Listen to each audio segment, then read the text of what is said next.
Ladies and gentlemen, welcome to the 2016 year-end awards. We are Team TWitWoW. John is with me as always, and we've got not 54 like we had last year, but we added 55 new awards to hand out for the year of wrestling 2016. We are handing out awards to people in promotions from Ring of Honor to New Japan to Lucha Underground to WWE and NXT. And I think we might even have some awards that we need to give out to TNA and maybe even some PWG. I'm not sure about that. Don't quote me on it. But this is going to be a marathon. Last year, we gave out 54 awards, and we were so exhausted from giving out these awards, we actually had to break it up into 3 separate recording sessions, and it ended up lasting over 5 hours. Tonight, we're doing it all in one take. Suck it. Yeah, that's right, because we're the best that ever did it, bitches. It's TWitWoW, it's 2016 year-end awards, and I am fucking stoked for this. This is going to be an amazing commentary. We're going pillar to post, from best to worst. We got it all covered. Every base you can possibly conceive. We're talking about it. I can't wait to dig into this. Well, John, you can't wait to dig into this, and because of that, you're not going to have to wait to dig into this. Let's get right into it. We always like to start with bad so that when we leave with the good, it leaves you guys feeling happy about stuff and looking forward to stuff and being excited for the future. So let's get the worst of the worst out of the way first. The worst match of the year, award number 1. Do you want to go first, or should I, my friend? Brother, I think I'll have you go first. You get the ball. What is your worst match of the year? The only reason that I can honestly say this is because I didn't actually see the Rebel versus Shelly Martinez match, which probably would have been my worst match of the year had I tortured myself and gone out of my way to watch it. But alas, here I am, not actually a masochist and actually unwilling to put myself through that torture. So my worst match of the year is Team Raw versus Team SmackDown in the women's 5-on-5 Survivor Series match. It was Natalya, Carmella, Alexa Bliss, Naomi, and Becky Lynch versus Bayley, Sasha Banks, Charlotte, Nia Jax, and Alicia Fox. And the reason that I have this as my worst match of the year is because I was actually really excited to see all of these women interact. I thought this match would actually get time because of how few matches were on the Survivor Series card. And I thought that they would have Nia force. But every single one of those expectations was shattered. The match was sloppy as all hell. There was nothing good about this match. Nia Jax tapped out to a disarmor randomly in the middle of the ring for no reason and with no build. Bayley and Charlotte ended up being the final people that survived on their team. And after the match was over, Charlotte beat up Bayley, only for Charlotte to go back to continuing her feud with Sasha afterwards. Nothing made sense. This match was terrible. And this is why the worst match of the year 2016. So what about you, brother? My worst match of 2016. Okay, here we go. I picked Sasha versus Charlotte inside the Hell in a Cell. I know this may be a very I know this for sure. Yeah. I know. Well, hey, we're starting out with controversy. This is definitely setting the tone for our year-end awards. Here's my reasoning. I feel like for the last few years, and I've vocalized this before, it's nothing new. The Hell in a Cell, especially the Hell in a Cell pay-per-view, very gimmicky pay-per-view. I feel like the Cell has lost a lot of prestige, a lot of luster in my eyes. And this match was kind of the crescendo of that to me. I felt like, first of all, the build to me was very lacking because it wasn't about hatred. Honestly, it was about competitiveness and making history. Hey, you know this Cell that everybody always dramatizes as like ending careers, shortening lives? Let's do it, Charlotte. It'll be so much fun. Like, that's the vibe I got from it. the only person that really even made this cell match to me even remotely compelling was Mick Foley, and that just opens up the can of worms of, oh, a man has to step in and make a woman's program compelling, which should never happen, and it doesn't need to happen. It's completely unnecessary. But I felt like Charlotte and Sasha on the mic did not bring their A game at all. And then, you know, you look at the match itself, and I got so angry. The powerbomb spot was a nice touch. You know, I heard they actually wanted to do stuff on top of the cell, but WWE wouldn't let them. So fuck you, WWE, for that, because maybe it would have been better had they started off on top of the cell. So they opted for the powerbomb spot, which was fine. In fact, a good tone setter.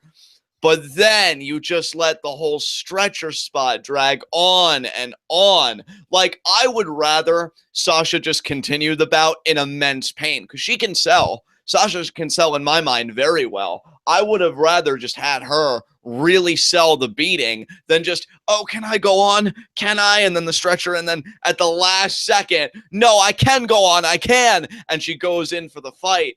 And then the match itself, here's the thing. It's not exactly the worst sell ever, but then you get the finish. The table doesn't even break. She tosses Sasha into it like 3 times, and then because it never broke and she's just rolling on the table and then off the table over and over again, she does a natural selection. The most awkward finish I've ever seen really in any match, period, because it really didn't go the way they wanted it to, which I can't blame them for that, I guess, but it's just another steaming pile of shit on what really was a very badly booked match in terms of flow and everything else. I know that this match is going to get a lot of credit because not only was it the first female Hell in a Cell, it was the first women's main event on a pay-per-view.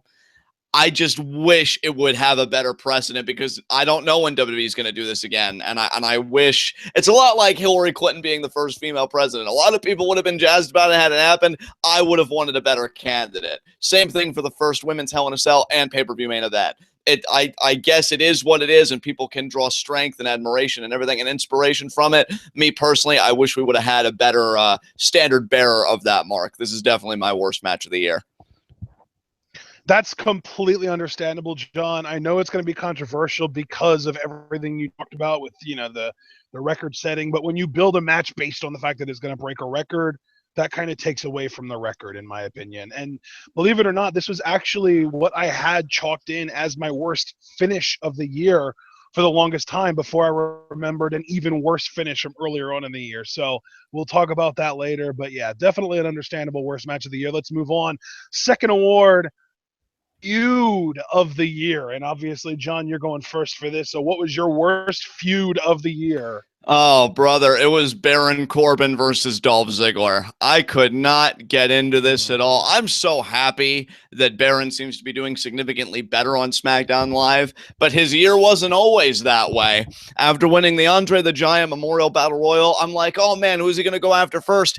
And I didn't even have a problem that it was Dolph at first, because I'm like, again, a guy that can sell well. He has the veteran distinction, being in the company for so many years. Like, it really is the perfect guy that you know is kind of peaked in that main event level. He can service himself to, like, get other people over. You know, it's perfect. But then the way they take the feud, where I feel like, what, Corbin may have won the first match. It was another teeter-totter kind of booking, which I hate. And then you have a segment where Dolph Ziggler is actually in his Kent State wrestling gear, and all just to low blow Corbin. And then I guess he announced himself the loser by disqualification.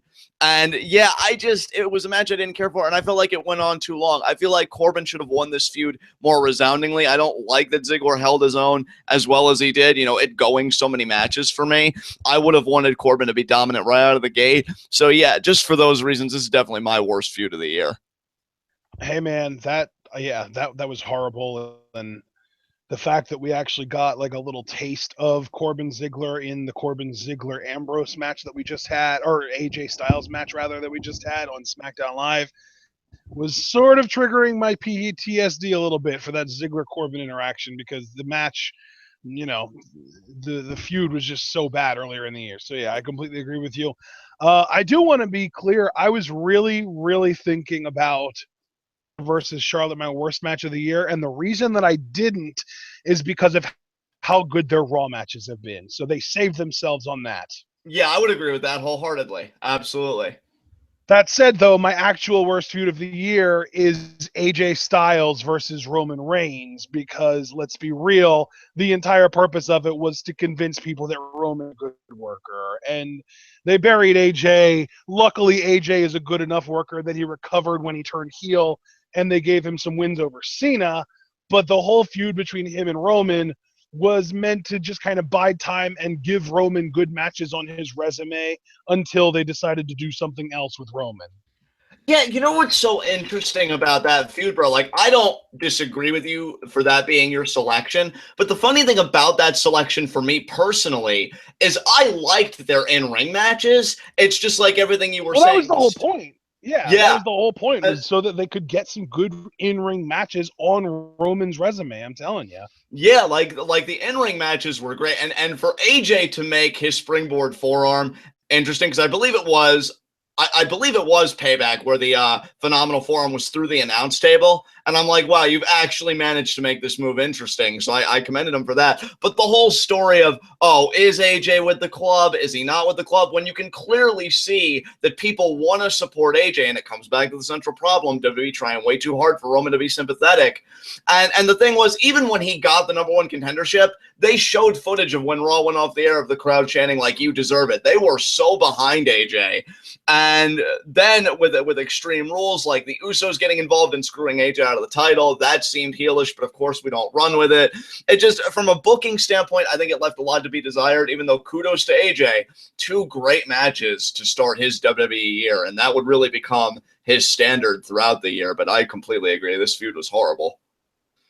Yeah, and I think that this kind of earning my worst feud of the year award is really indicative of what kind of wrestling fan I am. Because yes, they had 2 really good matches, but at the end of the day, to me, it all comes down to the writing, and the motivation and the incentives behind this feud in the first place were so bad that I have to acknowledge it as my worst feud of the year, with I would say Roman versus Rusev coming in a close second.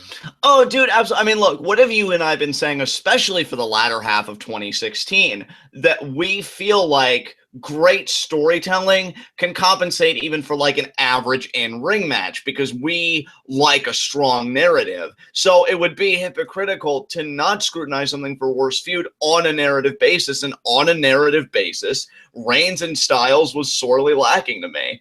So yeah, I completely understand your selection. Precisely. Okay, up next, worst storyline of the year. And I like that we have separate awards for feuds and storylines, because even though a feud can be a storyline, not all storylines are feuds. And that's proven with my selection for worst storyline of the year, because I had 2 ideas. And my runner-up is Emma's transformation to Emelina, because it's been getting built since like September or October and nothing has happened. But my actual worst storyline of the year is Vince McMahon's lockbox. Do you guys even remember this? Because this was a thing. Shane McMahon showed up and he was like, "Hey, Dad, I have this lockbox that's going to be incriminating against you, and I'm going to end up with the company anyway. So you should just hand it over." And Vince said, "Oh, why don't you put the lockbox up in a match at WrestleMania against The Undertaker?" And Shane agreed to it. And they agreed that if Shane lost, he had to give Vince the lockbox, but if Shane won, that he could control Raw and SmackDown. And Shane lost, and he gave the lockbox to Vince McMahon, but it didn't matter because Vince still let Shane run Raw, and now Shane's running SmackDown. So at the end of the day, the lockbox is the dumbest shit that happened this year in the WWE, in my opinion. Oh, brother, and you could even see people in chat saying, like, we forgot the lockbox was a thing, as did I. And that's why I love your selection, though, because even if a feud is horrible, the only saving grace it can have is that, well, at least people are going to remember it. The idea that you conjured up something that on the face of it should have had huge ramifications, right? Oh, these contents that are incriminating Vince, and we know, like, Vince the character, you know, puffs his chest out, likes a pristine image, or likes a manufactured image, I'll say, and like all this stuff. So I actually thought the lockbox had great narrative potential. But man, talk about potential never realized, because Taker wins for one, which I honestly, in one way, I could get, because it's like, could you really believe Shane beating The Undertaker? Which is why I wouldn't have even done the match in the first place. Well, I mean, apparently there was actually a pretty prominent rumor that Bray Wyatt was supposed to help Shane win. Right.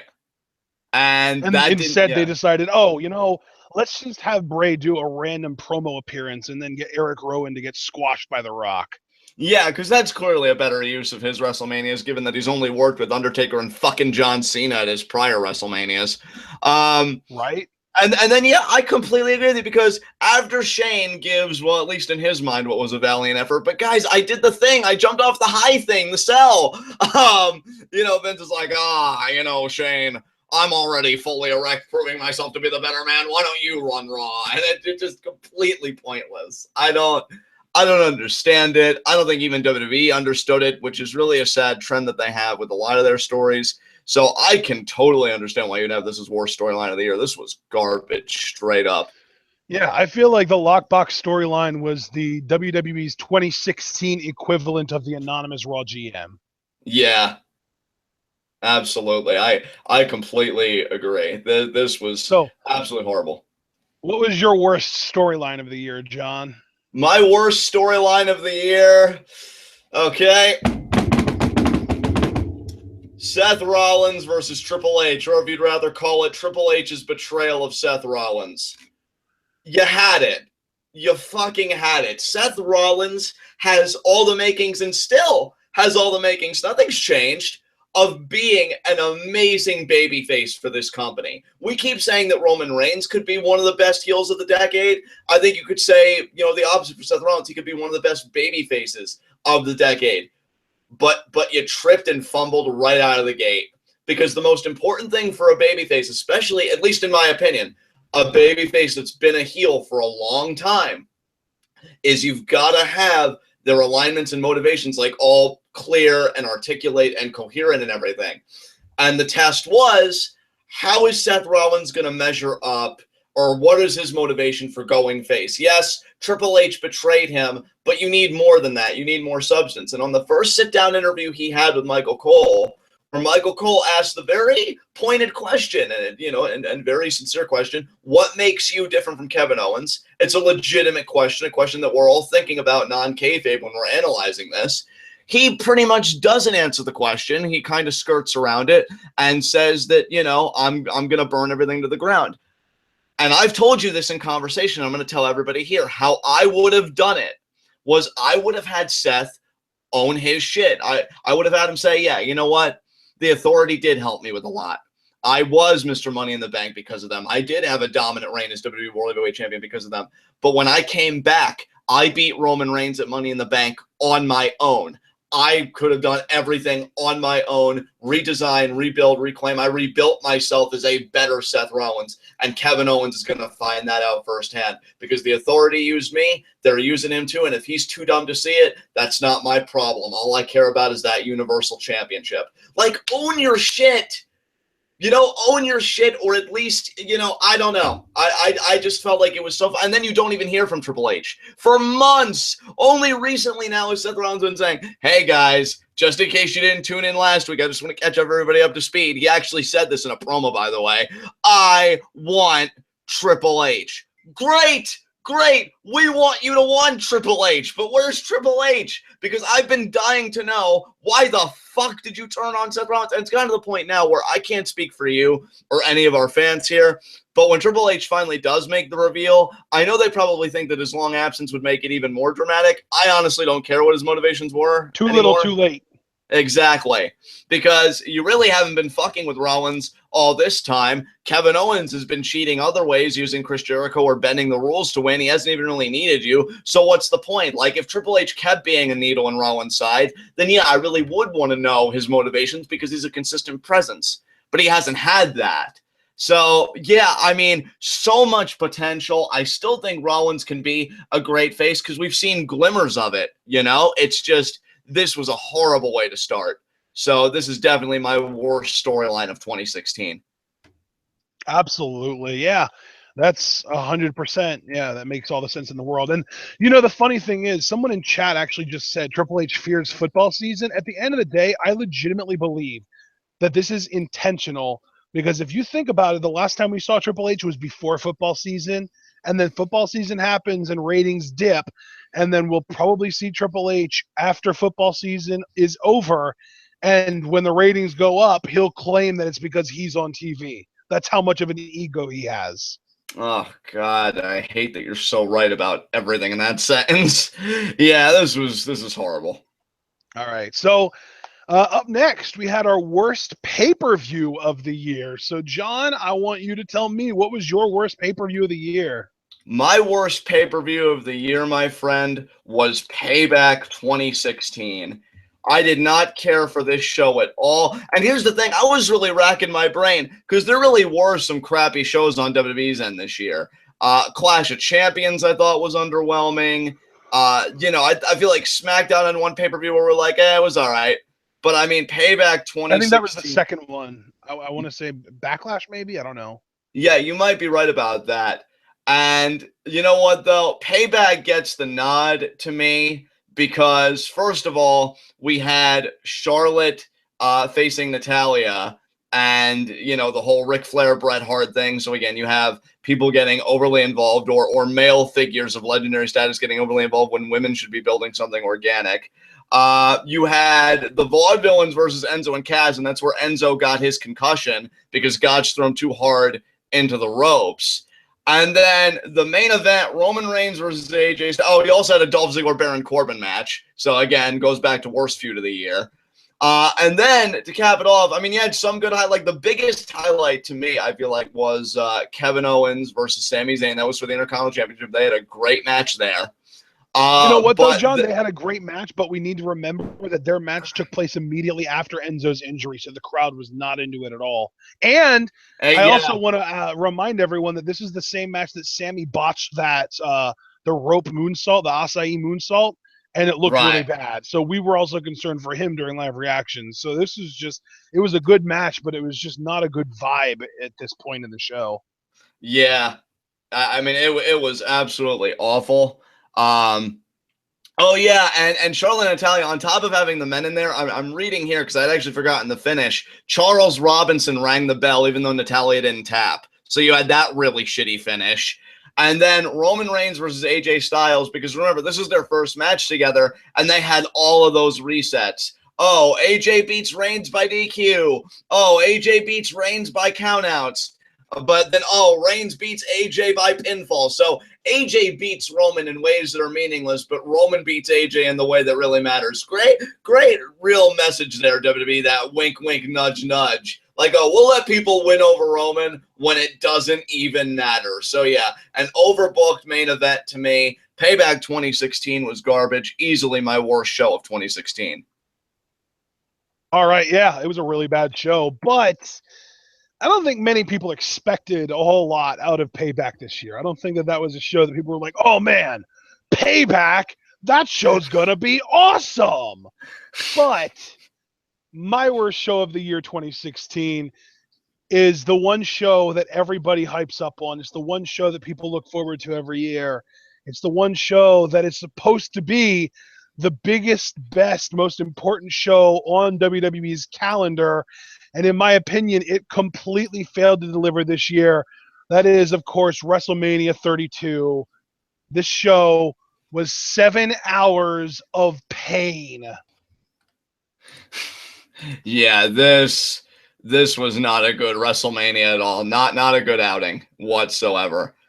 It was really bad, man. Yeah. And it's a shame too, because some of the matches on this card looked promising, but I just feel like everything that we were hoping for either happened in the bad way or didn't happen at all, because there were sort of, if you just kind of start at the top of the card, you have Roman Reigns versus Triple H, and like they did everything in their power, everything, John, to get the crowd to cheer Roman. And they succeeded for about 30 seconds when Roman speared Stephanie McMahon. That was something the crowd popped for. But even once they died down and kind of came back to reality after that spot, they were still booing Roman because he just straight up is not and probably will never be unless they turn him heel over. So that was a big one. We also had The Rock and Eric Rowan segments, which was pretty garbage.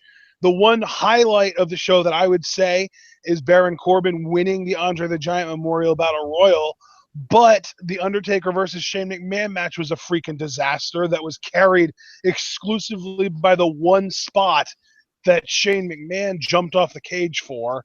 Before that, we had Charlotte beating Becky Lynch and Sasha Banks because of Ric Flair, because she had Becky Lynch in the figure eight, and Ric Flair grabbed Sasha's foot and prevented her from breaking it up. Brock Lesnar beat Dean Ambrose with one F5. The League of Nations beat The New Day in a six-man tag match. Jericho beat AJ Styles. Zack Ryder won the Intercontinental Championship. And what was that? That was me hissing at Zack Ryder winning. That was just so painful to remember. Oh, God. Yeah, and I mean the Usos beat the Dudley Boys, which is just a nothing match. Team Total Divas beat Team Bad and Blonde, which is also kind of a nothing match. And of course, that whole thing was the big Brie Bella retirement schmoz where she wore her sister's gear and used her husband's moves. And Kalisto defeated Ryback by cheating to retain the United States Championship. So yeah, WrestleMania 32 was a garbage show. And yeah, Zack Ryder was IC champion for a day. And then Miz beat him for it on Raw. Oh, Zack, will you ever not fail? Although I guess I shouldn't kick him too hard. He is dealing with a very serious knee injury. But yeah, I mean, way to make his title reign utterly worthless. My God. So yeah, I mean, if you just look at the finishes on this show, that alone is enough for me to give it worst show of the year. But then you top on that the fact that it was 7 hours long, and it's just tedious and exhausting to have to sit through that shit. So yeah, it's just a bad show. So that was my worst show of the year, worst pay-per-view of the year. And now we get to some more individual awards. The worst superstar of the year, and my worst superstar of the year, Titus O'Neil. Oh my God, yes. He's just so bad at everything. And the thing is, he's not even like one of these young guys with promise where maybe if he just tries really hard, he can maybe get good in a decade or so. If he just, learns from some of the best and takes some acting classes and all that. No, this dude is going on 40 years old. He's John Cena's age. He's been in the business for almost a decade now, and he's still garbage at everything but being big and scary. Yeah. And I think I don't think they've dropped it, but they stopped following up on it. I know because he's got that whole Titus brand storyline going on currently, and they would actually have WWE.com exclusive on the YouTube channel where he's holding press conferences, and Tom Phillips, being the diligent journalist that he is, would be the only one to attend them. And it was a storyline that went nowhere, just like his career trajectory, going nowhere. Titus O'Neil is trash. Absolutely. Titus O'Neil, not only is he garbage in the ring, but this dude is a former motivational speaker, and he's legitimately one of the 2 to 3 worst promos on the roster. Yeah, if I ever went to one of his motivational seminars, the only thing I would be motivated to do is never try. Shout out to Paul. So, yeah, he's horrible. Absolutely horrible. So then, John, Titus O'Neil is my worst superstar of the year. I'm very curious who you chose as your worst superstar of the year. Honestly, and he even had some success this year, but I think he's horrible. My worst superstar of the year is Dolph Ziggler.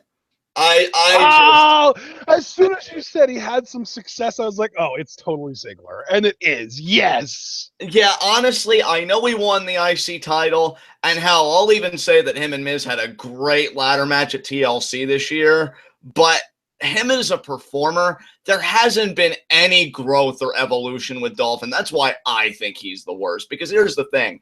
It's a contradiction that he's got going on with himself. He says, oh, I'm so damn good at being so, damn good, and I'm amazing, and this and that. And yet, where is the character progression? It's the same goddamn promo. I can't stand his promos anymore. And he actually used to be back in 2011 and stuff. I used to love his promo work. I used to think he was one of the best mic workers on the roster. But to never see him evolve to it always being, oh well, I'm really, really good, and I'm gonna steal the show, and I'm gonna finally do it, and this and that, and it's like, oh my god, dude, nobody cares. You're a failure. You're a failure with a shiny veneer at best. You've got nothing. And I mean, even his in-ring performances, he worked a shit ton with The Miz this year, and he held his own in some instances, but others I was like, you know what? Thank goodness The Miz is here. A sentence that, again, 5 years ago, I thought I'd never say. But yeah, I mean, that just shows you how the scales have so violently tipped. Miz, to me, had one of the best years of his career this year. And Dolph, I'm not even necessarily going to say, he regressed. To me, he's done something even worse. He hasn't shown movement at all. He's just stagnated. He's just been the same goddamn. But yeah, he plateaued. And it's just been that way for years. And only this year have I just really gotten sick of it. And, I'm just like, it was cool that SmackDown Live gave him, the whole SummerSlam bout. And I think, though, in hindsight, that got me angry because him, being in the main event and having a WWE Championship match, he was actually doing some, decent promos. And I'm like, yeah, he's angry. He's having human responses. I'm like, where was this shit before? Why can't we make this a character? Why can't we make this something new? So are you only telling me that you're only going to show effort when you get put in the main event? I've heard of fucking divas and prima donnas, but where the fuck was this? If you're so damn good, why aren't you putting your best foot forward 365 days a year? Fuck yourself, Ziggler. He is my worst superstar of the year because I can't. To me, he's terrible. He's terrible because he should be better than this. See, with Titus, and I do wholeheartedly agree with your pick, I don't think anybody has any expectations for Titus, the same way you said about my Payback pick. Nobody has any expectations for Payback. For me, I still think to this day, especially after what he did at Survivor Series, 2 years ago, but we're like, oh, this is it for Dolph. He's going to do it. He's going to capitalize on it. He ain't capitalizing on shit. And is he solely responsible? No. Booking and other things are always going to be a factor. But I go back to the words of William Regal. No matter what you're given, always put your best foot forward. I don't think Dolph's done that this year. And honestly, I'm sick and tired of the hype. I've taken my stock out of him. And yeah, he's had some great career moments. 2016, I really didn't see any. So he's my worst superstar of the year. Yeah, man, it really is unfortunate with Dolph because it seems like he kind of reached a point in his career where he felt like no matter how good he was or how good he felt like he was never going to get the recognition that he thought he deserved, so he just stopped trying to get better. Yeah, I really couldn't have articulated it better, and I just ranted for several minutes, so I think I'm just going to leave it at that. You want to move on to our next category? Absolutely, and I'm really curious what you pick for this as well. Worst promo of the year, John. This is all on you first. And again, we go back. I'm nothing but consistent, folks. The Hell in a Cell contract signing between Sasha and Charlotte. Wow. And I'm not even factoring in Mick's part of the because it wasn't his program. It's Sasha and Charlotte's program. So I'm evaluating it on their merits. And hell, even when you do factor Mick in, if anything, I liked his promo, but the way they responded to it made it even worse. These are women. Again, it goes back to my central gripe. You guys have a rich history. You quote unquote bring out the best in each other. 4 horsewomen, NXT, both women NXT women's champions. All of this stuff, all of this material that you can mine and everything. And you do shit. You make it about, we're just really competitive. I know we get on JBL's case for his sexist attitude about, all women hate each other, Mogul, haha. And no, obviously all women do not hate each other. That's terrible. Go die in a fire, please. But The one time that we could actually have that vote out and really have Sasha and Charlotte hate each other, because I thought the cell was supposed to contain humanity, contain the hatred, everything. You know, it's called imagery and build-up. Fucking learn it. They don't do it. And it's, oh, you know, Sasha, she brings out the best in me. Every time I get in the ring with Charlotte, I have to prove to myself that I'm still the boss. What the fuck is this? I want you to tell Charlotte that you're sick of her shit, you're sick of her nepotism, you're going to take her face and you're going to grind it against the cell wall, that you're going to use every inch of the cell to prove in your hometown that you're the best, and you don't care what cost it comes at, either to Charlotte's career or your own. Where is that passion? Where is that fire? And something you bemoaned, how many times is the word sweetheart going to get thrown around? My God, extend your vocabulary, for fuck's sake. I'm not asking you to be like Damian Sandow or myself. I know I can be a bit verbose and a douche, but at least make me feel something, for God's sakes. And then when Mick tries to sell it, you know, what can he do except yell and be old and in the way? You know, Charlotte and Sasha don't even, I mean, maybe they facially for a second kind of registered like, oh man, this really is, this could take years off my career. But then it's right back to, oh, well, I'll see you there, sweetheart. Mic drop, kill me.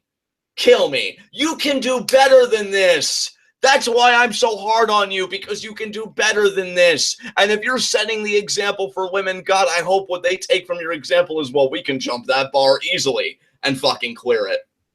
This is what it came down to, is this contract signing, because I didn't like the build prior to it, obviously, because it was my worst match of the year. All came down to this. The Hail Mary pass was thrown, and boy, did you fucking bungle it and miss the catch. I mean, unbelievable from both women. Mick, in my mind, like, I liked his promo to a degree, but I think in other ways he made it worse. This was my worst promo of the year, easily. So I've gotten that venom out of my chest. Very curious to hear what you picked. So I actually had a really difficult time, not because I couldn't find any bad promos, but because I found two that I thought were so bad that I legitimately could not decide which one was worse. So what I'm going to do, this is the first time I'm ever going to do this, I am actually going to crowdsource my worst promo of the year. I'm asking you, John, and our chat to let me know which promo they think I should give the worst promo of the year to. Because the two that I have in mind, and I'm going to say the two, but I don't want anybody to tell me based on just what I'm telling you, or based on just hearing what the promos are. I want me to explain my reasoning first before I get some answers. So the first one is the obvious one that everyone's already talking about. Titus O'Neil's horrible, botched promo talking about Darren Young and how he held him back. I blame you for me not being a world champion yet. He literally botched twice in the first line of that promo, and it did not get any better from there. Even when it felt like, oh, he's starting to show some real fire here, he somehow managed to trip over the finish line and botch on the way out as well. Horrible, horrible promo from an eloquent standpoint, in the sense that he was misspeaking consistently. John, you and I are more articulate than Titus was in this promo in any one of our frickin', you know, one of these commentaries or awards or whatever the hell. You and I are consistently better public speakers than Titus O'Neil, and that's sad. But the other promo that I want people to really think about here, that I despised, and I'm pretty sure I tore it apart on our TWitWoW after this episode of Raw, where Charlotte broke up with Ric Flair. Oh, God. And the reason that I actually, and see, this is where I've got to almost apologize for saying earlier that I'm not a masochist, because I actually went back and rewatched this promo just to make sure it was as bad as I thought I remembered it being. And not only did it confirm that it was as bad as I thought it was, but it actually reaffirmed that it was worse than I thought it was. Because all I thought it was Charlotte doing her typical yelling, screeching into the microphone, you know, being obnoxious, maybe. But when you go back and watch this promo, you need to realize, within your mind, you need to let it click. Charlotte is a heel. Charlotte's job is to get people to hate her and feel sympathy for Rick. And I believe Dana Brooke was there, so she was probably kind of you trying to get her over as a heel too. But the main point was to get Charlotte heat and to get sympathy on Rick, right? Yeah. But here's the thing. When the crowd is wooing because Ric Flair's present, the first thing that Charlotte does, the opening of this promo, is Charlotte wooing for the crowd. So immediately, you're a heel, but you're going to woo even though you're a heel, so you're going to basically pander to the crowd. You're encouraging them to woo with you. As it's a positive thing. But that wasn't the worst part about this. That was bad. That annoyed me right off the bat. But the worst part about this promo, in my opinion, was that Charlotte, halfway through, when she finally decides to turn on her dad and she's talking about Christmases and Thanksgivings that she had to watch Ric Flair on TV because he wasn't there for her, she starts cracking up. And I don't mean like laughing, I mean like her voice starts cracking. She's choking up, she's holding back tears. This woman is a professional wrestler. She is an actress. She needs to keep her shit together. And here she was cutting a promo on her father and almost breaking down crying, despite the fact that we are supposed to hate her. She started cracking her voice. She started squeaking like she was freaking crying. And even when she was yelling for her dad to get out, you could still hear in her voice that she was emotional about it. This promo came off to me like Charlotte was forced against her will to say these things to her father. And that is what I have the problem with, because this wasn't necessarily, oh, she can't cut promos. This was, oh, she can't keep her shit together to be a heel. She couldn't deliver this promo with the kind of emphasis that it needed to be delivered with to actually make it a successful promo. So, guys, what do you think? Titus O'Neil not being able to speak English properly, or Charlotte not being able to convey the emotions that somebody is supposed to convey when they're a heel? I'm going to give this like a minute for people to vote, and then I'm going to make my choice official. But before we actually, decide and actually go through with it, I want everyone to know our next 3 awards are the worst heel of the year, the worst face of the year, and the worst finish of the year. So we've got craziness coming up here. And Draven G in chat definitely just said something that I could agree with, that I don't know if it would be possible to handle a promo between Charlotte and Stephanie. And I think that the reason behind that is because I feel like Charlotte tries really, really hard in her promos to come off as another Stephanie, because she like bases her cadence on Stephanie McMahon. Did you notice that, John? I didn't notice that, but you know what? Now that almost makes me want to have like masochistic tendencies and look at Charlotte's promos just to really see if I pick up on it, because that's like news to me. But yeah, I mean, I'm very interested to see what the results are going to be on this vote. Yeah, I'm actually going back, and I see some people were voting for Titus before I even explained why Charlotte's was bad. So here, okay.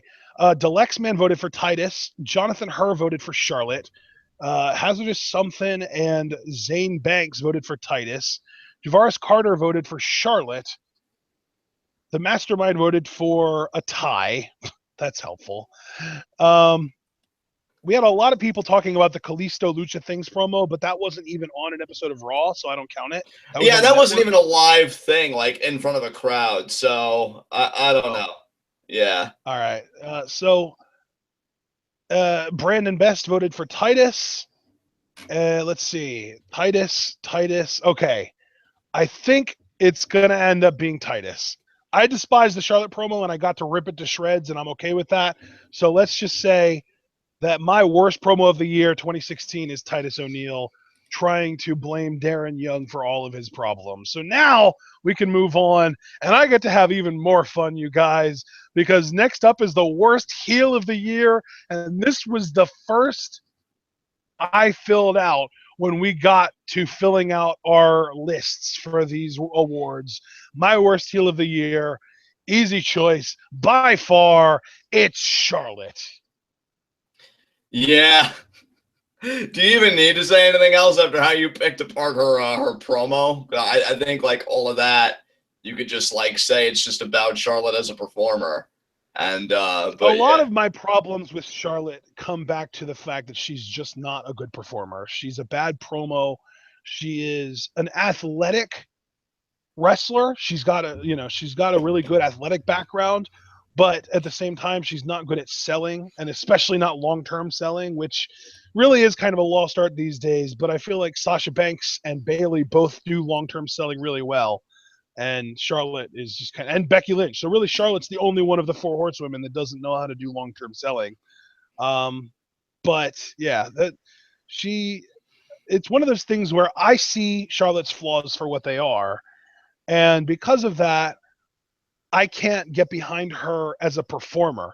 And when I can't get behind someone as a performer, I feel like if they don't start to improve before they get a big green light push, it's not going to necessarily make me hate them as a heel. It's going to make me resent the performer. So I don't hate Charlotte the person, Charlotte the performer, or anything like that. But what I do feel like is that Ashley Flair, the performer, is being given way more than she deserves from a meritocracy standpoint. I feel like she is a below average promo. And I'm not even the only one that feels that way, because the WWE tried to help her get better on promos by sticking her with her dad for as long as they did. They tried to help her get her better in ring by having her work with Natalia for a couple months earlier this year. They've done, it seems, everything in their power to get her better, and nothing is working. And they just said, you know what? Even though our attempts to make her a better performer aren't working, let's just stick her with the championship anyway and roll with it. And it's frustrating. Yeah, I feel like you've said so much about Charlotte, and I definitely echo those sentiments. I just really haven't been able to get into her heel work much. That said, is there anything else you want to say about Charlotte before I present my worst heel of the year award? Yeah, I feel like before that Charlotte is female Reigns, and we just had DBK in chat saying that. And for the longest time, I really did feel that way. But I think the difference is that Roman Reigns is actually a really good performer. He's just terribly written. Charlotte is almost the exact opposite of that. She's not really a good performer at all, but she's written relatively well, with some exceptions, because some of her promos are written poorly. But yeah, Roman doesn't connect with the audience because of his writing. Charlotte really doesn't connect with the audience at all, period, regardless of writing, because even when her writing is really good, her her delivery of promos and her in-ring work don't connect with the audience really much at all. So I feel like she gets booed, but it's not the "I want to see you get your ass kicked" kind of booed. I feel like it's more along the lines of the "please get off my TV" kind of booed. Right, right. Um, so with that said, can I present my worst heel of the year? Go for it, brother. I'm really curious. All right, I actually went a different route. I thought about like all the different heels of promotions that we watched, because we actually did watch quite a bit of wrestling from all over this year, which I'm proud of, and that's a trend I definitely want to continue. And I actually went maybe a surprising route to a lot of people. My worst heel of the year is ROH's Bobby Fish. I don't know if he's still the world television champion, but if he is, I can say that I just find Bobby Fish, my problem with him, to be incredibly bland. I don't really think he has much of a character since going heel and, winning that championship. I think it's just more the route of, oh man, he won a championship. And when you attain that kind of height of prestige and everything, it corrupts you. It has that corruptibility factor.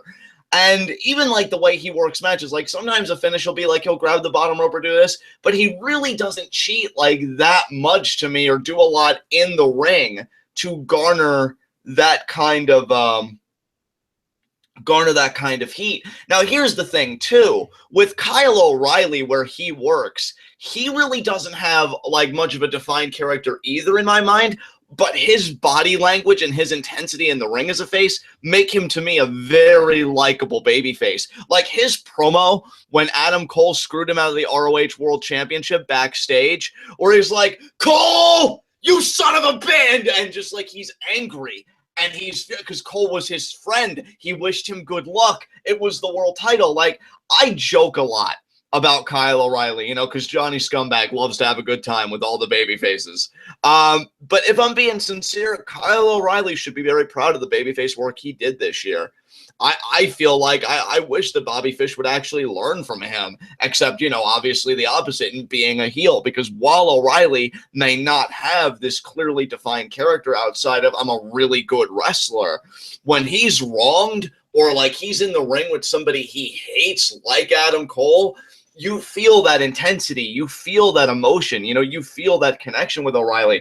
Bobby Fish, and maybe I needed to watch the ROH product more, you know, maybe that's my bad. But what I watched when he had a chance to really prove it to me and keep my eyes on the product, he really didn't deliver. I mean, literally, and we were kind of joking about this, the best thing to happen to Bobby Fish was TWitWoW live reactions, because you came up with the name Robert Pisces, and I just refer him to that on live reactions now. We kind of invented this character for him, where he's wealthy and successful. Like, we did the job that ROH should have done for Bobby Fish, because he doesn't really have a presence to me. He doesn't really have anything to me.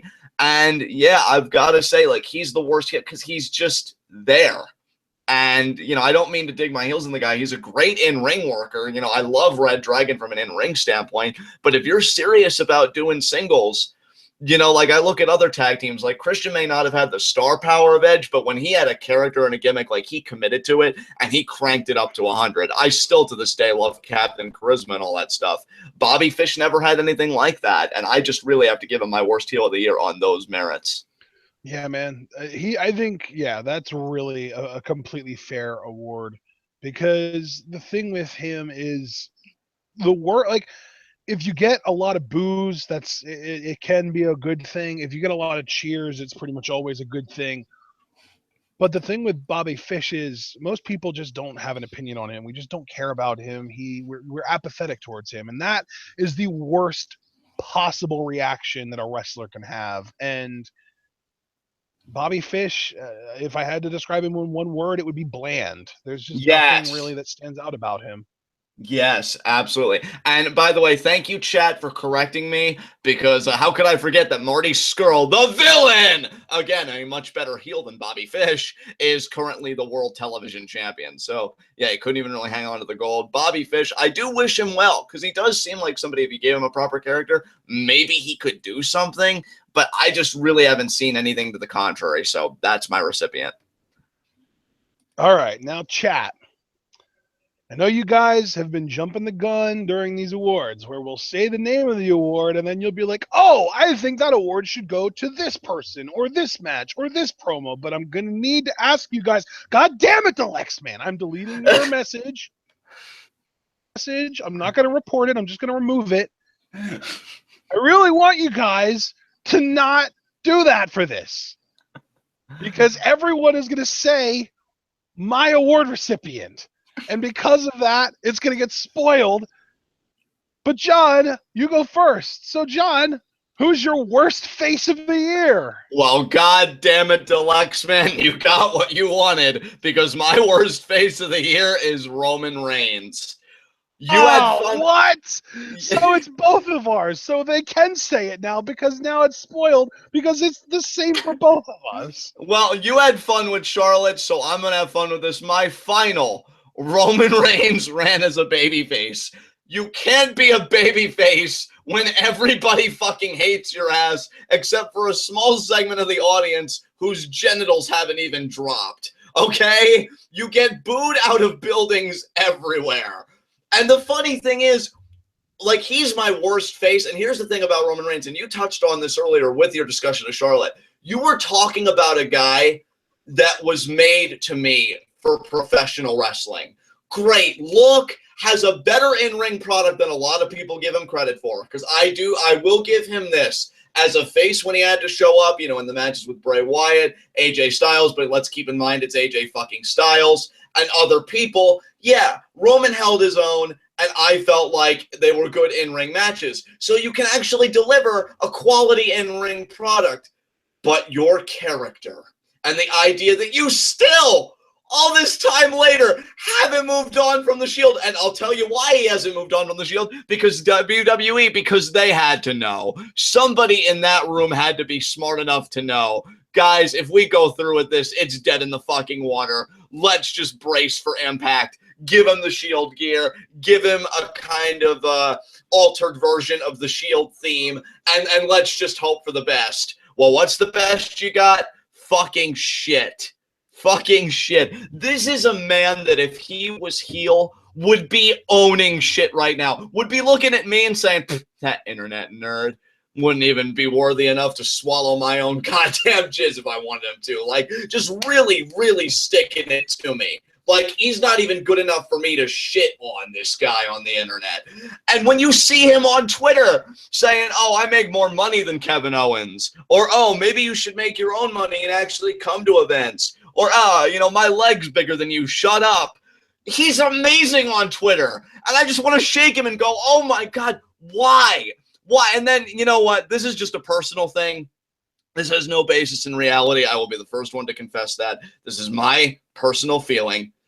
When I hear him in interviews say, oh, I enjoy being babyface, you know, because of the kids and everything, you know, that go-to reason, I think it's bullshit. I don't believe him. I think he likes collecting the checks. I think he likes the money he's getting as a babyface. But because, he says, oh, I like it. I like, you know, being able to do it for the kids. But what he's really saying is, oh, I like all the money that the kids make their parents spend for me. Exactly. And that's like, and you know what? Roman has even said that in interviews too. Like, you know, their opinion pretty much it's irrelevant because I'm making money. And you know what?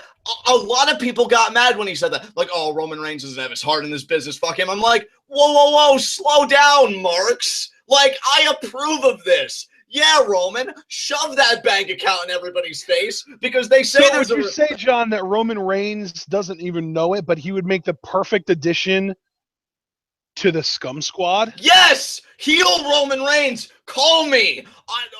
Order the shirt. Turn heel. Own that shit because he's perfect. This is a guy that on any given night could come out in a suit knowing he's richer than you people, better looking than you people, and more successful than you people. And I lump myself in here.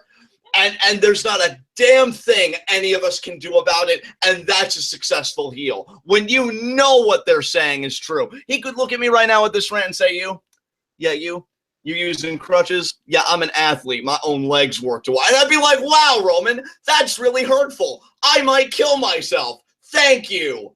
Thank you, heel Roman Reigns. Like, he has that edgy quality to me. He has that quality where he could brag about how expensive his suit is when you can't even pay for your mortgage.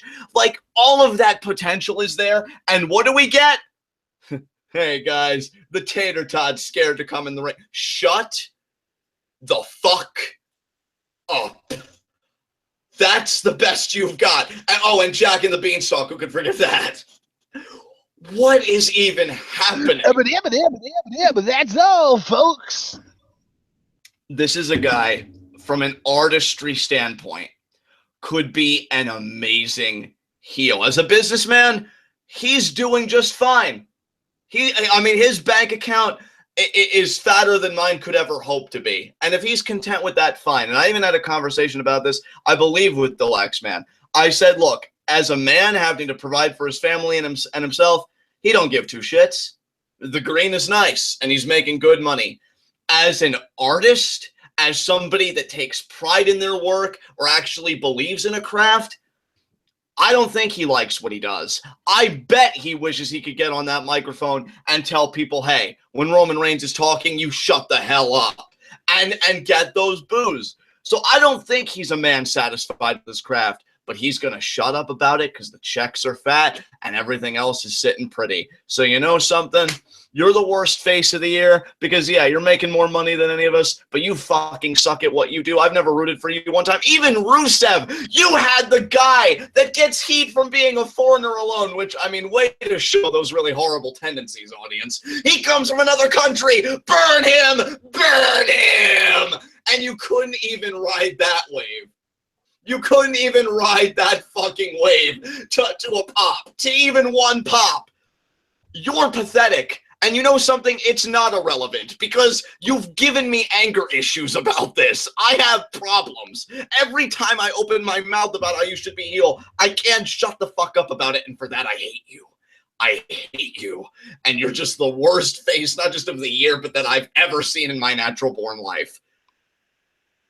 I think I'm okay.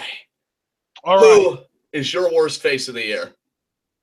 Well, I already told you we both have Roman Reigns as our worst face of the year. We share this one. Yeah. Oh. So yeah, Roman is by far the worst face of the year. And you know, John, you talking about the interviews that he's done, where I like being a face, the kids and all that stuff, really kind of does make me realize, like, I always want to blame the writing and Vince for keeping Roman face, but he's just as much at fault as they are, because if he wanted to turn heel, look at Randy Orton. Him face every now and then because he's a good draw for them, but he prefers working heel, and he let them know that. And even though it means that he gets less of an income because he has less shirt sales and that kind of stuff, you need to, he as like you said, as an artist, he prefers being a heel. Roman Reigns could be doing that. Yeah. Roman Reigns could be using some of the power that he has, some of the pull that he has, to politic his way into a heel turn. More important to him than the quality of his work. Yeah. And you know what? That makes him one of the best real life heels I've seen in some time. Because, man, he's just like, yeah, I could be putting out a better product, but this check size, though, it's irrelevant. And, you know. And that is precisely what makes him the worst babyface, because he is choosing to be a babyface for heelish reasons. Yeah. What an asshole. And I wish I could say that affectionately. It hurts. Yep. But that said, this is the perfect time for me to say, guys, the Scum Squad t-shirt is a thing. It is official. You can find a link to the Scum Squad t-shirt in the description. Check out the hashtag Scum Squad shirt, and there's a link to it. And then it also says store on Teespring. Earlier today, I actually went through and reactivated every single one of the t-shirts that we've ever sold or attempted to sell on here. So if you want the I'm a TWitWoW guy t-shirt, you can go on the TWitWoW store on Teespring and buy one of those.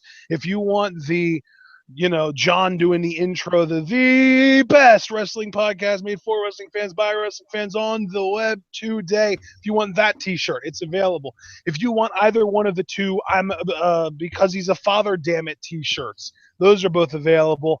And the It's Irrelevant Roman Reigns t-shirt is also available. So if you are interested in any of the TWitWoW t-shirts that we have attempted or successfully sold over the last year or two, they are all available on the TWitWoW Teespring store. Or if you just specifically are a member of the Scum Squad and you're proud of being a member of the Scum Squad and you want to buy a Scum Squad t-shirt, they are also available at the link listed in the description. Oh, and by the way, you don't have to buy a t-shirt if you don't feel like spending $22. You can buy a mug for $15. Or if you really want to support us and you want to give us the most possible percentage of the money that you will be using to buy the product, buy a TWitWoW Scum Squad sticker, because it's only $6 for you, and we see 4 of those $6. So that is the highest percentage of income that goes to us per dollar that you pay out of any product that you could possibly buy on the Scum Squad brand store. So lots of options there, and really I just look forward to the day that Roman decides to take the plunge and join the Scum Squad, because we will be waiting for him with open arms. Until then, though, let's move on to our next category, the worst finish of the year. And John, since you technically went first on the last one, I get to go first here. And I love this because you actually talked about this earlier on when you were talking about your worst pay-per-view of the year, Payback 2016. My worst finish of the year is Charlotte versus Natalia at Payback 2016 because Charlotte locks in the sharpshooter and Charles Robinson calls for the bell because not only is it a great idea to attempt to recreate the Montreal screw job with a girl who is related directly to Bret Hart. But you know what makes it even better is having Bret Hart at ringside to have to live through the PTSD of the Montreal screw job all over again. And then the following night on Raw, Charles Robinson is like, yeah, I'm still a big fan of Ric Flair, even though there's no follow up whatsoever. And he never gets a comeuppance. So thanks, WWE, for not being able to write compelling television. We appreciate it, guys. Yeah, that was absolutely garbage. And again, like, it's funny when we talk about this, how the big male figures have to get involved somehow. Like, oh, let's recreate something originally done by these two men. Like, why can't you create something organic if it really is a women's revolution? Yep. And then, even just like that aside, if we want to take away the idea of WWE's own marketing of, oh, it's all about the women now. Pff, yeah, right. Just on its own merits, it's garbage. Like, why would you even recreate that finish when it was, a shoot? It was done legitimately because of the Monday Night Wars. Like you said, Bret was right there to see it, so triggered. And then the follow-up was completely lacking. It just, everything about that was garbage. I completely agree with you. Well, what's yours? Well, we just keep digging our heels into Payback, don't we? Because mine is Roman Reigns versus AJ Styles from the same show. Just the idea, this match had 3 restarts. First the DQ, then the countout, then the finish.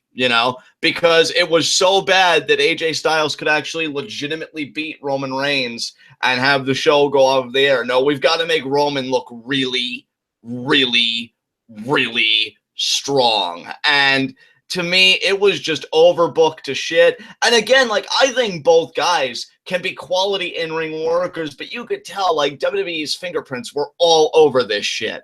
Okay, AJ, we know this is your first, like, big flirtation with the main event. We don't want to make you look like a bitch. So what we're going to do is we're going to have Roman accidentally low blow you, because we're also trying to walk that line of him being a babyface. And then we're going to have AJ win by countout. And then we're going to have you win with the spear off of this springboard sequence. Like, either have Roman just beat AJ straight up and stop wasting my time, or have AJ go over and actually show Roman is vulnerable, which could actually help him as a babyface. It's like WWE wanted to do everything, and by doing so, they did nothing. So fuck that. This was absolutely my worst finish of the year. Great pick. It was a pretty garbage finish. But let's move on to what I'm certain will be one of, if not the most controversial award of the evening. Overrated match of the year. John, you get to go first on this one. My overrated match of the year, Dolph versus Miz at No Mercy. Here's the thing. I liked the initial promo setting this up. Miz just really digging his heels in Ziggler, and just being like, oh, what has been your career? Pretty much you're a joke, blah, blah, blah, this and that. And then Ziggler just being like, you know what? You can love something, but it doesn't always love you back. And I'm like, oh my God, this might actually be a good Ziggler promo. And it was. And then Miz... This is my favorite segment of the whole feud, by the way, for the record. Miz does the whole video package. Dolph Ziggler, success of a failure. And, like, all the clips and when I tell you, dude, leading up to this No Mercy match, I must have watched that shit 20 times. Like, I really love Miz's work this year, and this is just one shining example why. Just the whole, naked! And just reminding everybody that he was in the Spirit Squad. I can't. I die every time. But then you get to the match, And like you have Miz, he's feeling himself. He's on this stride, and you have Dolph, this chip on his shoulder. You know, will wrestling just love me this one night, this one time? And I'm like, great, this is great table setting. And then you have the match. And first of all, I felt like this match should have main evented, personally, because I feel like it had the best story, had the biggest stakes. So already from card placement, especially because this has no excuse, because the triple threat was the opener on this same show. So to me, there was no reason why this shouldn't have main evented. And then to me, it's just overbooked to shit. Like, I don't know. Did we get a ref bump in this? Because that was the only thing I was debating. If anybody can remind me if we got a ref, because I know we had the hairspray spot with Maurice. We got the Spirit Squad. I just felt like everything was thrown in this. Why couldn't you just have a very straight up emotional match? Like, why is the Spirit Squad out there? Why did we do the hairspray? I believe we did do a ref bump. So, like, why that as well? And, like, yeah, I just really didn't understand. Like, everybody loved this. And really the big reason why I chose this match as my most overrated of the year, everybody loved this. But then the ladder match that they had at TLC a few months later, which I thought had more drama, more believability from both guys. There were multiple times I thought Ziggler was going to take it. Maurice didn't interfere once. Neither did the Spirit Squad. It was a straight-up match between those two guys. It was better in every sense of the word to me than their No Mercy match, and yet I feel like it didn't even get a quarter of the positive feedback. Like, No Mercy, I just felt like everybody was like, oh, man, you know, what a great moment for Dolph, and they really created a moment here. And I'm like, you know, it wasn't terrible, but I feel like you set a beautiful spread and you really didn't do anything with it. TLC, on the other hand, I feel like people were really over the Ziggler-Miz feud at the time, and they were even labeling it as the final encounter, and they've stayed true to that thus far. Kudos to SmackDown Live for that. And I feel like they fucking killed it. Like, what a great way to punctuate a rivalry that, at the risk of hyperbole, has had 500 matches in it, and you still produce something this good. So, yeah, I feel like No Mercy really fell short, especially compared to what they would do at TLC in December. So yeah, absolutely. All right, well, I can fully appreciate your overrated match of the year, because a bit of logic that I like to follow is, if a match isn't even one or both of the people in that match's best match of the year, how can it possibly be the match of the year, right? Like, if it wasn't Dolph versus The Miz in their best match of the year, how can it be the overall best match of the year? That makes no sense, does it? No, it doesn't. Okay, and then to me, in my opinion, personally, Nakamura. Let me ask you this, John. What do you think Shinsuke Nakamura's best match of 2016 was? I would say his match with Sami Zayn. I quite enjoyed that in hindsight. I felt like that was a really good match. Okay, and you know what? I respect you, and I respect that opinion, and I know a lot of other people share that opinion, and I respect that too. But in my opinion, Nakamura's best match of 2016 was the match he had with AJ Styles at Wrestle Kingdom 10. Ah, yeah, you got me there. That match is fantastic. I was going to say, did you forget that match happened? Because that match happened. Yeah, it's funny what WWE does to you, because I think as soon as a guy enters that bubble, you never really think about them outside that bubble. But you're right. He wasn't in WWE for the whole year. He did some excellent stuff with New Japan, and that AJ Styles match was certainly one of them, yeah. And hey, we have someone else in chat who agrees with me. Zero Cool 666 in chat just said Nakamura's best match was Wrestle Kingdom 10 against AJ. And I completely agree with that. So the Sami Zayn versus Nakamura match was very good. I loved that match. And even just in the moment, the idea that Nakamura was finally in NXT, I almost feel like it could have been a match against anyone, and I would have thoroughly enjoyed it, because it was that catharsis of he's finally here. Right. But it wasn't his best match of the year, right? Right. So then we go to Wrestle Kingdom 10 and we say, okay, well, I mean, if Zayn Nakamura wasn't Nakamura's best match of the year, then his match with AJ at Wrestle Kingdom 10 has to be the match of the year, right? But no, because to me, his match with AJ at Wrestle Kingdom 10 wasn't even the match of the night, because I thought that Okada Tanahashi was a better match than that on that night. Right. Okada Tanahashi was fantastic. Right. So if a match isn't as good as one of the guys in its other matches, and that other match isn't as good as another match on the same show, my overrated match of the year is a match that I've seen at number 1 or number 2 on pretty much every single match of the year list that I have seen this year. And that is versus Sami Zayn. Ah, okay. Okay. Now, I know I'm going to get some blowback for this because I've already gotten some blowback for this when I told somebody in private that this was my overrated match of the year. They literally said that I was sick and that I needed to like take a nap and then get back to them with my real overrated match of the year. But in reality, yes, this is my overrated match of the year, but not because it's not a good match. I loved this match. This match was great, but in my opinion, this is an overrated match because of the way that people are hyping it up. Because this is people's first exposure to Nakamura, and this maybe not even first, but the most sort of mainstream exposure to Nakamura. And people say, "Oh my God, this was the best match of the year." Nakamura, Zayn had a great performance, all that stuff. Whereas what I'm seeing is, yeah, this is a pretty good Nakamura match, but he's had better.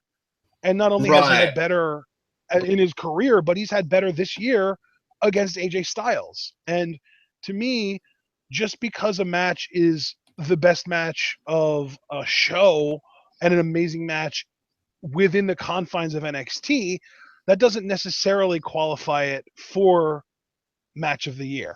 And Nakamura versus AJ Styles was better. AJ Styles versus John Cena was better.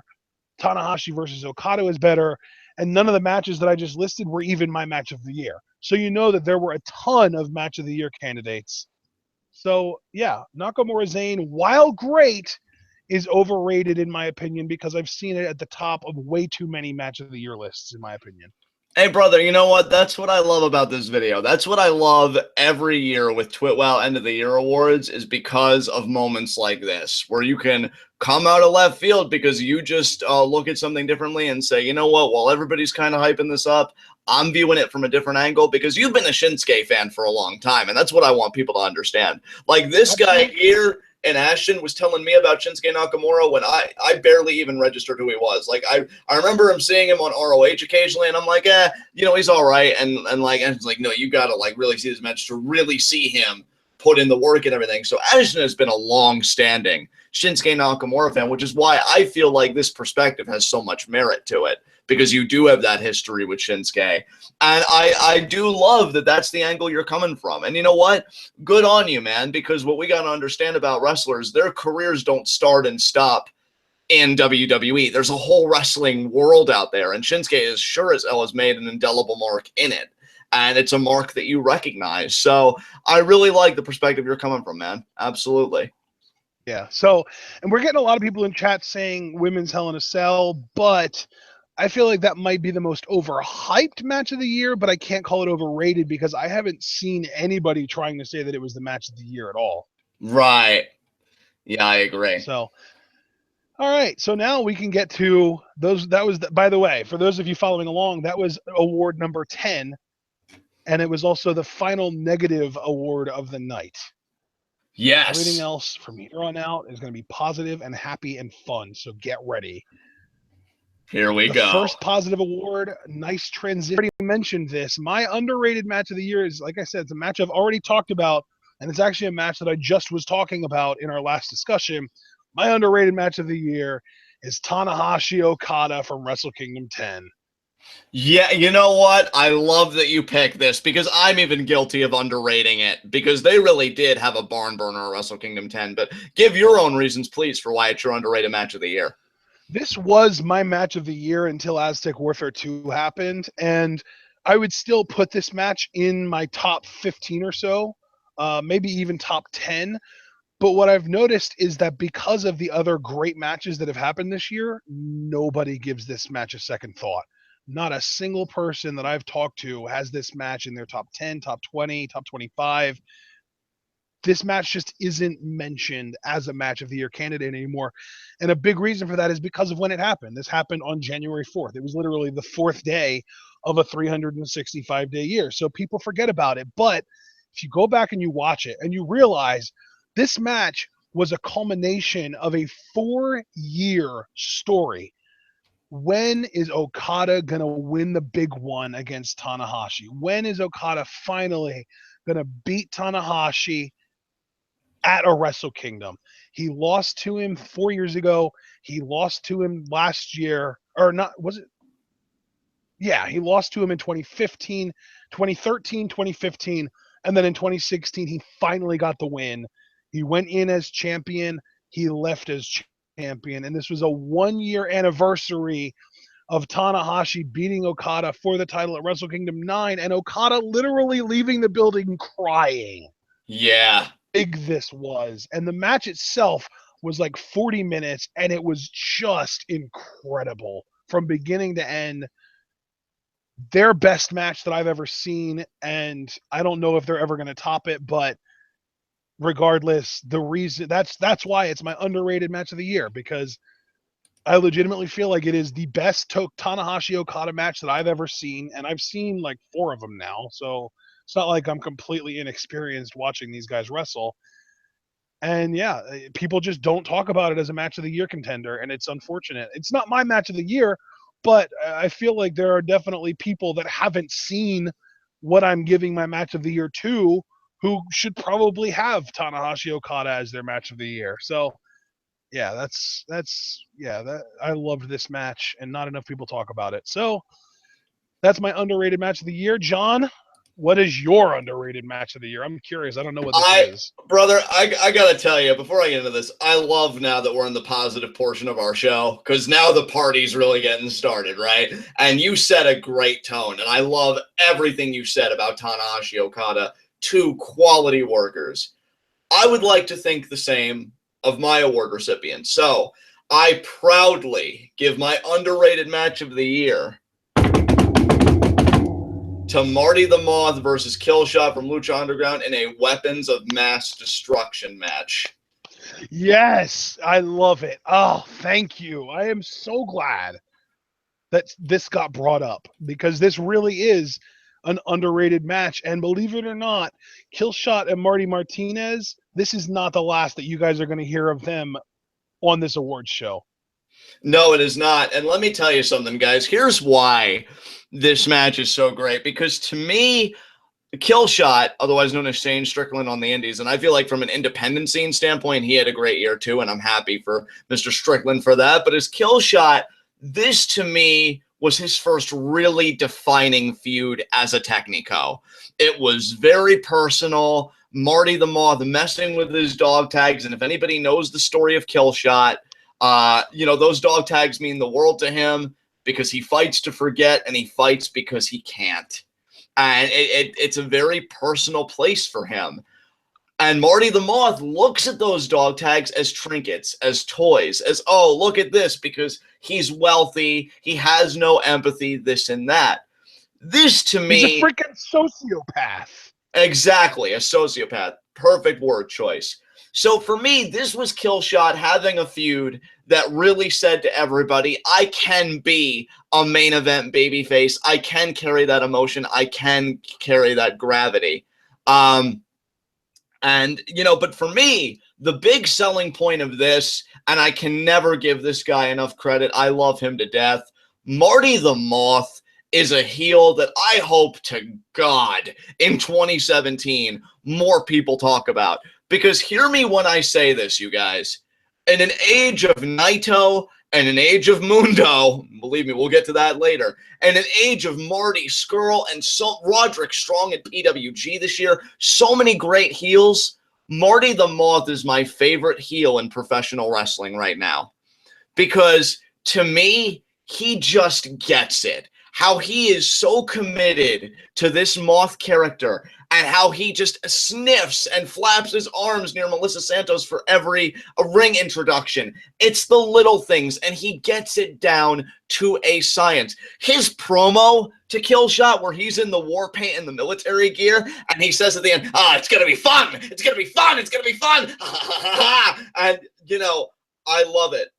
I love it so much. I love how committed he is to this heel character, and he just did fantastic here. Again, because he looked at Killshot's military background is, oh, do you want to play war together? And that whole cinematic where Killshot shoots him and he just laughs because it's just, life is just one giant game to this man.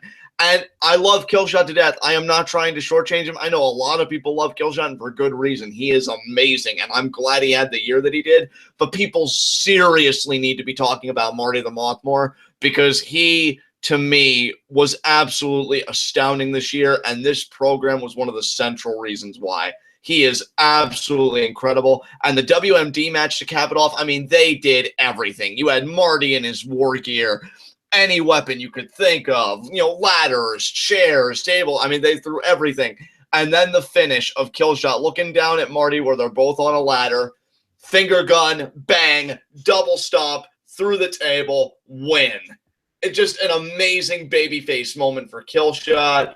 And I wish this match was talked about more, because you're talking about great character work. That's the thing. Like, the in-ring, it was great. Don't get me wrong. But it really was really nothing phenomenal relative to the rest of the year. But the character work, why you and I love wrestling so much, I feel like was at its best here. And just absolutely fantastic. So this is easily my underrated match of the year. Definitely agree. Yeah, that's a great pick. All right, so that's underrated match of the year. And John, that's underrated, but those are all matches that didn't quite make the cut for us. We wanted to acknowledge them and give them credit because they're all great matches, but at the same time, they're not quite the best matches. But you know what is the match of the year. Yes, dude, yes. Now I'm going first on this one, right? Yes, sir. Oh, I can't wait for this, because I love both of these guys. I'm honored to give this award to them. My match of the year is Kenny Omega versus Naito G1 Climax Finals, because they absolutely fucking killed it. Yes. Fucking killed it. Kenny Omega, to me, you know something? The guy could call me a prick and he'd actually be right on the money. But I am still going to sit here and praise the shit out of what he did. I know he had that press conference where he said, I know none of you fuckers think I can win this tournament. And you're right, Kenny. You're right. I didn't think you were going to do my pick emotionally. You were going to pull it off. You know? But, I mean, you did big with this victory. This match, why I love this match so much, right? Because you already had the A block decided, where Goto won, which, in my opinion, was an upset.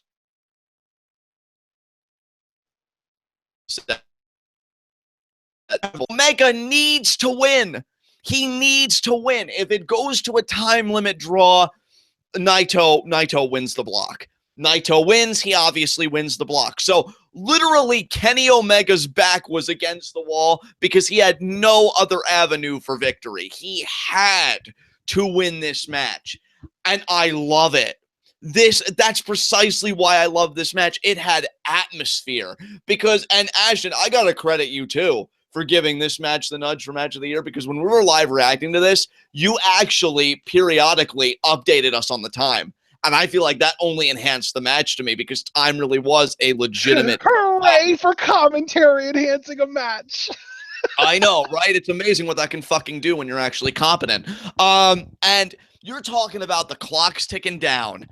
You know, can Kenny Omega do it? Will he do it? You know, he bumped up in weight, which I found was an interesting story in itself. You know, no longer a junior heavyweight. Kenny Omega wants to clean up the heavyweight division. He's playing with the big boys. And Naito, I mean, you want to talk about an obstacle. This is a guy, shit doesn't phase this man. He's been on his A game, I'd say, for the past 2 years, really, since being heel in Los Ingobernables de Japón and everything else. Like, how can Kenny Omega expect to win? And then you get to the match where Naito is just picking apart Kenny Omega's knee. The ring psychology was on fucking point. All the while, again, clock's ticking down. But then Kenny Omega would show some fight. I mean, that leg seemed like it was hanging on by a thread, but he pushed through it. He did like a top rope move, like a springboard move over the guardrail onto Naito. That was a thing of beauty. It was like a springboard senton. It was fucking gorgeous. Naito would do his leg submissions, which I don't know if it was a heel hook or what Naito was using, but there were great submissions in there, and you're thinking, oh, is Kenny going to tap out? And oh, even if he doesn't tap out, it sucks to be in a submission because you can't, be offensive in a submission, and the clock's ticking down. So all of this drama and everything, and with just minutes left, Kenny Omega hits the one-winged angel after all the torment, all the agony, all the picking apart of the leg, which Naito had done throughout the tournament, to win the fucking B block. I marked out hard when it happened. Kenny Omega will not be this won't be the last time I mention Omega, I should say, in these awards. At least I don't think. I'd have to look at my list because I remember really loving the year that he had. And this match was just an exclamation point as to why he fucking killed this tournament. I mean, hell, he won the damn thing. And the B block final, easily my match of the year, took my goddamn breath away and reminded me why I have been watching this for well over a decade and will continue to for decades to come, simply to have the privilege of seeing people like Kenny Omega come into their own. So, partner, I'm having a great time now. It's a party now. So tell everybody, what is your match of the year? Well, John, I tend to do things in excess occasionally. And for this, I didn't just pick a match of the year. I actually made a top 10 list. That's fine, brother. It was a great year for matches, actually, looking back on it. It was an amazing year. Like, this was the kind of year that is going to go down in history as legitimately one of the best years match-wise in the entire history of pro wrestling. It was unbelievable. So I made a top 10 just for 2016 because somebody on the Squared Circle subreddit made a comment or made a post, top 10 matches of 2016, and I figured, oh, hey, I have an award that I have to give for the best match of 2016. I might as well go all out and make a list. So let's start with number 10, Cage versus Matanza, Lucha Underground Season 2, Episode 19. Boss fight, and it was freaking amazing. Would you agree? Oh, goddamn right I would. I love that that's on your list. Yeah. So that was great. Number 9, Johnny Gargano versus Tommaso Ciampa. I know Deluxe Man is going to be happy that I mentioned the CWC match as a best match of the year candidate. I thought that this was a great match. One of the very few matches that's ever stirred up emotions in me because of the post match where they're just sitting together and like they do like the side bro hug. It was awesome. That was incredible. I completely agree with you. Number 8, John Cena versus AJ Styles from SummerSlam. And a big part of the reason that I loved this as much as I do is because of the fact that AJ won and kicked out of the Super AA, and Cena's reaction to AJ kicking out of the Super AA was legendary. Yes, dude, that was fantastic. In fact, I'm actually shuddering with excitement because if that's only number 8 and that match fucking owned, yep. I can't wait to hear what the rest of your list is. Number 7, Kazuchika Okada versus Hiroshi Tanahashi, Wrestle Kingdom 10. I already talked about it. Beautiful. Beautiful. Number 6, Aztec Warfare 2, the debut of Matanza. He showed up at number 21 when there were 8 people left, and he eliminated every single one of them one by one.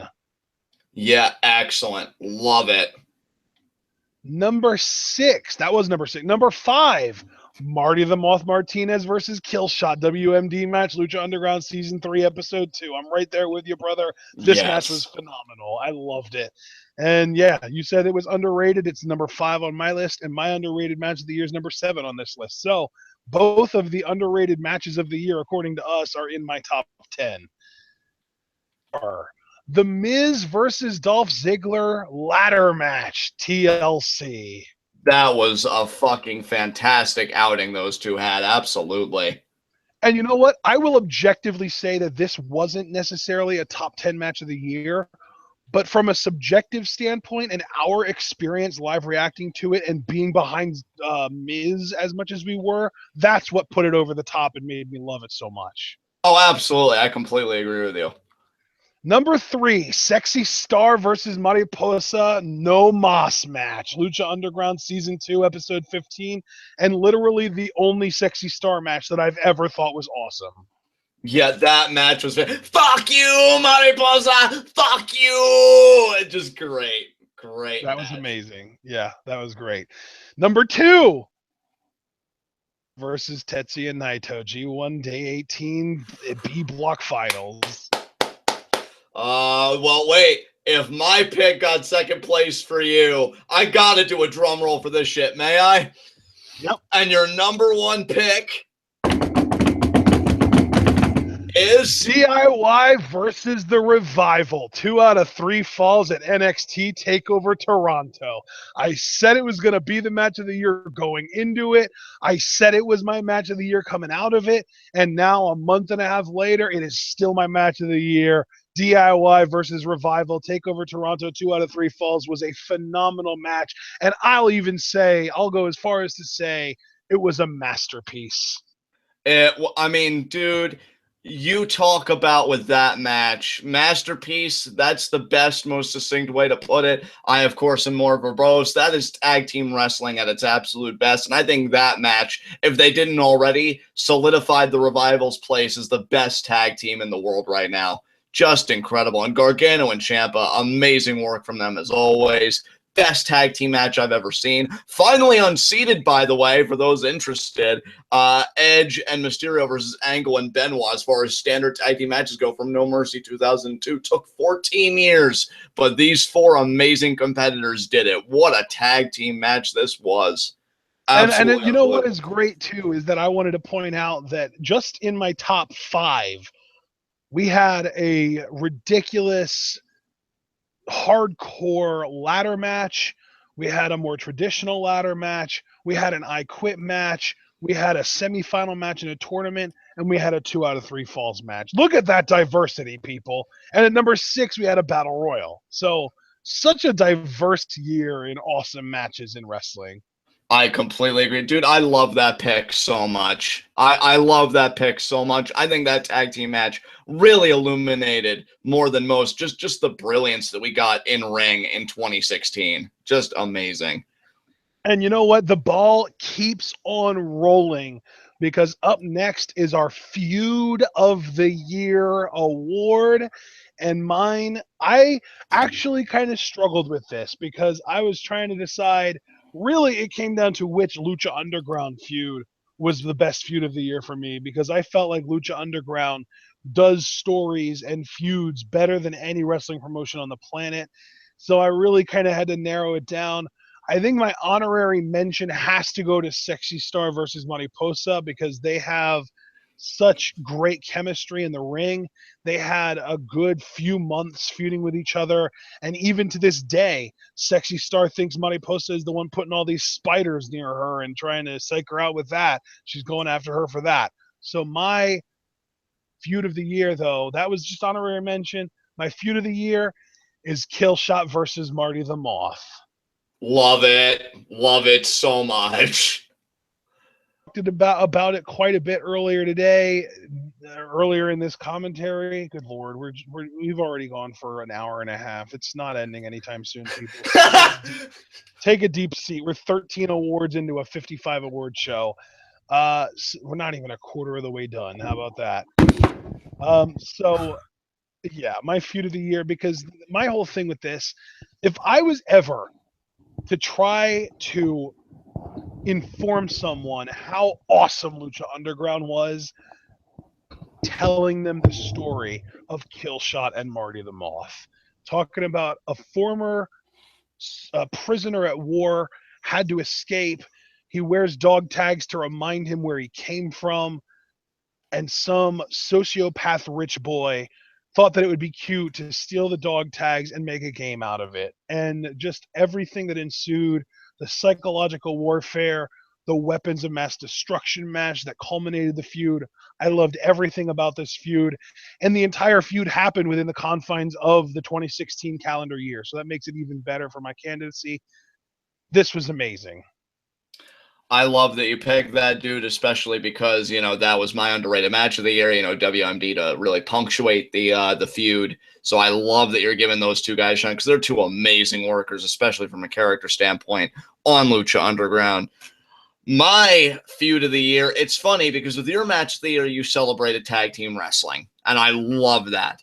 I did the same with my feud of the year because in an actual change, because I'll do an honorary mention as well since you did one. I'll take the same liberty. I originally had for my award recipient ZSJ versus Roderick Strong for the PWG Championship because I thought Roderick Strong was an amazing world champion for the promotion and Zack Sabre Jr. very beloved by the crowd, and I thought those two had amazing chemistry and it was a great blow off at the end with ZSJ finally winning the championship. But I remembered something that I had been saying a long while back, and I reflected on something else that was really, really good. So my new and definitive award recipient for Feud of the Year, American Alpha versus The Revival.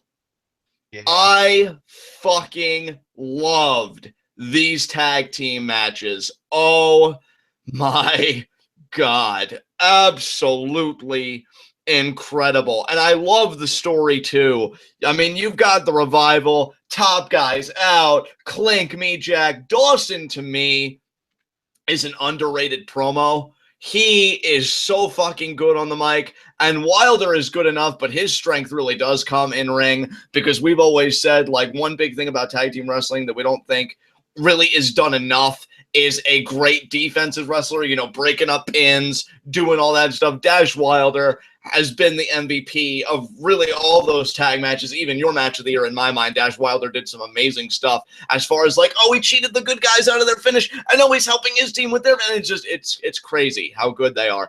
But then you have American Alpha, and what made this my feud of the year is they gave us what we needed. You and I would say on TWitWoW commentaries, oh, Alpha needs something for us to really be sympathetic. They're winning a lot. They look like fucking winners, this and that. Like, where's the sympathy? And then you have Jason Jordan talk about how he lost his All-American title, how Chad Gable was an Olympian, but unlike Kurt Angle, really couldn't bring home a gold medal and have that distinction to his name. They've known failure, and what's better about this is it was an outside failure. It was a failure in legitimate athletics. And these guys are very athletic dudes, and for them to talk about those failures, especially failures when they're in the vicinity of such prestigious honors, you can feel the weight. It's palpable, the gravity of it all to me. And then they go in the takeover, facing Revival for the tag titles, and they win them, and it's a great moment, and the crowd's fucking behind them. But then the takeover after that, the Revival win it back because, oh man, and then the Authors of Pain debut in the same match. But another great fucking match, and I think that match actually had a doomsday spot where Chad Gable countered it into a suplex. Holy fucking shit.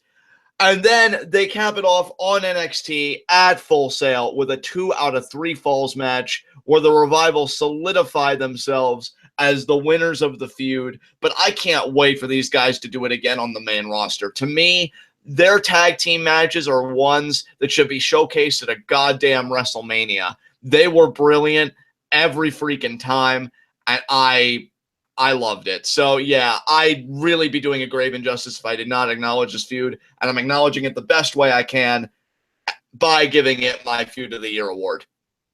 That's awesome, dude. Yeah, it was an amazing tag team feud.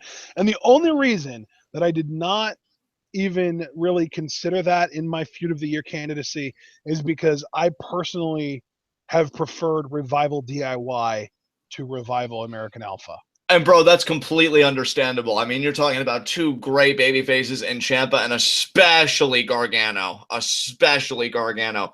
I totally understand that. But, like, American Alpha, and I have fallen off a little bit with them. It's meant I did get to see their title win because we live reacted to that episode. Go check it out on the channel, by the way, guys, if you haven't. But, yeah, and I'm happy for them. But their NXT work to me is king. I love Chad Gable. Jason Jordan's hot tag still gets me going. And, yeah, two great teams there, and I love this feud so much. Absolutely. All right, guys. Up next, we have our Storyline of the Year award. And John, you get to go first with this, so let's hear it. What's your storyline of the year? I'm curious. Oh God, the first of I'm sure a few times in this commentary where I get a little emotional because I'll be celebrating this man a lot. My storyline of the year, Johnny Mundo pays his way to Aztec Gold. I had said on one TWitWoW, because Johnny Mundo's been with Lucha Underground for 3 seasons now. And I've loved his trajectory, and I've loved his overarching story in the temple, you know? But I loved how they used him and still are using him in season 3. And I won't even talk about like the latter half of it. That plenty of time for that later. But him just being like, hey, Dario, Worldwide Underground doesn't care about, trios titles of this. We want the Lucha Underground Championship. And by we, of course, he means me. I want it, Dario. Put it around these amazing obliques. Give me a title match. No, actually, that's not how it works. You've got to earn a title match. In fact, you lost at Ultima Luchados, but Taya, you won your match.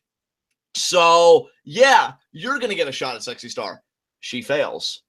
Then they do an Atomicos match. Jack Evans pins Sexy Star. Dario shoving it in Johnny Mundo's face again. All the while, by the way, Johnny Mundo fails to get picked on the Dial of Doom. And he's just like, man, I don't believe in fate. I don't believe in destiny. You think destiny gave me these abs? No, they did not, by the way. Out of Your Mind Fitness gave him those abs. Everybody check it out. And he's just like, give me a fucking title match here. He's like, no. Jack Evans got the pin, but great idea, Johnny. You said Sexy Star lost that match. You were on the winning team. Great way to look out for your Worldwide Underground brethren. Let's get Jack Evans a championship match. Jack Evans loses. And then Johnny Mundo, because he's so desperate, because fate is not smiling at him, Dario is fucking with him, he says, you know what? I'm going to take matters into my own hands. And he goes in and he has a cinematic that, my God, I was a fucking schoolgirl over because, first of all, it was brilliant from a narrative standpoint. He pays Dario off. I believe, what did I always say the amount was on that live reactions? $96,325 or something. It was that much money, but it was the money he won in season 1 when he was still a Technico. And he was putting Dario through the hell back then. He took Dario's money. He gave Dario his money back. Johnny Mundo. We always talk about guys that make a world title or any championship mean something. I often reference one of my favorite promos, Harley Race, talking about being NWA champion. Johnny Mundo literally put his money where his mouth is. The Lucha Underground World Championship, the honor of being called the best in the world in professional wrestling, and he believes you find the best in the world in Lucha Underground, and I would certainly agree. He thought that price tag was worth close to $100,000, and then the rest, as they say, is history, and history will be visiting. But I loved it. I love that he took the path of least resistance, never competed in a match. I mean, he competed in the Atomicos match, wasn't even a part of the finish, didn't even get in any #1 contenderships matches or tourneys. He knew Dario's language, and he exploited it, and I fucking love him for it. This was not even really the beginning of an amazing year, but certainly one of the defining moments of an amazing year for Johnny Mundo. This is my storyline of the year. Because, oh man, the fun was just beginning with this, and it really means a lot to me to give him this. So, what is your storyline of the year, my friend? Well, I don't have nearly as much of a personal attachment to my storyline of the year as you do, but I still feel like my storyline of the year is the most interesting visuals and narratives, and we got some great debuts to go with it that happened in wrestling this year. My storyline of 2016 is Cobra Moon and the Snake Tribe. Yes, so good.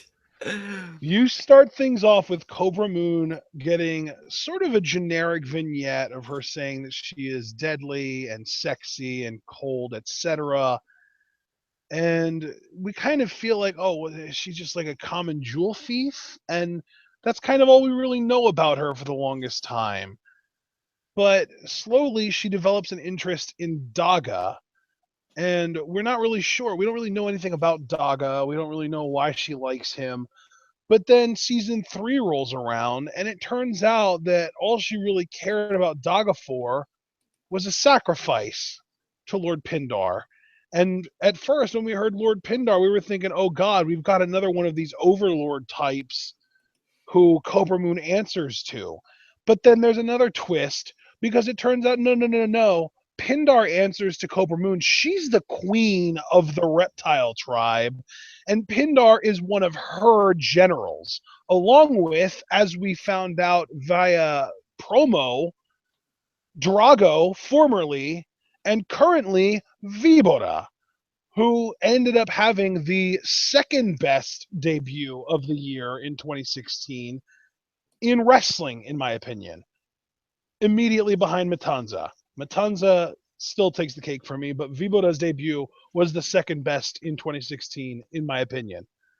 So Yeah. Cobra Moon is now commanding these two men, these two gigantic, scary, snake and reptile faced, they're her generals, and she uses them to essentially abduct Drago with the intent of starving him out, making him desperate, and basically brainwashing him.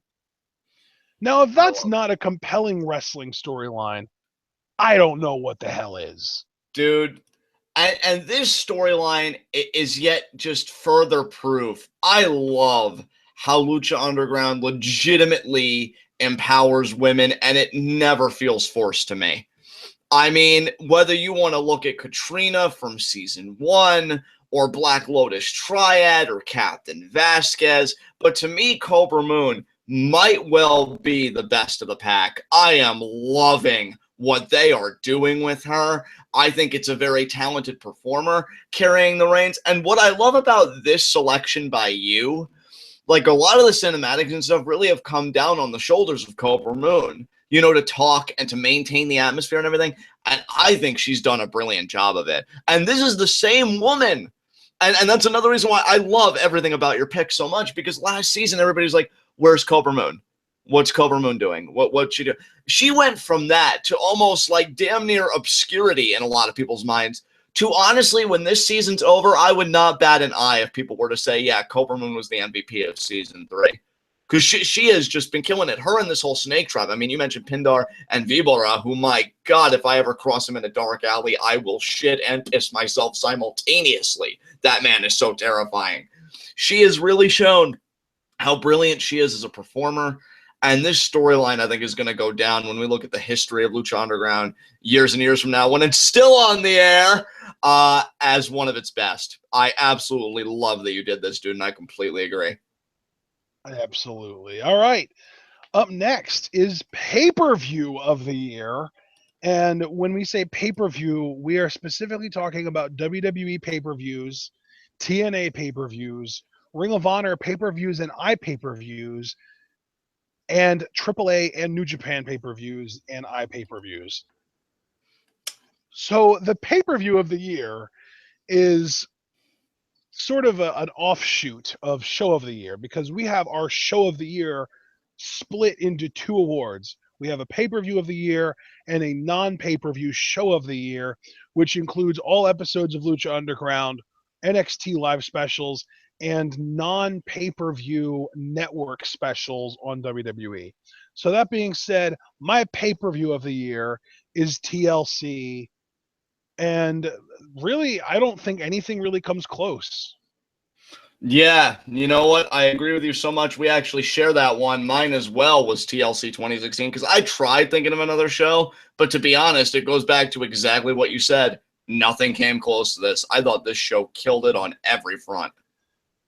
And yes, by the way, people, Wrestle Kingdom 10 was a very, very strong contender for this. But the reason that I gave it to TLC was because it was just straight up fun from beginning to end, whereas Wrestle Kingdom 10 was very much a 3-match card. Yeah, and I agree. Like TLC, a lot of people say that the worst match on that show was the tables match of Becky Lynch versus Alexa Bliss, and I would agree. But even that, though, I thought was a fun match and was well done by both women that really put a good effort in there. So yeah, TLC 2016 was fantastic. Yeah. I'm actually really surprised that we share this award because here's the thing, guys. There were a few of these awards where we had some communication where I would say, John, this is who I'm taking for my underrated wrestler of the year or whatever it might be. And he says, "Oh, okay, I was thinking about that person, but now that you took that person, I'm going to pick someone else." And we kind of do that just to kind of, make sure that we have somewhat original lists and that we're not copying each other too much. This was obviously one of the ones that we didn't communicate on because we share this. I don't think either one of us expected this. You know what? No, but again, I have to agree with your sentiments. Like, I ride my brain. I'm like, you know what? I really had fun with TLC though. Like, TLC was so Yeah. much, and I was thinking about live It reactions, and was I'm like, just a really yeah, fun show, beginning to end. It was, I mean, yes, Wrestle Kingdom 10 probably objectively had better matches. If you would look at every match on both shows and average out the star ratings that Dave Meltzer gave the shows, then yeah, I'm sure Wrestle Kingdom was better by quite a bit. But right. really, what we base our show of the year on is just what show we enjoyed the most. And Wrestle Kingdom was a lot of fun. It was amazing. But like I said, it did kind of feel sort of draggy points. Like there were points where it dragged a little bit and it didn't really kick into that, okay, this is why we watched this show until the Shibata, I believe, Ishii match. Right, that match was great. Yeah. So just wanted to kind of clarify why WK10 wasn't our pay per view of the year. That said, though, John, we have another part of this, and that's non pay per view show of the year. And I'm curious what you chose for this category. Now I'm very happy with this because, again, I was close to honoring this promotion earlier in the night, but I rescinded it, a few days before our award show.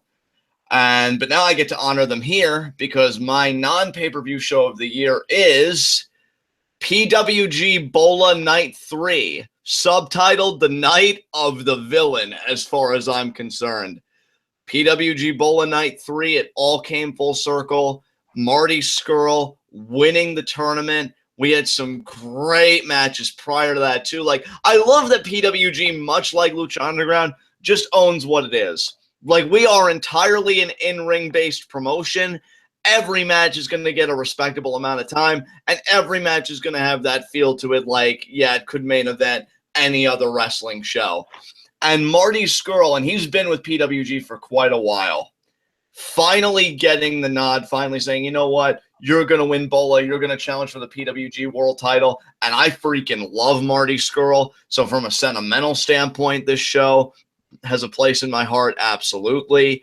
I feel like PWG killed it. I love watching them with Ashton and his mom. It's one of my favorite things that we do. I think PWG is a wonderful promotion. And Bola Night 3, seeing Skrull win, getting to see Cody Rhodes compete as well, that was really cool.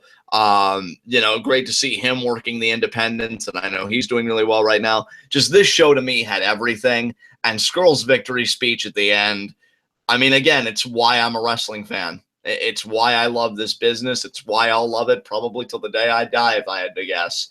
And yeah, just a great show. So PWG Bola Night 3, absolutely excellent. I agree. Yeah, really all three nights, but since you, Yeah. you had to pick one, I think night three is definitely the most apropos because in night three you had, like you said, the night of the freaking villain with Marty Skrull having his big end of the night victory in the Bullet tournament, but also earlier on in the night you had the last ever, probably the last ever Team Champa versus Team Chuck Taylor match featuring Jushin Thunder Liger's legendary asshole. Yes. Yes. And that's a legitimate sentence because it happened. I just love the moments that were on this show. This show was fantastic. Yeah, it was great. That said, though, my non pay per view show of the year is Aztec Warfare 2. Yes. So This, good. it was amazing. This whole really episode match, whatever you want to call it, was just phenomenal from beginning to end. They started, Phoenix comes out number one, and immediately number two, who else? Rey Mysterio making his Lucha Underground debut.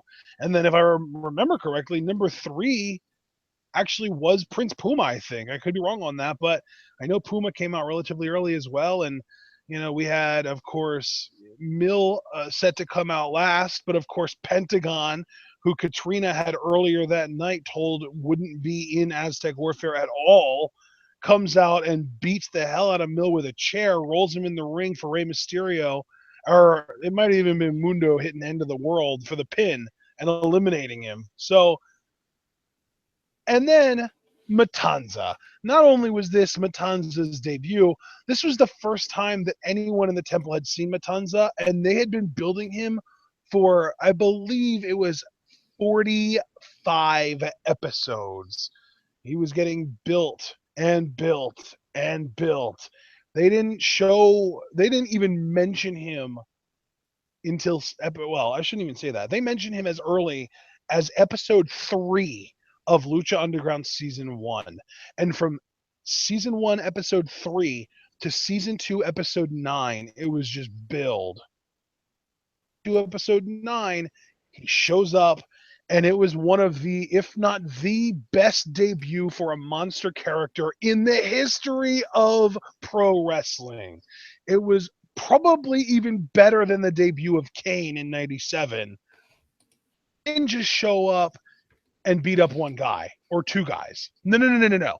He beat 8 of the best that Lucha Underground has to offer, starting with the champion. The first person that he was eliminated by Matanza was the champion at the time, Phoenix. And the last person that he was eliminated by Matanza at the time was Rey Mysterio Jr. And I believe that was the last time Rey was pinned in a match in Lucha Underground. Yeah, absolute insanity. I love that you picked this. That's great. I mean, because even just for Matanza's debut alone, this deserves to be recognized. That debut was absolutely fucking incredible. And he wins the world title, and he wins it in dominant fashion. He didn't luck into it. He wasn't the type of character that bragged about himself. Oh, I'm so great. And then, kind of lucks into being the man. No, Matanza's a monster character, and he feels like a monster, and he took that title, both of being a monster and the Lucha Underground Championship, by force. And you know something, dude? I gotta say this too, because you already kind of touched on it. The idea that Lucha Underground built him up for so long. Normally, when anybody or anything builds up something for that length of time, it's usually a letdown, right? But I feel like the buildup in this case was entirely justified. I was not disappointed in the slightest. And that's probably the biggest accomplishment here and why this deserves to be mentioned, because this was the culmination of all of that buildup, and they hit a home run to me. Absolutely fantastic. Love that you picked this. Exactly. All right. Up next, our next category. This is a big one. This is another one that I think a lot of people are going to be interested in. Superstar of the Year. Yeah, and you go first, right? Or do I go first? And, John, I don't know if you want me to go first, because I think, if you would ask our fans, I don't really know. I don't think they want none. I feel like they don't want none. Yes. I don't think they want none either. Because my superstar of the year is AJ Styles, as the Lexman and Rosie in chat have already predicted. AJ Styles has had probably the best year of any wrestler in the WWE, even a decade, I would say. And it's not even just in the WWE, because he actually started the year in New Japan, had the semi-main event at Wrestle Kingdom 10, and he wrestled at WrestleMania 32. Granted, he lost in both of those outings, but since then, he has defeated John Cena in singles matches at pay-per-views twice, including at SummerSlam, which is the second biggest show on the WWE calendar. And he has become the WWE World Heavyweight Champion, defeating Dean Ambrose at, I believe it was Backlash that he won the title at. So yes, AJ Styles is my superstar of the year, and it's really not even close. You know what, brother? You're right. It's not even close. But here's the thing. Unlike pay-per-view of the year, I didn't co-sign on to this. Not because I want anything. No, I too don't want none. But this was a chance for me to really recognize somebody who had an incredible year.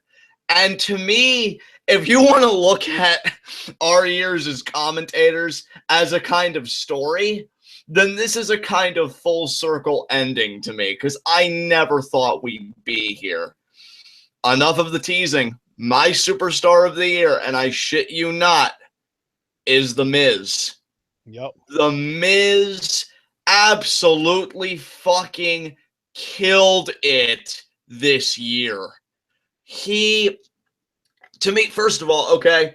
Now I know what a lot of people are saying. Patience, my friends. Patience. Let's give The Miz some love, okay? Let's give him some love. He did incredible this year. He killed it on the microphone. Him and Maurice are an amazing team. And it doesn't hurt that they're actually married and they get to be on the road together, which I think is a beautiful thing. I am a sap at heart. Johnny Scumbag exposed. I know that's giving Shay some unnecessary ammunition.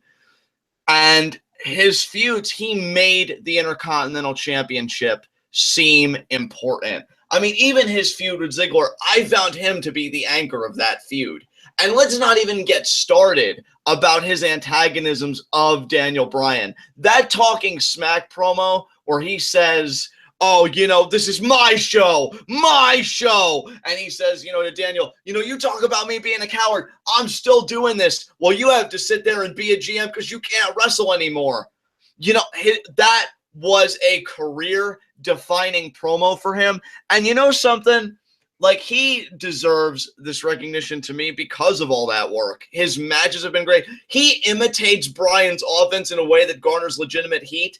And he actually did a Busaiku knee kick one time against Ziggler on SmackDown that I thought looked legitimately gorgeous. So even the in-ring stuff where I'm like, Miz can't work. No, he's a character wrestler, and he's fucking great at it. And I'm going to top it off by saying this as far as Superstar of the Year goes. Forbes today came out with an article, and they made 10 predictions for 2017. Their number one prediction was Miz would win the WWE Championship this year. And I honestly hope that he does, because there's some potentially really compelling stuff that they could do with him chasing the world title that they would have to work really hard to keep him from getting cheered, because there's some stuff like, and especially with the way that Daniel Bryan is with him, it really is kind of like an authority situation where it's tough just kind of idly sit by and be like, oh yeah, well, The Miz is a scumbag, so he totally deserves to get treated like shit by Daniel Bryan, who we love. Yeah. And dude, like, I'm ready for this title run. I've even been saying when he drops the IC Championship, which, by the way, he's in a program with Ambrose now, guys, and it's already starting to show promise. I loved that he just called out Renee in front of everybody and the slab. Normally, I'm not one for that kind of cheese, but there's something about Miz's delivery to me that I get into it. If he were to win the WWE Championship in 2017, 6 years after the first title run that I distinctly remember, the day after he won it, I woke up early enough before school just so I could record a commentary to tell everybody how shit I thought it was. Not only would I be ready for this title run, I'd embrace it. You want to talk about a full circle ending? I used to hate this man on every level, like that Charlotte level of hate that you currently have for her. I had for The Miz, because I'm like, you're not a good heel. You're just not good at what you do, period. But, man, has he been killing it this year. And I like that I'm giving him my Superstar of the Year because, he's not your big box office guy, unless you ask him, like an Okada or an Omega or an AJ Styles or any of that. But he's a guy that's really been putting in the work, and I think it's really finally starting to click for him that if he became world champion, and he's one of the only true genuine heels on the WWE roster to me, because AJ gets cheered. People love AJ. How can you not love AJ when he blows your goddamn mind? Kevin Owens is charismatic as fuck. Jericho makes catchphrases on a dime. Miz gets that heat. If he were to win that world title, the babyface that beats him for it, fucking made to me. That's the quality heel that he is. Miz, easily my superstar of the year. Okay. So, well, you know what? I feel like I'm waiting for it to click, but I guess it's not going to. Our next category is non-WWE wrestler of the year, and you go first. right, I was just waiting for you to make the introduction of the awards. So now, non-WWE wrestler of the year, and now everybody can get fucking hyped. And I'm so glad I get to go first on this. My non-WWE superstar of the year, Johnny fucking Mundo. Yes. This was it. This was it for him. You know, it means so much to me to give him this. And I know I've been saying that a lot, but this award especially means so much to me to give to him, because I would beg, as most fans beg, for WWE to do something. Turn him heel. Turn him heel, please. Please. He could kill it as a heel. No, he's going to be a babyface, and he's going to lose to everybody when he comes back from having surgery on the pinched nerve in his neck. So you're not going to make him a main eventer. No, mid-carder for life. And you're not going to listen to him when he has creative input. No, we're just going to keep doing our own thing. So he leaves. And I was heartbroken when he left. I'm like, well, that was it. That was our last chance. I wanted to give everybody their mark out. No mark out to be had. And he would work the indies, so I knew he wasn't giving up on wrestling. But then he happened upon this wonderland of just violence and mayhem that we call Lucha Underground. And he was building creative freedom. You can't forget the creative freedom. Thank you, brother. Thank you, brother. Creative freedom for days. And in 2016, all those years of everybody saying, he's the next Shawn Michaels. Oh, he can be such a great heel. Oh, he has such a great look. This is what professional wrestling is. All of these years, and I've witnessed them from Eminem all the way to here. I only really exploded in 07 when he became John Morrison.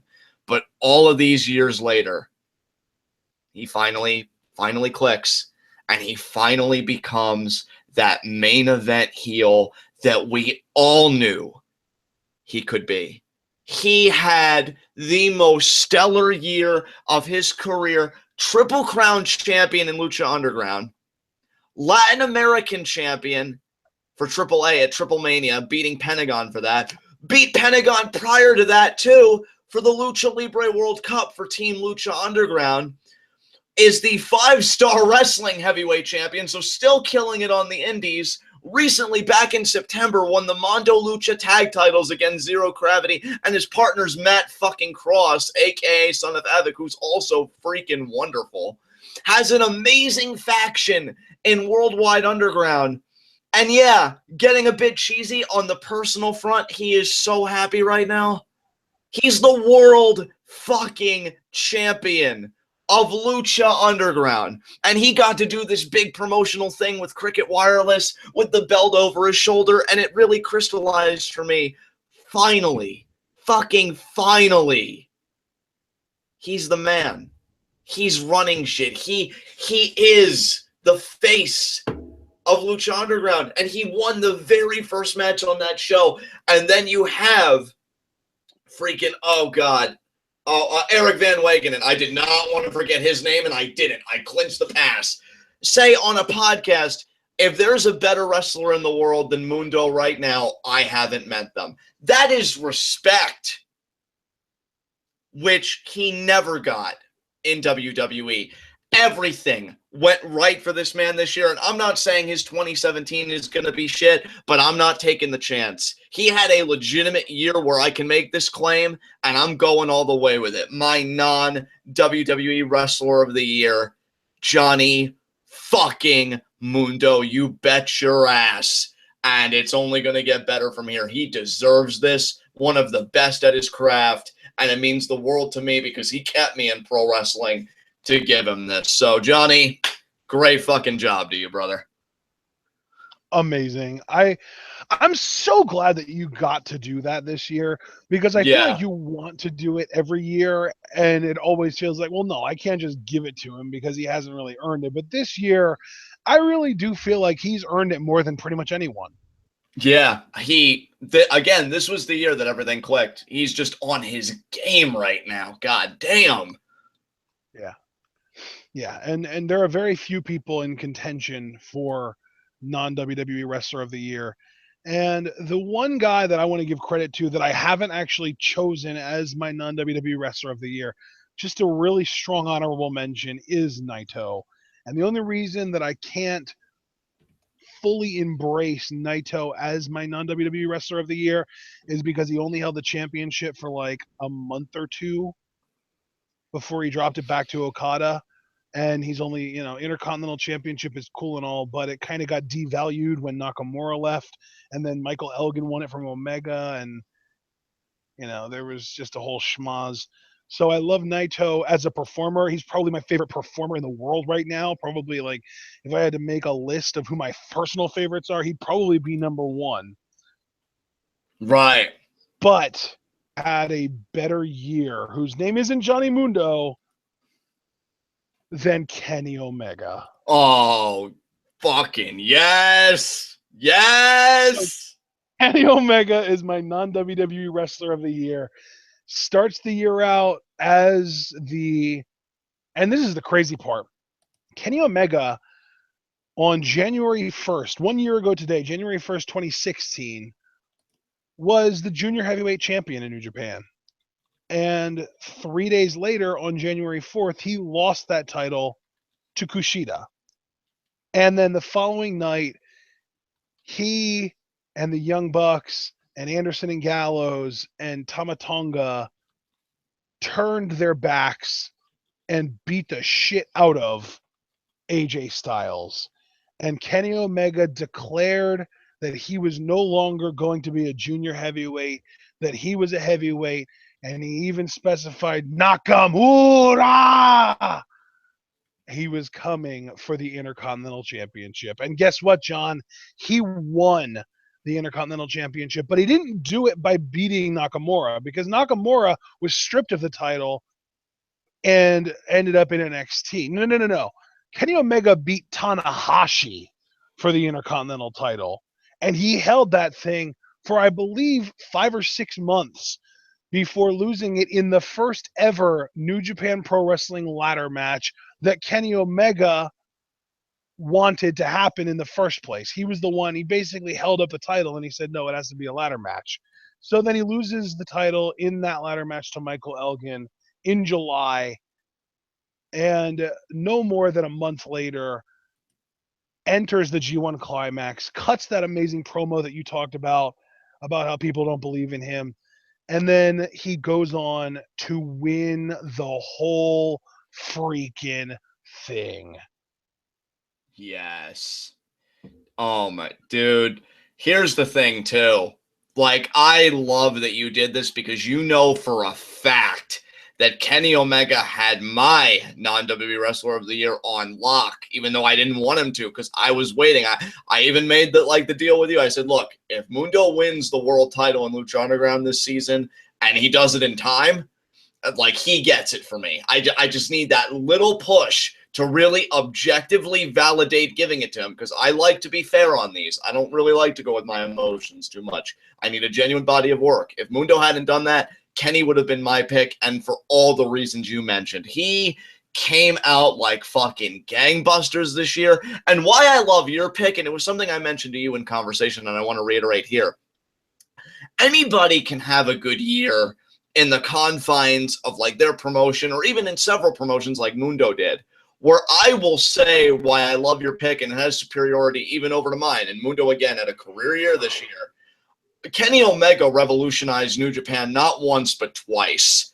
Yeah. First time bringing in the ladder match to New Japan, bringing that to them. Second time being the first Gaijin to win G1 Climax. I mean, that's huge.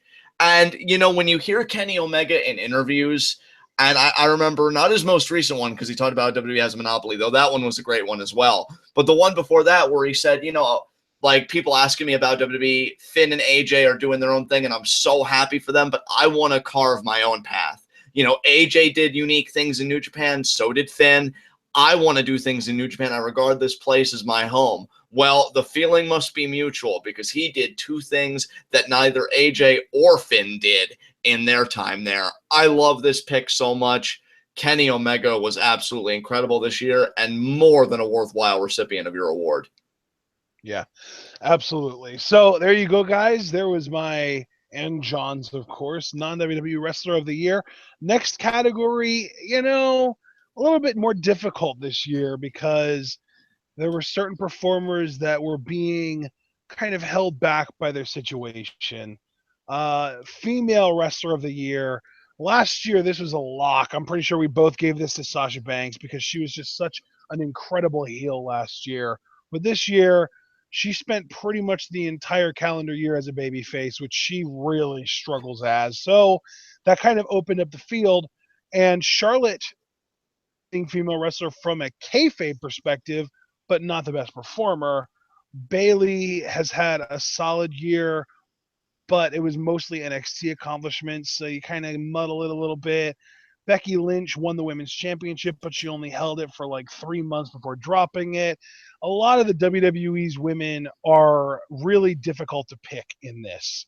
So what I did was I used a combination of performance and kayfabe, and I went with Asuka because to me, Asuka has the perfect combination of kayfabe in the sense that she has been the NXT Women's Champion, or was the NXT Women's Champion for the latter 8 months of the 2016 year, and because she consistently had some of the best women's matches in the WWE system and in wrestling that John and I got to see this year. So yes, Asuka is my female of the year.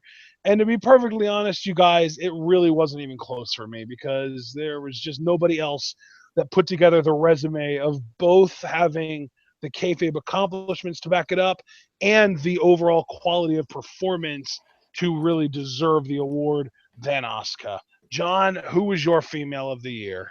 I mean, hell, brother, I already got to concede that I think you do have the superior recipient. But again, I didn't want a lot of duplicates on this show. And again, I did want to be fair, even if it was a tough pill to swallow. So I'm going to remove the Band-Aid quickly. My female wrestler of the year is Charlotte. Oh, God, that stabbing wound, but I had to. You know, to me, from a kayfabe standpoint, which, these awards are based, undefeated on pay-per-view, 4-time women's champion, even main evented a pay-per-view at Hell in a Cell, and she was on the winning end of that main event. And whether we like it or not, she is heavily promoted. She is kind of running this shit. I certainly don't like it, but I have to acknowledge it for what it is. Charlotte, yeah, kayfabe-wise, had a great year. 2016 was very kind to her. And so I give her my award. But that's all I want to say about it, because the sooner we move on to our next category, the sooner I get this bad taste out of my mouth. Yeah. Yeah. Well, and you know what though? If you wanted to ensure that you didn't have the same as me and you already knew I was picking Asuka, Charlotte is the easy pick because you can just justify it by saying you are basing your award exclusively on kayfabe accomplishments. And by those measures, Charlotte was hands down the best female this year because she held a championship for like the entire year. Yeah. Oh, man. But yeah, I mean, hopefully 2017 will be different. Really hoping like Bailey and others have a great 2017. But for now, yeah, Charlotte gets it. Goddamn. Goddamn. So, up next, we have a much easier, much more enjoyable award to be able to give out. Tag Team of the Year. John? Oh, this was far more pleasurable for me. I'll say this with a song and dance. My tag team of the year is The Revival. And hey, buddy, this is one that we actually have a duplicate on because my tag team of the year is also The Revival. Unanimous, people. Unanimous. They commanded the respect of just tag team wrestling on the whole to me. I mean, amazing match after amazing match after amazing match after amazing match. producing them like a goddamn factory. You know, John, I guess you could say that they go hard all day, all night, right? Absolutely, I can, brother. Absolutely, I fucking can. You know, honestly, main roster, NXT, New Japan, Lucha Underground, wherever they go. But of course, they need a third man if they were to do that. But you get my point. It doesn't matter where these guys go. They are talented at what they do. And they had to go through the motions like most breakout NXT acts. There was a long time they were jobbing to other teams. We thought originally they were going to be, the mechanics and come in, didn't start out that hot, but then the very first Dusty Rhodes Tag Team Classic, they started picking up that steam, and the rest, as they say, is history. And this year was a career-defining one for both Dawson and Dash. I fucking love these guys. I love that they really carry the gimmick with such confidence and such believability with how they work in the ring. I usually talk about in live reactions like the tag team fundamentals. Oh, look at that guy cutting the ring in half. Oh, look at that guy stopping that guy. The Revival have revived, on totally intended, the science of tag team wrestling to me, the art of tag team wrestling to me. No other tag team comes close, and I love Alpha to death, but I'm sorry, they did not have the body of work that Revival did this year. Wasn't even close. Has there ever been a more apropos name for a tag team than the Revival, given what they've been doing to tag team wrestling this year? Absolutely not. I completely agree with you. It's unbelievable, isn't it? Yeah, I love that we got one that was unanimous too. But up next, we have a new award to give out. The best on-air non-wrestling talent. And I get to go first for this one. And I don't think there's a better option than Mr.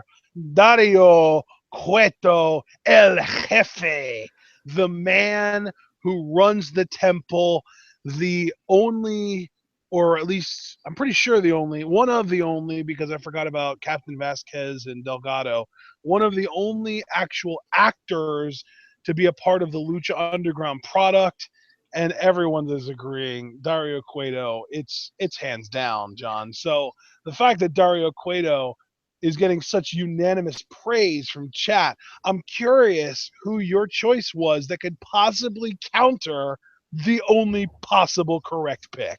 Hey, brother, really no arguments from me if I'm being entirely truthful. Your pick was freaking awesome! Yes! But I gotta say, man, my on-air non-wrestling talent, I had to give it to him because I thought the transition was going to be more painful. I really did, but I think he's done so well with it. He's the highlight to me of Talking Smack. He is Daniel Bryan. Nice. Yes. Daniel Bryan, I love how he fucking needles people and trolls them. And maybe he shouldn't because he's supposed to be a babyface, but goddamn do I find him entertaining. First of all, his stuff with Miz, enough said. Second of all, his stuff with Alexa Bliss. So you had a pageant mom. You don't know my life. Dead. He is just so good at this role and just so charismatic in this role. And, part of me does feel bad for him because, if they didn't have him under contract, he probably wouldn't even be doing this. I don't even know what he'd be doing. But the fact is, he is doing this. And you know something? I respect him because we were talking about people earlier, like Roman, like others, who only really put their best foot forward when they're given the main event, when they're given the world. Daniel Bryan, I believe him when he says, I don't want to be here. It's a contract thing, whatever. And you know what? He could have been a piece of shit about it. He could have deliberately tanked. He couldn't have put his best foot forward. But he loves wrestling, and he'll take being a part of it in any form. And so he has become just a great, authority-type personality. I love his interactions with the talent. And I'm so glad that Talking Smack exists because while I love the talents that get to talk and work on their mic skills, you have the perfect tandem in Renee and Brian especially. I love his personality. I love his quirks. I want to sit down and have whatever vegans drink, with freaking Brian and just shoot the shit. He's wonderful and so much better than Mick Foley. I got to say that too. If we're really comparing and gauging, whereas Mick is just falling and falling and falling, Daniel Bryan just continues to be that guy that we all really love and respect. So Bryan, definitely my non-wrestling on-air talent award recipient. So excellent Awesome. stuff. Excellent. All right, now we have two very similar awards up here, and I want to explain the details of both of them so that people don't get confused. Two separate awards here. One is for the underutilized talent of the year, which is somebody who is underutilized by the company they work for, who we feel is very talented and should be given more opportunities, but the company just refuses to give them opportunities. And then we also have the underrated talent of the year, which is specifically talent that is talented and maybe the company gives them a little bit of something, but in general, fans don't seem to appreciate just how good this talent is.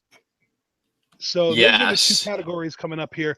John, you get to go first for underutilized talent of the year. Now, remember, guys, this is who was underutilized by the company, not necessarily underrated by the fans. So, John, who was your underutilized talent of the year?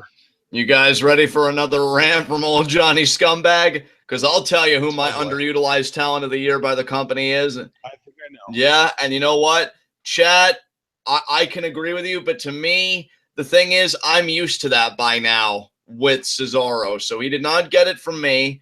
Who got my underutilized talent of the year by company standards was Rusev. To tell you guys that I hate how WWE has been using this man would be a gross and borderline insulting understatement. This was a guy, and I'll admit, because I remember our preliminary discussions, me and Ashton on TWitWoW, and I remember, and I agreed with you at the time, so I'm not even trying to put you out to dry. Like, you and I were on the same wavelength. Because we thought, oh, this is going to be that big monster character like Umaga almost as a template. You know, you get a lot of wins, you crush a lot of guys, no pun intended that time, but then you fizzle out and you go to the mid-card because really all you have is the intimidation and this and that. But Rusev was a revelation because while we were just expecting, you know, this kind of, you know, brutish kind of, oh, I'm big, oh, I'm dominant kind of guy, this guy has personality. And this guy can work a mic, and he's funny. Going to Titus O'Neil's kids, see your father over there? He's a loser. And, you know, just so fucking funny and so charismatic. You know, and to me, yes, he was U.S. champion, but been there, done that. And he had a great run both times. Both times to me. Had great runs with the U.S. belt. And I'm thinking, okay. And he can work in ring too, by the way, because of that triple threat match he had with Cesaro and Kevin Owens where he more than held his own. So I'm thinking, okay. So he's bound to get a main event push, right? He's just bound to do it, right? No.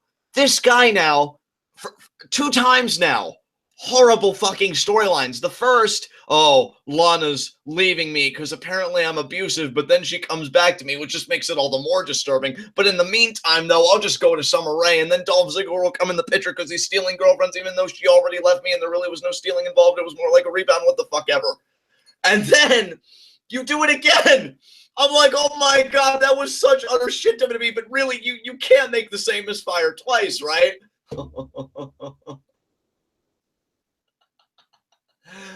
I was wrong because then you get the whole feud with Kaz, Enzo, Lana, where again Lana's being objectified. Oh, and then before that, Roman Reigns, let's not forget, where Rusev's apparently a heel because he defends his wife and he loves where he comes from and he loves his lineage. Oh, what a terrible person. I hate it. This guy has everything to be that man. Do you want to know, guys, right out of the gate what my dream feud for this year is? And I know it's not going to happen, which is why emphasis on fucking dream. I want heel Rusev versus babyface Seth Rollins for the Universal Championship this year. Hell, if Rusev were to get drafted to SmackDown and AJ by some miracle wouldn't get plucked, I'd love babyface AJ versus Rusev for either #1 contendership or the world title. It is time for this man to be working with top-tier talent. They are pissing him away, and all it's doing is pissing me off. So my underutilized talent by company standards far and away Rusev. I am very curious who you pick, though. Do you know who I picked for the last 2 years? No, I do not. Okay, so at this point, it's almost a meme that when we get to underutilized talent of the year, Ashton gets to rant about NXT call-ups because that's who I've picked for the last 2 years.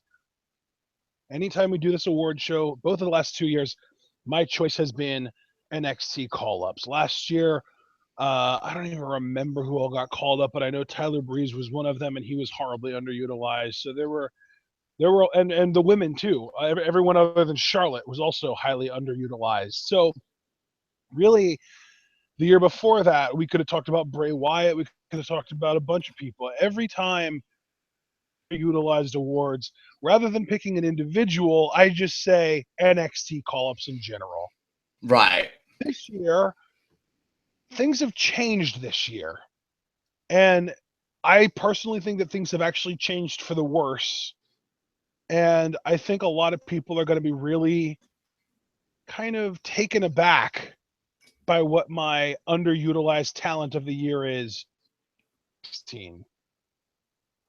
And no, it's not Apollo Crews, and no, it's not Tyler Breeze, and no, it's not Ziggler or Cesaro. It's not even somebody who was on the main roster in 2016.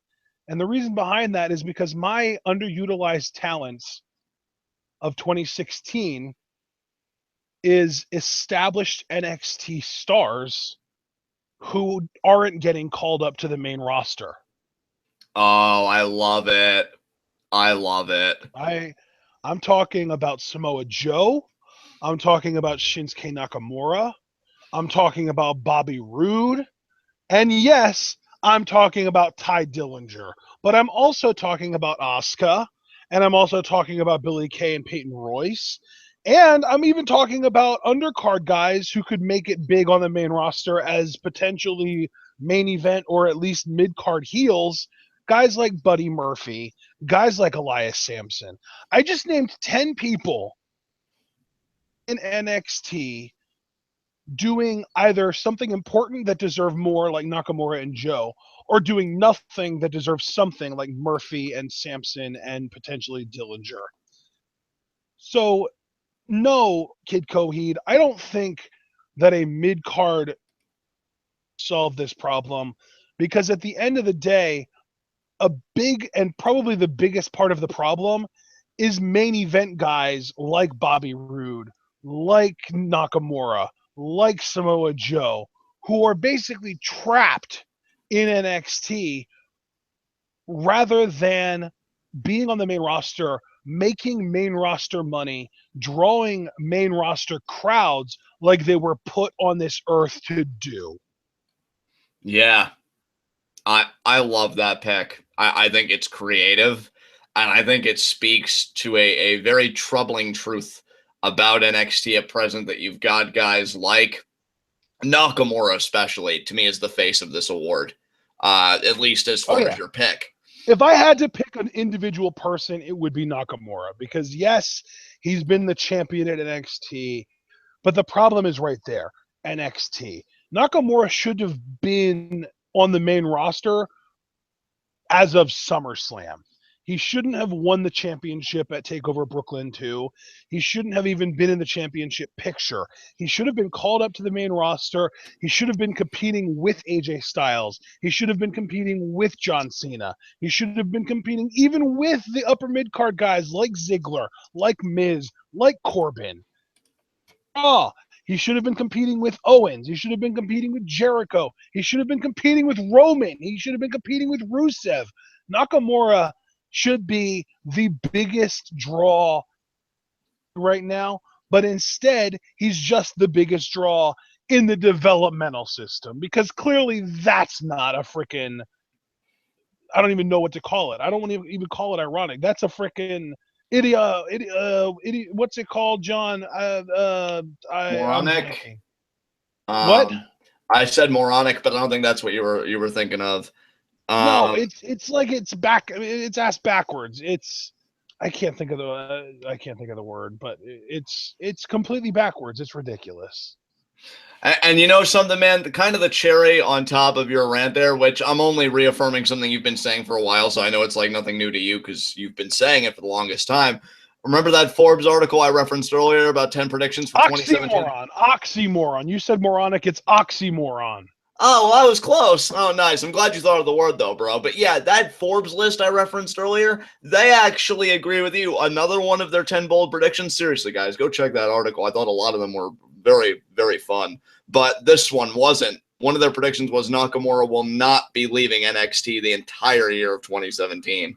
And you've been saying that you feel like he's going to take a deep seat there and be kind of like a Finn Balor, and Forbes agrees with you. So I hope you guys are wrong, but we'll see. I hope it's wrong too.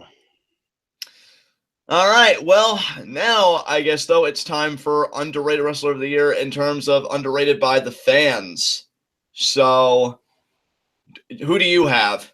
Because you go first this time, right? I get to go first here, and to me, this was really more because I do feel like the people that you and I really like and that we value and that we see as really talented that people kind of sleep on, people are coming around on them.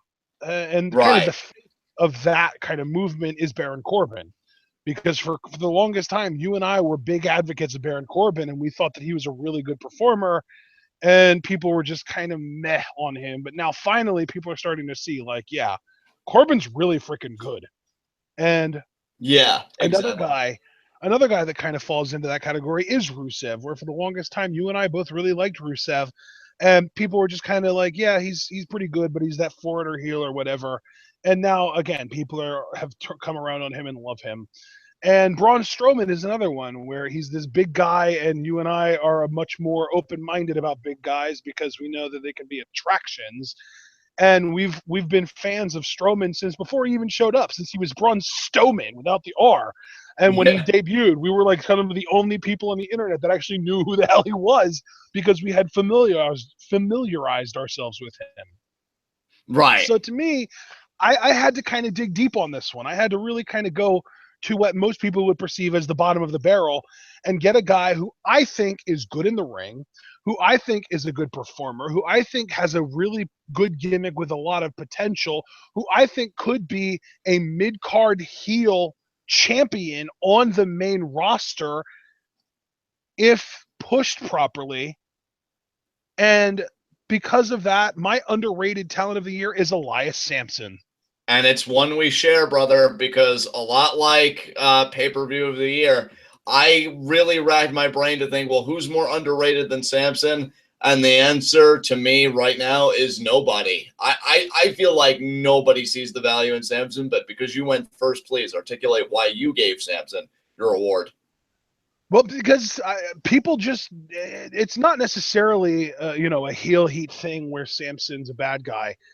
I think people genuinely think Samson sucks. I think people are under the impression that Samson isn't a good performer. People, and I know for a fact that Ecstasy 69 in our comments has already come out and said that Samson isn't good enough in the ring to carry a push or to be a champion. And I strongly disagree with that sentiment because we've seen him in really short matches, but have you seen some of his house show matches that go for 15 minutes? Because I have. I've looked him up on YouTube, and he's really good in the ring. He is somebody who was actually used by NXT as a jobber before they gave him a gimmick. And those are the guys who are typically actually able to go in the ring pretty well because if you're being used as a jobber, it means you're good at making other people look good. Samson is good at that, but he's also got a really convincing offense. I love his knee strikes. I love some of his grappling. I love the way that he works a hold. And there are just a lot of elements to Samson in the ring that I think go underappreciated because he only ever really gets to work short matches in NXT now. Yeah, But dude. above all else, he is an excellent character. And that is what I love from my wrestlers, is characters. And I think really if they do call Samson up, it needs to be on SmackDown because they need to keep him as far away from Corey Graves as possible. And they need to push him as either a full-blown drifter where his guitar is his life and he uses his guitar to make money, including using it to win matches in a cheaty way, aka Jeff Jarrett-esque, or they need to push him as a fake drifter in that he's basically a hipster who just pretends to be a drifter because he thinks it's cool. Either way, I see mid-card heel champion in this guy, and a lot of people think he's a complete scrub who isn't able to do anything well. I disagree, and that's why he's my underrated talent of the year. I love your reasoning. Let me just give mine very quickly for why we share this. To me, I look at Samson and I see another Miz in the sense of he really is a true goddamn heel. And I think I don't want to say like all wrestling fans because I do not want to commit a broad generalization, but I think most of the live WWE audience really doesn't care that much about characters to me because they'll cheer for heels just as much as they cheer for faces or even boo faces. You know, the dynamic is all screwed up. I'm not saying it has to be clearly defined every single time, but when you do have a clearly defined heel that gets that heat, they can be invaluable to your product. Case in point, my superstar of the year, The Miz. And I think Elias Sampson, with how much he is hated by people, with the style he works as a heel, with the knee strikes and the slowed down pace and telling people to shh because he feels like, you know, him working in the ring is like a performance. This is a guy to me that main roster, absolutely, I agree with you, mid-card champion. I could see him having a monster run with that IC championship that it just makes people beg. An Apollo Crews, a Kalisto, any babyface, please beat this man and make the title exciting again. For me on NXT, depending on how long they keep him, it's a shame that he's found himself in the era of the Nakamura's and the Rudes and the Strongs and the Aries, because if this was like old school NXT, where guys like Bo Dallas used to rule the roost, he would not only be NXT champion, he'd probably be going in his 8th month as champion by now and having a really dominant run. He's convincing to me, and he's believable as a heel, and I agree with you about the look. Great fucking look. I think he's the total package, and I think he's somebody, again, like... To me, this is something that I think a lot of people overlook. To me, Right. Elias Sampson is Damian Sandow with better in-ring skill and a better look and maybe slightly less charisma, but not even a significant amount less charisma because he is a legitimately charismatic dude. Yeah, absolutely. I just think he's a guy that's kind of flying under a lot of people's radars, but sometimes it's those talents that have the best success. I mean, again, look no further than the guy we used to be kind of preaching about and saying, oh, but he's really, really good in Baron Corbin, and he killed it in the SmackDown Triple Threat recently.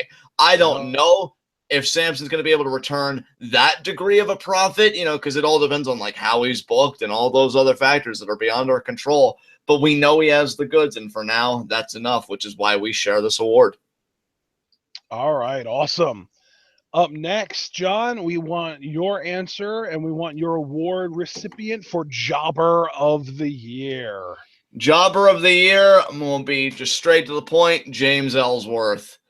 A guy that just came out of nowhere, so much so that both Booker T in like a non-kayfabe interview and Santino have expressed either irritation or concern that he's been as pushed as much as he has been, but he still at the end of the day is just a jobber. Came out of nowhere, got wins over AJ Styles exclusively because of Dean Ambrose, but if you want any proof that solidifies his jobber status, look at when he got his WWE Championship match one-on-one with AJ Styles after he had already burned the bridge with Dean Ambrose. AJ Styles squashed him within seconds. It was no effort at all. This is who James Ellsworth really is. Easy pick for me, Jobber of the Year. Who's your Jobber of the Year? You know, John, it's funny. I think this is the first category that our chat wasn't able to guess who I'm giving the award to before I gave the award out. So this is exciting for me because my Jobber of the Year is somebody that people don't even really think about as a jobber anymore because he's famous. Famous B is my Jobber of the Year. And the reason that I can give this award to him is because even though he is a manager now, he has wrestled multiple matches in 2016, and I'm pretty sure he's lost every single one of them, except for the one tag team match that his client won for him. So Famous B was a jobber, but now he's turned himself from a jobber into a robber because he didn't call it, he created 423 Get Fame. And he took Dr. Wagner Jr. and made him famous. I love that pick so much. So much. I mean, here's the thing. This is what I love. Famous B is still such a jobber. He jobbed to Masquerita Sagrada. Yeah, you know how often Masquerita wins? Not very often at all. So Famous B, yeah, he definitely learned his place on the totem pole. But I love that Famous B is that jobber with a legitimate character that we do get behind and have a lot of fun with. You know, that's what I love. Just because you're a jobber doesn't mean that you can't get shit. Famous B is just amazing, and I love that you gave him this award. Yeah, and I do need to give a shout out to Paul William Gregory in chat because pay-per-view Sasha Banks is an excellent choice for Jobber of the Year. Like I said in chat, oh, Paul, never change. But yeah, Famous B, excellent pick, dude. And yeah, but Famous B really is the complete package. Even Brenda, as people are pointing out in chat, is phenomenal with him. Yes. Oh my God, she's adorable when she talks about him. Oh yeah, I love him. He's my pimp daddy. So I love Brenda, but yeah, Famous B, Jobber of the Year. Up next, really kind of a straightforward award here. Promo of the Year. We already had our worst promo of the year. We got to talk about people that are just bad talkers in general. But now, promo of the year, I'm sure people are already freaking guessing it in chat. It's the easiest one for me to give so far, probably. The Miz's promo on Talking Smack on Daniel Bryan when he was shaking and his eyes were turning red and he was on the brink of getting emotional and tearing up, but god damn was that promo amazing. I agree. I thought it was a phenomenal promo. Miz cut the promo of his life. Really an excellent recipient for your award, my friend. So what was your promo of the year? I went the more obscure route because I'm just like that. I'm so edgy. But I actually That's a freaking hipster, dude. I know. But I actually really like who I gave my promo of the year because I was racking my goddamn brain. And you know what? My promo of the year is Dean Ambrose introducing the Ambrose Asylum to Chris Jericho. This was one of the best promos we've ever seen from Dean Ambrose. And in fact, honestly, if it didn't go to this promo, it probably would have gone to one of his promos as WWE champion because I feel like the latter part, like his mid to latter half of 2016, was much kinder to him on the mic. And I got to give credit to Jericho, too, because he really, sells the atmosphere of the promo with the cage coming down and the music. And Jericho's like, what is this? What is this? And Ambrose just with the coldest face telling Dean, you may be the best in the world at what you do, but when you're in my world, you scream, you cry, you suffer. And he pretty much said there was no escape in this asylum. And Jericho, in this asylum, I promise you, you will never, and the crowd does ever for him, ever be the same again. I love it. That was the Dean Ambrose. Even if it wasn't FCW Dean Ambrose, which I know you and I were craving for the longest time, I feel like this and some of his promos as WWE champion were the closest we were ever going to get to it. And that's why I recognize this. This promo was fantastic. So easy pick for my award. Awesome. Yeah. Well, John, if that was your promo of the year, I'm curious then, who was your heel of the year? And it's funny because I just go right off of your promo of the year. The guy who cut it, my heel of the year, is The Miz. Again, because he's one of the last few legitimate heels in professional wrestling. He gets the heat. He owns the gimmick. Him and Maurice are dynamite together. I love them. And his stuff with Bryan and Ziggler and now Dean coming up. I'm excited for their match on Tuesday. You know, Miz had a great year this year, and it was a year of great heel work. Easy pick for me. Miz is my heel of the year. I love it. I love it. Miz has been phenomenal this year. He was your superstar of the year and your heel of the year, which is very fitting. But here's the thing. I have an honorable mention, and people are actually already mentioning him in chat. And the only reason that I didn't give this person my Heel of the Year award is because I really just wanted to use this opportunity to praise the person that I actually gave my Heel of the Year award to. So my honorary mention for Heel of the Year is Tetsuya Naito. He's been a phenomenal antagonist all year. And another big reason I couldn't fully commit to giving him my heel of the year is because he's been just such an amazing performer that he's gotten a lot of cheers. Yeah, absolutely. I mean, his title match with Okada, where he won the title, the crowd popped so freaking huge when he got that 3 count, and they were so behind him the whole match. Like, Okada felt like the heel in that match. It was crazy. So I couldn't commit to Naito as my heel of the year. He was my honorary mention. But who my actual heel of the year is, guys, and people are saying all these names, and yeah, Samoa Joe was a great heel, but let's be real. He's not Johnny Mundo, and Johnny Mundo is my heel of the year. Oh, I love it. Yes. Yes. Hey, it's your turn to talk about his excellence. I could do it for days. So tell us how Johnny Mundo nabbed your Heel of the Year award. Well, here's the thing. Johnny Mundo this year, just in the 2016 calendar year, won the AAA Latin American Championship from Pentagon Jr., thanks to the help of Taya. Taya by herself is a pretty big accomplishment because he introduced her to Lucha Underground, and they are the greatest power couple in the wrestling world right now. And he is as you said, Triple Crown Lucha Underground champion. He held the trios titles with Jack Evans and PJ Black. He was the Gift of the Gods champion for a couple of weeks, and then he cashed in the Gift of the Gods for the World Championship. And now he's the World Championship, and he's been the World Champion for a few weeks, maybe over a month now.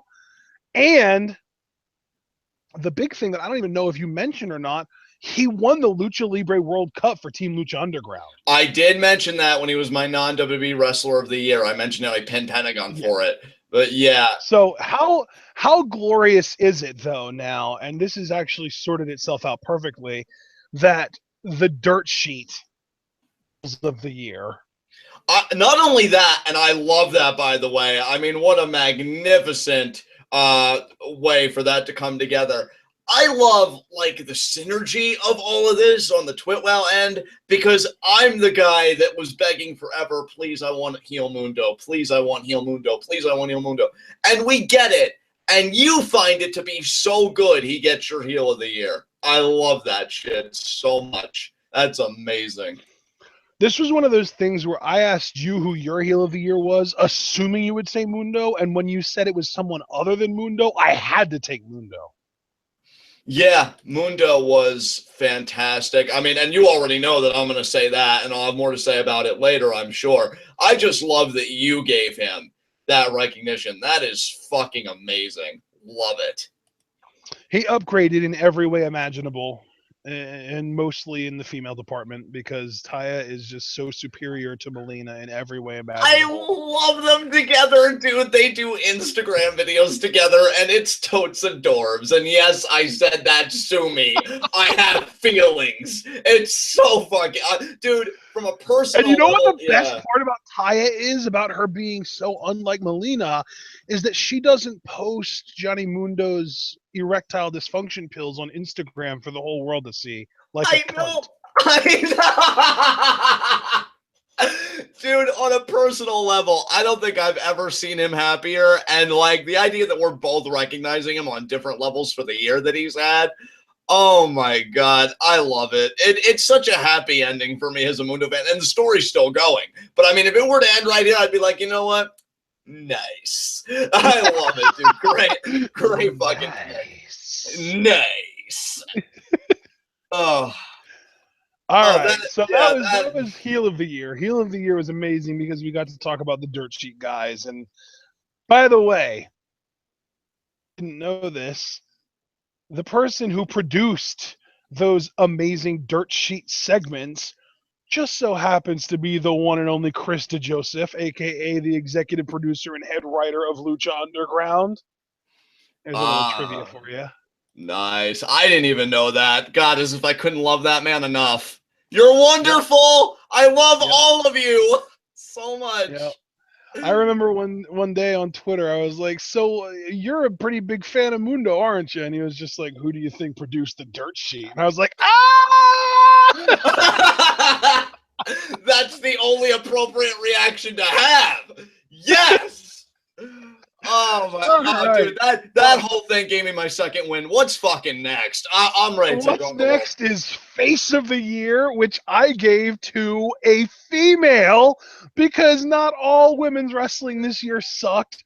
My Face of the Year is the best face probably in the WWE as a whole right now, Becky freaking Lynch. And that just boosted Cliff's shoulder up at least 25% if I had to guess. I'm not a doctor, so I can't say for certain, but Becky certainly deserves it. Becky Balboa was an amazing face this year. So adorable on the mic, backs it up in ring. Becky Lynch is absolutely incredible. I love that you picked her, dude.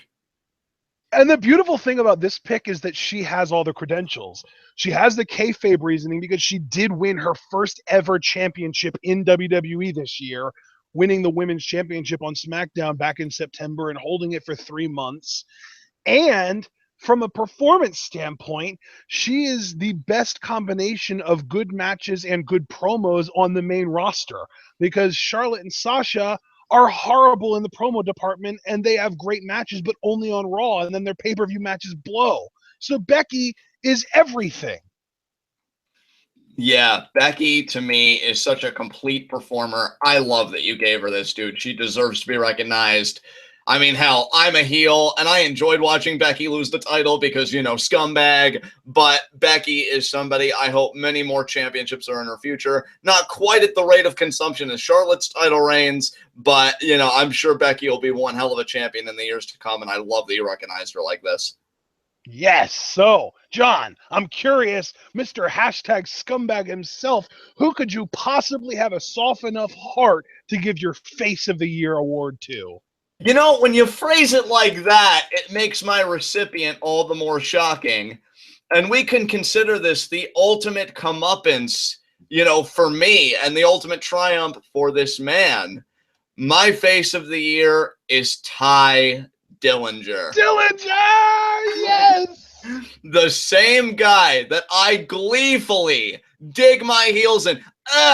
Bobby!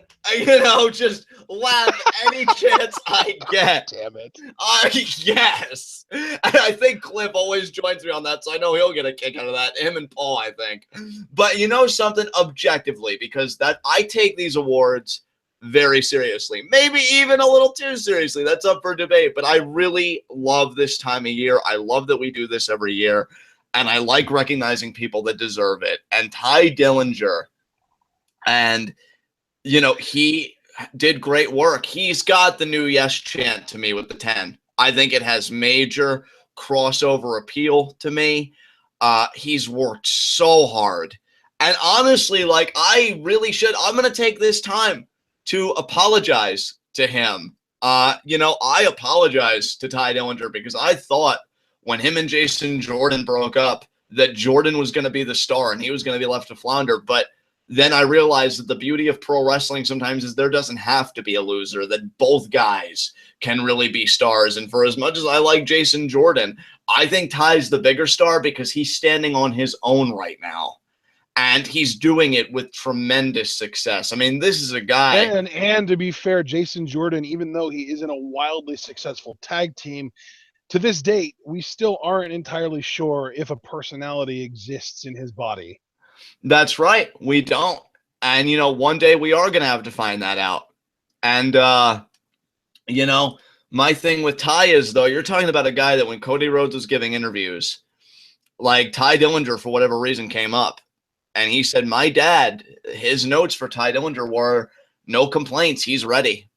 Dusty, when he was still alive, may he be resting in peace, thought that Ty was the complete package. Like, why is he here? He needs to be on the main roster doing his thing. But I'm glad that he stayed, because now he's finally getting a legitimate storyline, or at least was in the throes of it. I don't know what he's going to do now with Bobby Roode. And when you hear him tell his side of the story, how he used to be Gavin Spears, then he got let go. And then for him, like, I've got to make it back here. I've got to make it back here. This is all I know. Like, I need to be here. And he does. And he does it with success. I think you don't need this for a babyface, but it's always a nice touch when you can have the personal story to go with it. And Ty does. He has an amazing story about how he really fought for this second chance, and he made the most of it. And this is a guy who really should be this year, if he's not called up, which he also should be called up, but if they're going to keep him around, should be NXT champion. And when he's called up, I don't know about main event talent. Maybe on SmackDown he could be, because they like to hail themselves as the land of opportunity. I could see Ty Dillinger in a SmackDown main event with AJ Styles on SmackDown right now, if we're looking at that scheme, which, of course, hell, dude, we've already seen Dillinger versus Nakamura, and even though there was definitely like a jokey element to it, it was an incredibly entertaining match. Oh, yeah. And I now, with this like babyface fire Ty Dillinger with the crowd support, I'd love to see a rematch between those two. Hell, we got to see Ty Dillinger versus Joe. I thought that was a great match. And you're talking about with that guy with Ty Dillinger can do anything at any level. I'm going to punctuate it like this. Dillinger's destiny. It probably is on the main roster to be a mid-carder. But the thing is, he's so good, he doesn't have to be. And that's the brilliance of the Perfect 10, because to me, he could main event. He could be in a ring with AJ Styles or a main roster Samoa Joe or a John Cena. If in another universe, the U.S. Open challenges were still going, I could see Ty Dillinger tearing down the house with a John Cena. This guy has it all. And for all the crap, obviously all in a joking manner, that I've given him this year, I couldn't think of a better way to culminate it than with the utmost sincerity of saying, you, sir, are face of the year. Well done. Awesome. All right, man. Well, that was face of the year. So let's move on to our next award. The main roster, specifically the WWE main roster Rookie of the Year. Now, to specify this to people that don't know, this award goes to somebody who debuted on the WWE's main roster for the first time ever in 2016. And obviously, that's like the field, and we're giving our award to the person who had the best year out of that field. Yes, and since I get to go first on this one, it is perfect, because you guys just heard me get all sentimental and, oh, Ty, you're so wonderful and so talented, and I'm not going to rescind it. He certainly is, but now I get to be what I love. I get to be the douche by giving my main roster Rookie of the Year to the only deserving man. In fact, he's not even a man. Some could say that he's a lone wolf. My main roster Rookie of the Year is Baron fucking Corbin. Because what does he do when he gets called up? Oh, no, nothing. Just win the Andre the Giant Memorial Battle Royal. And then even though he gets in a stinker with Ziggler, he teaches him his place. And then I want to focus on what he does when he gets to SmackDown, because what does he do? He wins. And he beats people up, much to Daniel Bryan's dismay, because, well, I like Dean Malenko. Nobody asked you, you retired old fart. Sit in the corner and cry, because Baron Corbin is busy making money and winning championships. And let's not forget, even though it's not my live reaction of the year, if that was a category, I loved giving shit to Kalisto from pillar to post at TLC, because Baron Corbin exposed him as a failure. And even in the segments prior to that, where he's just grabbing Kalisto by the throat or he's pushing him up against the wall, I do what I want, when I want, to whoever I want. Bullying wins, people. Baron Corbin is a successful bully, and Kalisto, despite all of his great lucha stuff, is nothing more than a victim. And I credit Baron Corbin to revealing that truth to all of us. And he capped his year off in his first championship main event against Ziggler and Styles, where I would say that Corbin was the star. And yeah, I credit AJ a lot for that. He put in the work, as did Ziggler. You know, he did stuff too. But Corbin really stood tall in that. He looked fantastic. And that's the first of many main events to come. What a way to punctuate a rookie year. Baron Corbin, you deserve this, my friend. Corbin's year has been really good. It's been great. You could even go as far as to say it's been excellent.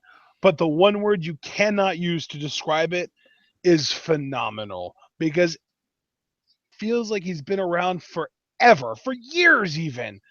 AJ Styles debuted in the WWE on the main roster in January of 2016. And because of that, he's a part of this field and a runaway candidate and the winner of my main roster Rookie of the Year award. Yeah. And honestly, like, while I'm proud and I stand by my pick of Corbin, you have got a mountain of justification for AJ Styles as your Rookie of the Year. He came in and he owned the place, brother. Great pick. AJ Styles, main roster Rookie of the Year. But we also have a true Rookie of the Year. And I guess I shouldn't have said true. That is, actually, before we even move on, I also do want to mention Alexa Bliss. I want to give credit to Alexa Bliss. I actually have her on my list as an honorable mention because she had a great rookie year on the main roster. Because she had, she debuted in, I believe, July or August, and by, I think it was November, she won or no, it was December. It was December. She won her first ever championship in her WWE career, that being the SmackDown Women's Championship, which is the more prestigious women's championship on the main roster. So, got to give credit to Alexa Bliss. She had a great year, and she was a rookie this year. So, now, again, I want to specify it's not true rookie, but we do have a Rookie of the Year, and we have this. It's specifically a performer who is new to mainstream wrestling. Now, this doesn't mean this was their first year in wrestling. Otherwise, Matt Riddle is the only real logical choice. But what this does mean is that this is their first year getting mainstream exposure, meaning it's somebody's first year being on a televised wrestling show. That could be Lucha Underground, it could be WWE. We do count NXT. It could be ROH. It could be TNA. It could even be New Japan on Access. At the end of the day, all that matters is that this was their first year getting that mainstream exposure. So, my award for new to mainstream wrestling Rookie of the Year is actually kind of an easy pick. And I can't believe someone actually said Dante Fox, because he's great and all, but Jeff Cobb, aka Matanza, runs away with this award in my opinion, because this dude burst onto the scene and shocked the world when he debuted on Aztec Warfare 2 and just obliterated everyone. And he was the Lucha Underground champion for, I think, like 9 to 10 months, maybe somewhere around there, maybe 8 if we're kind of undershooting it. But yeah, he's just an excellent performer. He was a real revelation in the sense that I don't think people knew that there was a person out there who looked like him, who was as strong as him, who could move like him, and who could do athletic moves like he can do.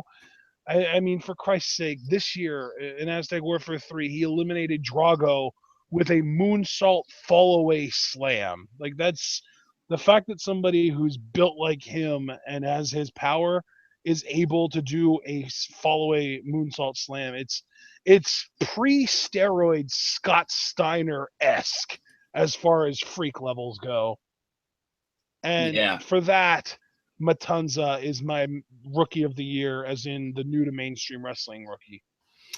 And you know what? Again, another really compelling case, and one that if you were to weigh it on objective merits, I can concede you'd probably win out.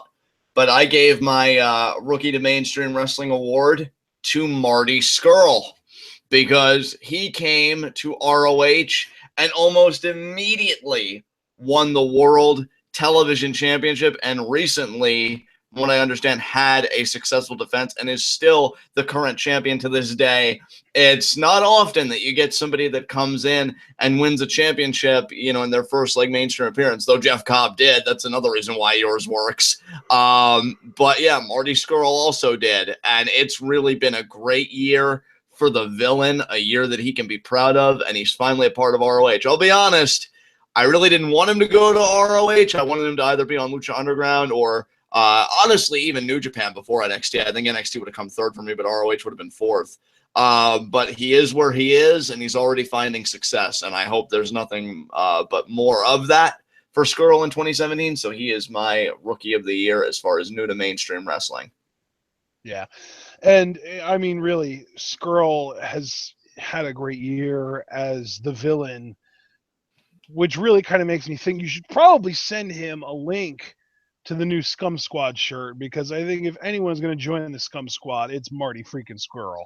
I hope he does. I don't know if I tweeted a link at him already, but I'll do it again. I have the balls. So, yeah, Marty, you'd look great in a Scum Squad shirt. We'd be honored to have you, and I'm glad that I got to recognize him again, with this award here, because he's wonderful. Yeah. Just another cheap plug there, guys. We do have an official hashtag Scum Squad t-shirt available on Teespring to buy. $1 or $22, or I think it's actually $22 or $23. But if you don't feel like spending that kind of money on a t-shirt, you can buy a mug with the Scum Squad logo on it, or if you want to buy sort of a less expensive thing that helps us out more, buy the Scum Squad sticker, put that on the bumper of your car if you would like to, and just let the world know how great villainy is, right, John? Look, guys, I'm telling you, after this, I want to round up my Scum Squad posse. We're probably going to go bully a preschool together, because villainy brings people together. And I've got to credit Ashton here, who's always been like, but I'm a tweener. He was able to stop lying to himself, to embrace his inner scumbag, and make an amazing t-shirt design. Like, we were talking about it when he showed it to me. He's like, I thought I overdid it a little. I'm like, no, dude, that is fucking excellent. I love the shirt. I've already tweeted at Mundo and Taya and Cobra Moon and Marty the Moth. I'm hoping one of them buys a shirt. Hey, Mundo, I bought 2 of your shirts, man. I love you to death, but I mean, come on, help me out here. I'd love to see you in a Scum Squad shirt. And Marty, you're next. But yeah, guys, already to know that you guys are so enthused about the shirt is amazing. Keep that support coming. And remember, it doesn't even have to be a shirt if you don't want. We've got hoodies for wintertime. I know I'm still in the dead of winter over here. And if you're not even into clothing, sticker is great, and we get the most value back if people buy stickers. And what I think I'm personally going to get, because it's just too perfect, I'm going to get, probably for my birthday next month, a commemorative Scum Squad mug. So I can drink all of those Mundo hater tears and just all of those babyface tears more generally. Oh, sexy, she failed to regain the Lucha Underground Championship. Oh, that is heaven with just a hint of lemon. Just amazing. So yeah, guys, there's plenty of merch to choose from for the Scum Squad, and just Ash did a great job, and I can't wait to get my mug. And anybody that's gotten a t-shirt or a sticker or anything, thank you so much. I want to make this the most successful piece of TWitWoW merch, just in general across the board, whether it be the shirts, the mugs, anything. Again, want to make it the most successful thing we have ever produced, and I know we can do it together because villainy always wins. Yes. I just imagine if you had that Scum Squad mug after Sexy Star failed to regain the Lucha Underground title. I think it was last week in the cage match. You wouldn't have even had to celebrate. You could have just slurp up all those Sexy Stars fans' tears. Oh, but it was only for a week, and how could you book her this way? And it's nice to know what you think of women. That's right. That's right. It's Hillary Clinton's presidency, the sequel. Delicious. Oh, this is from a failed liberal arts college degree. Oh, God, yes. Keep it coming, everyone. But yeah, I mean, you look. mean you can't get a job? That's what happens when you major in gender studies. oh, oh, oh, oh my God. I think I just went entirely erect and laughed at the same time. That is an awkward sensation, but one that I don't regret. So yes, if you truly appreciate your inner asshole, if you've ever just wanted to be like, you know something, fuck yourself. And, you just wanted to really bully someone or celebrate an act of bullying because maybe you don't want to be a star. Maybe you just want to be your own goddamn planet. Then buy Scum Squad merch, reveal your inner scumbag, and remember that there is always a home here, except for Shay Holm, who's a pretend scumbag who needs to learn his turf. But even if you want to buy a shirt too, I guess that's cool. So, yeah. But what is our next award, brother? I'm excited to get back to the show here. I just wanted to finish off that gender studies That was majors tears. That was so good. All right. Up next is our Revelation of the Year award. This, the last two have been very objective. It's who was in their first year on the WWE's main roster has had their best year, and who was getting their first exposure to mainstream wrestling was having their best year. This next one, this is Revelation of the Year, and this is more personal experience. This is who that you were first introduced to this year is having their best year. Or you can even interpret it as who was your favorite person that you were first introduced to in 2016. And I believe you get to go first on this one, brother. Well, I gotta tell you, with this award, I don't know if Cliff's shoulder could possibly get more erect, because my revelation of the year is Kenny Omega. Mwah! Good night. Bang! I'll tell you, the new leader of the Bullet Club was a fucking eye-opener, and you know what? Despite the hell that it puts us through going pillar to post, I owe all the credit to G1 Climax. Seeing this guy move up in weight, because I think I've only seen maybe like 2 or 3 matches of him as a junior heavyweight. Really not much exposure, right? So I'm now seeing him as a heavyweight. How's he going to perform? Because the kind of mark that I am, right? I look at it from amateur wrestling terms, even though they're completely different worlds. When a person moves up in weight in amateur wrestling, they normally lose a lot of what made them great in their original class, and it's a real adjustment period. I'm wondering, well, is he going to rework his style or what? And he went out and he owned the G1 Climax. I don't think he had a bad match in his portion of the G1 Climax. I loved every match he had. And then when you punctuate it with the B Block finals with Naito, I'm like, oh yeah, I'm a Kenny Omega fan for life. Like, this guy, he's gotten in that realm where he can do no wrong to me. He is fucking brilliant in ring. He has a great look. And can I just say something too? Because now that I'm actually formally recognizing Omega, because you recognized him for your non-WWE Wrestler of the Year, I couldn't wait for this so I could spotlight him personally. To Jim Cornette, because I really fucking hate your ass. For him to call out Kenny Omega, oh, well, Kenny Omega is a disgrace to pro wrestling because he wrestles little girls and he turns it into a joke. Yeah, it's called having fun, Jim. Maybe get out of your bubble for 2 seconds and actually learn what that is instead of perpetually having No, John, you are wrong, and Jim Cornette is right. And the only proper way to do professional wrestling is to try to condescend to your audience and convince their stupid asses that it is a real shoot fight. I hope you never get proper service at Dairy Queen, Cornette. I hope you never get proper service. worse than hell. To you, Ashton, actually, I just want to take a second and acknowledge that was an insanely good impression of Jim Cornette. You might have had just a tinge more bitterness there, but I mean, I totally bought it. That was excellent stuff. But yeah, this is a guy who you've been out of the business, not doing fuck all except for your podcast, which we all know that TWitWoW is the only worthwhile wrestling podcast. So fuck you, Cornette. And then you're saying this shit about the Young Bucks and Kenny Omega when they are literally the face of the industry that's not a part of WWE right now with Bullet Club. They are still going strong, and yet you're giving him all this shit.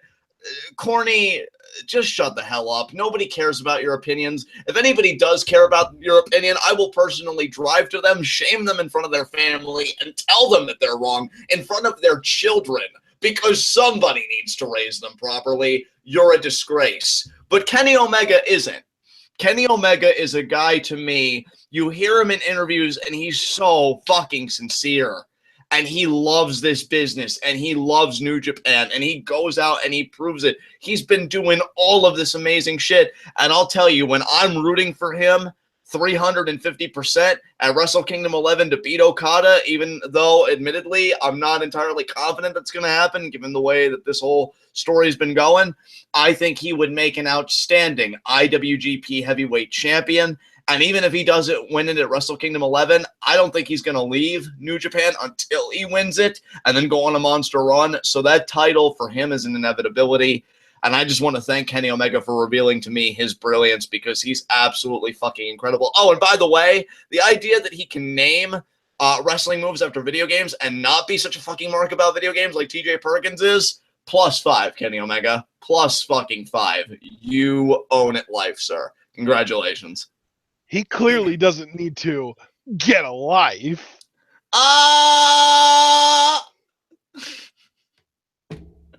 No, but seriously, though, TJ Perkins, you need to get a life. Yeah, you're horrible.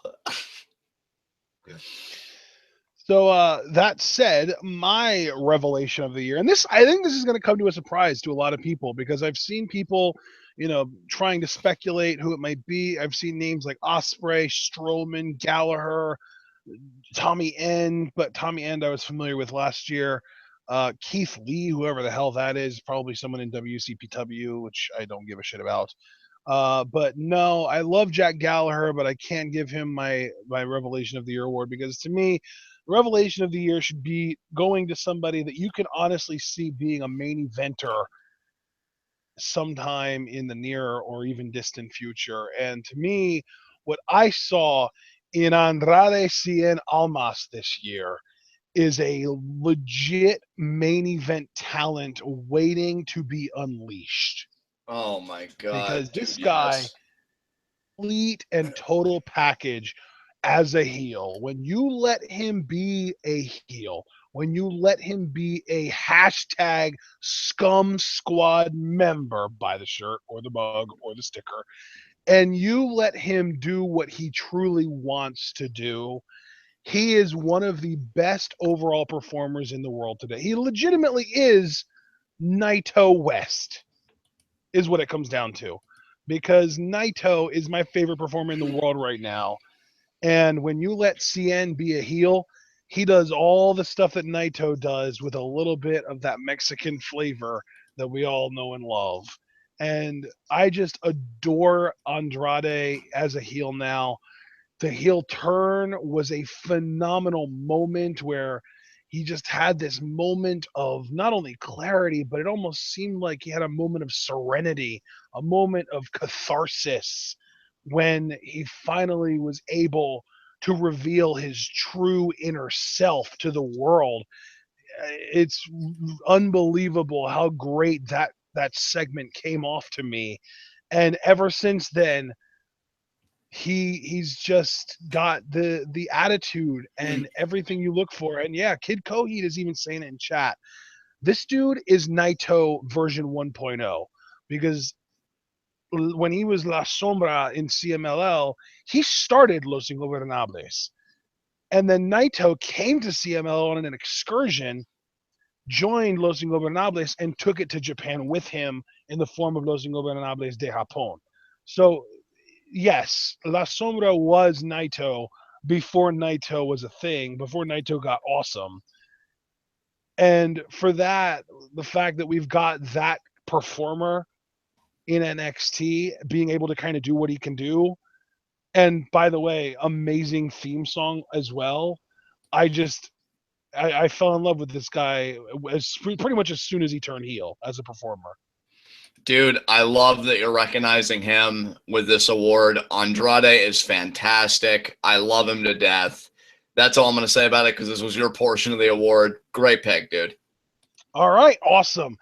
Up next was our we have our face and heel turns of the year. First up is the face turn of the year. And this is actually a really funny one for me because this was a face turn that was amazing, incredible, super entertaining and compelling when it happened. But it lasted about 2 weeks and then he got hurt. And then when he came back, he was back to being a heel. So if you couldn't figure it out by now, my face turn of the year goes to Bray Wyatt because the 2 weeks of him being a face that we got were legendary. I do agree. I'm still waiting for like a full-blown face turn that's actually able to see programs, see maturation, just see really everything.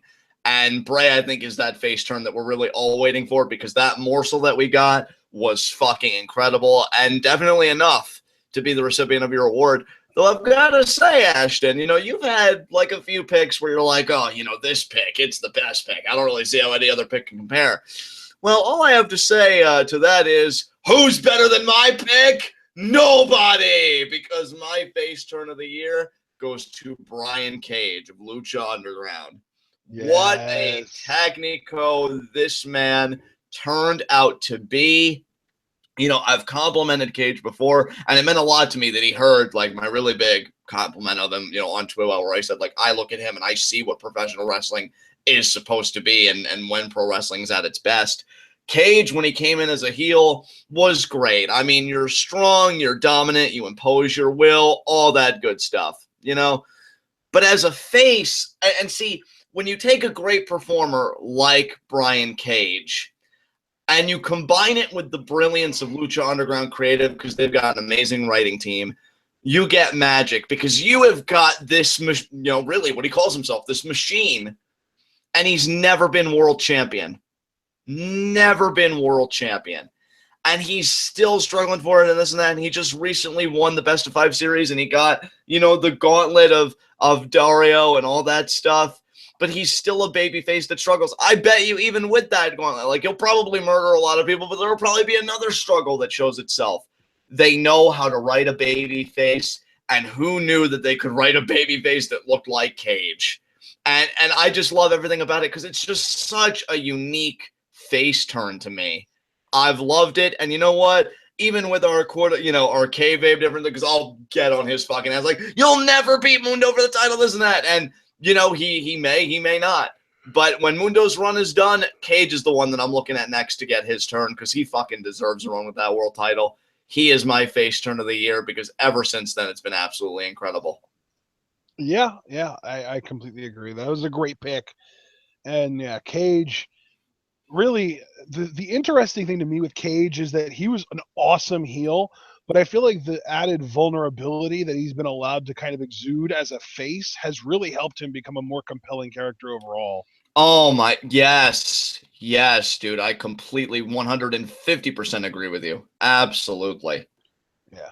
All right. Well, John, that was your face turn of the year. So who was your heel turn of the year?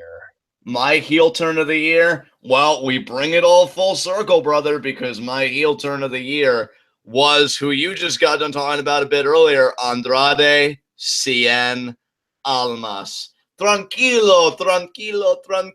Him turning on Cedric Alexander was fantastic. I love that his face just convulses into disgust right before the turn, and then he beats the shit out of him. And his happiness, like, oh, finally, I don't have to pander to you idiots anymore. It was fantastic. I'm telling you, heel Andrade, that's another one. I'm not so sure if he'll win the NXT Championship given the current age he finds himself in, but if he had come in the era of Dallas and Neville and those guys, oh yeah, Oh, yeah, he'd be a fucking NXT champion. And on the main roster, again, I'd like to believe that if SmackDown keeps up its mantra as the land of opportunity, maybe Andrade could be a WWE champion. But right now, I'll say that he's like an upper mid-carder as his limit. But I fucking love him as a heel. I think he's fantastic. I was rooting for him in that Fatal 4-Way elimination match, even though I knew he wasn't going to win, and it was so bad he was the first one eliminated. Andrade's got a lifelong fan in me, as long as he keeps up the work. And even as a face, I didn't hate him. It's just, this is what he was meant to do. And yeah. Heel turn of the year, definitely Andrade. Absolutely. That's awesome. Yeah. There were quite a few heel turns this year that caught my attention. And yeah, man, Andrade just if we're basing it on the individual segment in which the person turned heel, you win. Period. There wasn't a better heel turn this year than that segment of him. You see Cedric Alexander like looking at the crowd, facing away from Andrade, and Andrade with that look of like, you know what? You thought I was gonna let him get away with this shit, but it ain't gonna happen. And he literally shakes his head no, grabs Cedric by the head and slams him down. That was amazing. I'm picking my heel turn of the year not so much based on the single segment of the heel turn, but more based on what it did for the person or people or entity's career to go from face to heel. So, like, for example, if next year there was like a 3-month period where Roman went from being a face to a tweener to a heel, it might not be the best heel turn individually, but it would probably end up being my heel turn of the year because of how much help it would give to Roman in his career, right? Right. So this year, my heel turn of the year, and Cliff finally brought it up, has got to go to the Usos because they were completely stagnant, and to the point that people were starting to boo them because they were associated with Roman Reigns, because they were helping Roman, because they were defending Roman. They were getting, negative reactions from the crowd as baby faces because basically by association, because they were chill and friends with Roman. And I love that they embraced that and they mentioned that. And on pre-shows, they would say like, yeah, Roman's getting booed and we're getting booed because of him and that kind of stuff.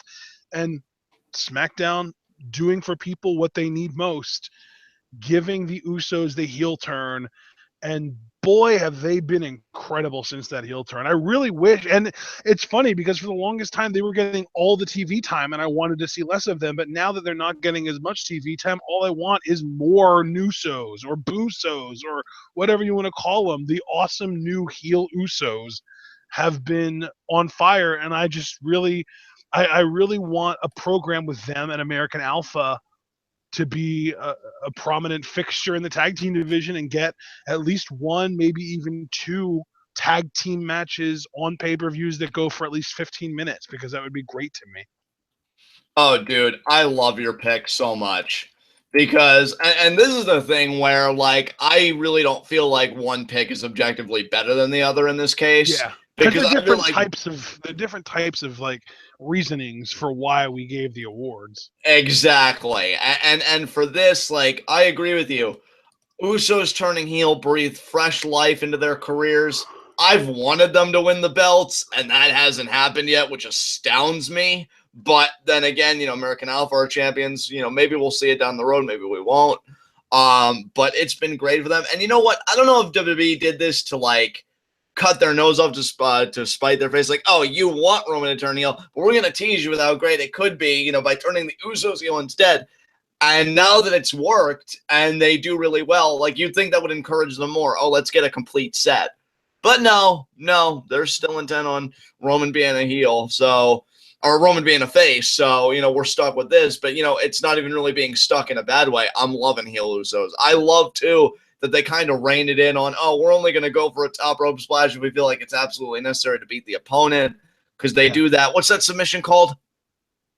Tequila Sunrise. Tequila Sunrise, and it's preceded by the super kicks to the leg. So a move that was so obnoxious because it's like, you're not the Young Bucks, Usos, has now become like a great bit of heel psychology of, oh, we're just going to shatter this person's leg. Just everything about them going heel completely revitalized them. So you are completely 2,000% in the right to give the Usos your award. Great pick.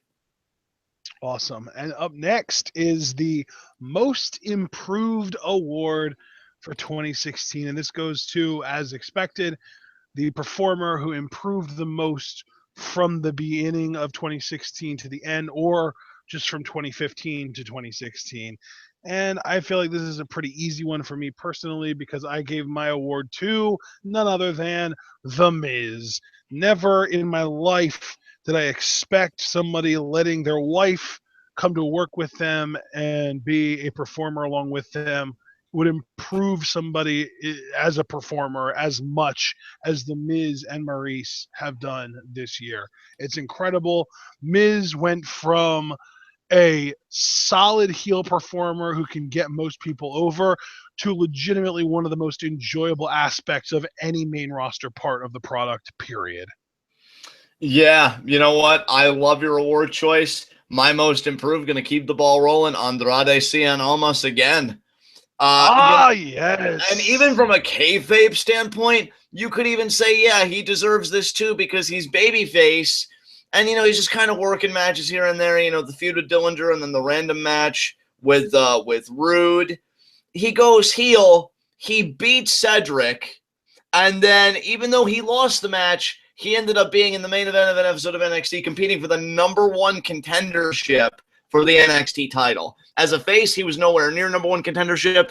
As a heel, he found himself in the mix. Unsuccessfully, but found himself in the mix. So he even improved in a kayfabe standpoint in terms of card placement, all because he turned heel. So yeah, Andrade is my award recipient for most improved. Awesome. All right, well, he's your most improved, but I want to know, John, who was your best talker of 2016? My best talker of 2016, Samoa Joe. I like that. That's different. I fucking loved his promos this year. Oh my God, the beatdowns and just Nakamura! Hand me my... And then, of course, the call-outs to Mr. Regal, Mr. Regal, Mr. Regal, hurry up. Like, Joe commanded the mic. Even his backstage promos, like the one where he first won the NXT Championship. Ask yourself, what are you willing to sacrifice? Because I am Samoa Joe. I am the NXT champion. And I guarantee you, whatever you answer, it will not be enough. I mean, this guy, because I've seen his TNA work, and I know you have too, used to be, I'm going to be honest, used to be really yelly, really aggressive. Now, he does have points in his NXT promos where he yells, but I always feel like it's an added effect and not necessarily a detriment because it's not overdone. He just speaks with the straightforward intensity of, I am going to beat the shit out of you. And why I'm laughing is because he did beat the shit out of somebody, Dan Matha, Mr. Phallic himself. And then he said, Regal, I just took out your blue chip prospect. Yeah, all that phallicness was guaranteed to win him a dominant NXT championship reign. Yeah, for sure. Listen, John, you need to realize that the #1 correlator between NXT success and what a person looks like is a penis-shaped head. Oh my God. But Joe killed it. Joe killed it to me in everything that he did. His whole promos too against Finn Balor were like, oh, Regal made me jump through hoops to get what was rightfully mine. Like, he owns his shit like nobody else. I want to see him do that shit to John Cena, calling his ass out and then laying it out. So Joe is easily, my best heel talker of the year. Just great stuff. I mean, this didn't have to be a heel award. It's just best talker. Yeah, best talker. But even so, he took the cake for me this year. I loved his promos. I will say John Cena made a late push, but I feel like the missing time really hurt his chances in this award. So I gave my Best Talker award to the same person that I gave my Most Improved, The Miz. Nice, dude. Nice. I mean, really, I do enjoy The Miz's promos, so I don't want to take anything away from him. But really, this was more out of default than anything because I just feel like it was a really weak year for promos overall. I would agree with you there. Definitely. Yeah, I think you made a great pick given what we had to work with. Miz was wonderful on all accounts this year.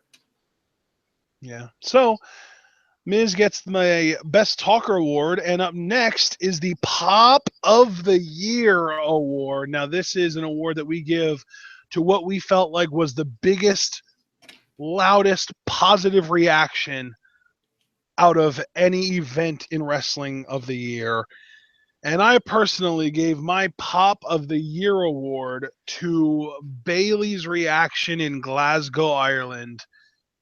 The reaction that she got, everyone singing, "Hey, hey, Bayley! Ooh, I want to know if you'll be my girl." Yes. I just loved it. It was amazing. And the best part about it was that they flustered Charlotte. And it was one of those things where it was like, "Oh man, this crowd really loves Bayley. That's so cool." But then it was also, "Oh man, this crowd is pointing out one of Charlotte's flaws and that makes me feel justified." Yeah, dude, you know what? This was great. I know some people took to Twitter to be like, oh, how disrespectful, hijacking a segment. I know Lance Storm really got uppity about it in particular. I remember him being. Oh, But and you know what? I accidentally said Ireland. I meant Scotland. That was my mistake. But yeah, Glasgow, Scotland. Paula's all on top of you with that UK turf, man. No, But yeah, I messed it up. I'm so sorry. I didn't want to come off as ignorant. That was more of just like a verbal miscue. he stayed up for you and you botched it. How could you? No, I'm just kidding. Really don't. He's not even from either one. He's from the UK. It's not the same. Wow, that was defensively adorable. But yeah, I agree with you. This is a great segment. I was so happy for Bayley here that she got this. And you could even see like Sasha and like Charlotte even I think was a bit amused, but it definitely threw her off her game. Great pick. My pick actually comes with a heavy heart, and I'm sad that I have to do this because we've been on such a positive roll. But it has such a sad ending, this pick, because my award recipient for Pop of the Year was Seth Rollins' return from injury. Now, I was personally thinking of his promo on Raw, but if you wanted to count this as Extreme Rules, I guess that would also count. So whatever you want to interpret it as is fine, but his first formal comments since returning, I mean, the crowd was raucous. They were like, yes, yes, Rollins is back. And I wonder if he really didn't even want to do it. If much like the Shield turn, it was just kind of like, okay, time to pull the trigger. Because he's like, hey, you guys happy that I'm back? Yeah! And I wonder if he was fighting back tears because he's like, can't let them see you cry, Rollins. You've got a job to do. Well, I don't care about you. And then when he went to the back with the booze, I wonder if he's just like, so sorry. And then he just goes to the back to collect himself because this did not feel right at all. I mean, he comes out, the crowd is just lavishing him onto him, I should say, that praise and that love. And just like, oh, we're so happy you're back and we're so happy you're healthy. And he shits on it. And granted, he tried the best he could with the material he had. Oh, you guys didn't care about me when I was champion. You guys didn't care about me when I had, the company on my back. And he did the best he could, but I think even somewhere deep down, he knew this wasn't supposed to happen. And then when they actually did do, okay, he's face now, you completely fumbled it. You should have just carried off with the momentum while you had it and then let the chips fall where they may. But no, you had to get your hand in it, not once, but twice, and you really ruined both. So be proud of yourself there, WWE. But Rollins, for the moment, gets my Pop of the Year, if for no other reason because of how tragic the aftermath of it all was. Because, God, that was sad.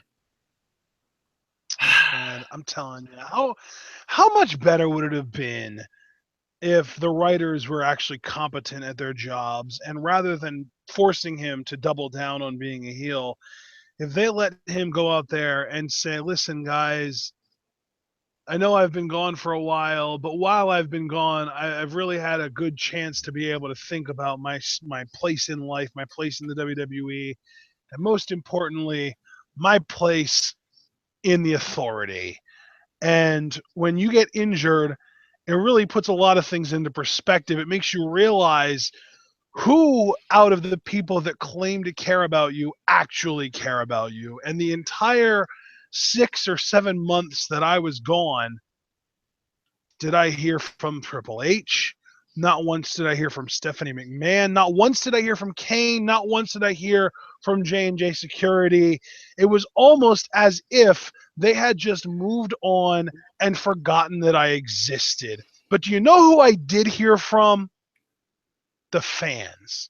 I heard from you guys on social media, on Twitter, on Facebook, everywhere that I went on the internet. I was seeing more support than the people who supposedly supported me from day one in the Authority. Yeah. And you use that material then to use that to turn him face. You have him side with the crowd instead of the Authority. And you can say something like, and for the last few months, I've noticed that the crowds and the fans are really kind of getting sick of my boy Roman Reigns being champion. So when I came back last night, I did it with the intention of giving the fans what they wanted and ending the reign of Roman. Yes. Yeah. Oh, man. It was so easy. It was so fucking easy, and they ruined it.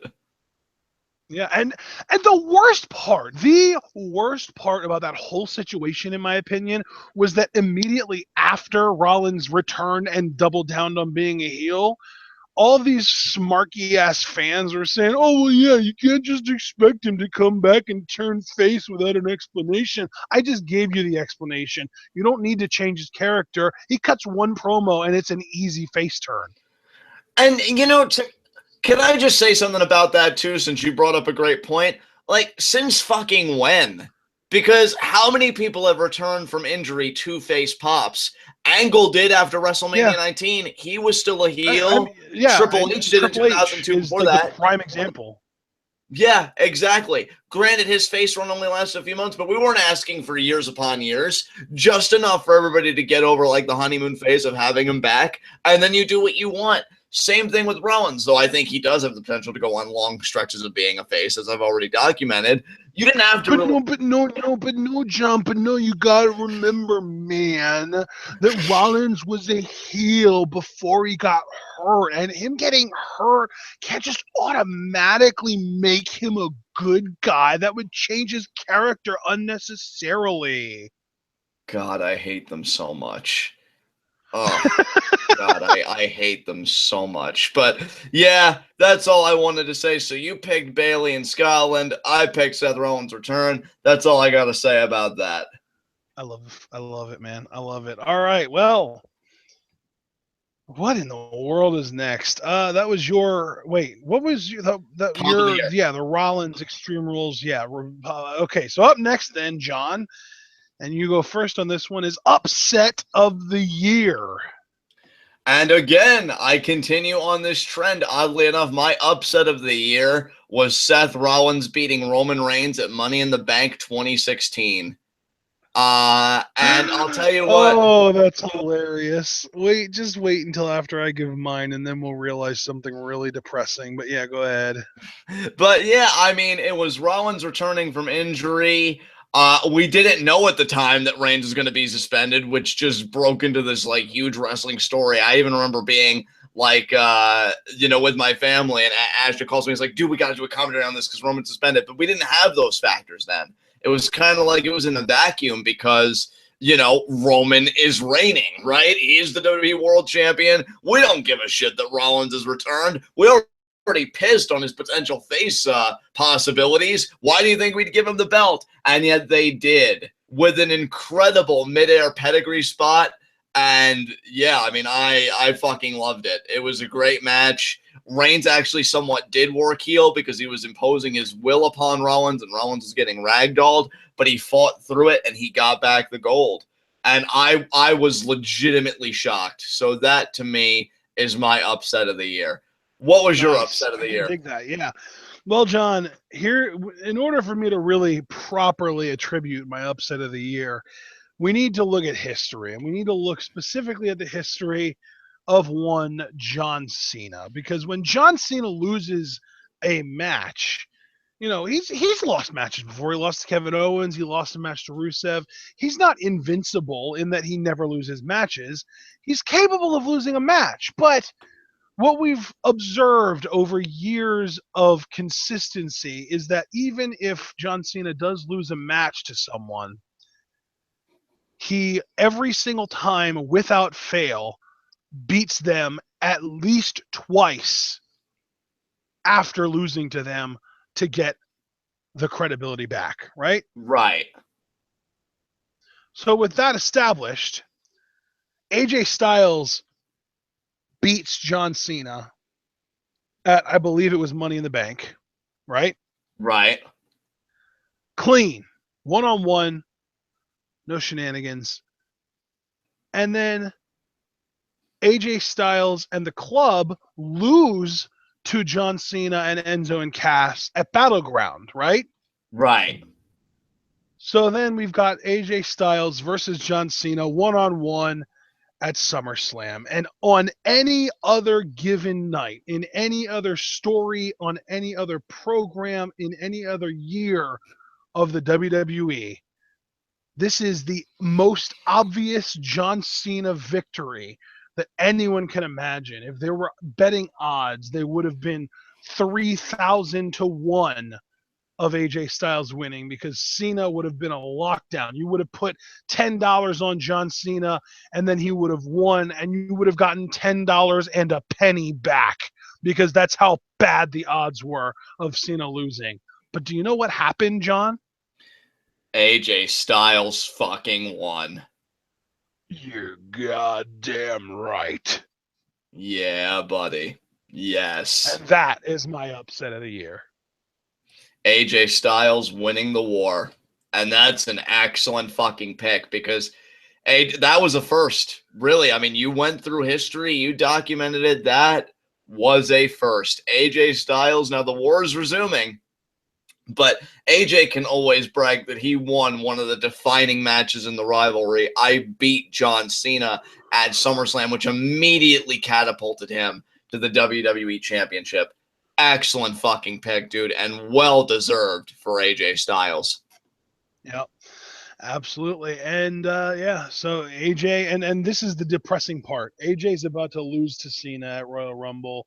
And Roman Reigns, who you said lost to Seth Rollins, he's about to win the title back at Royal Rumble as well. They're both walking out of Royal Rumble as champions, and they both lost in our upsets of the year. So there's the depressing fact of the night.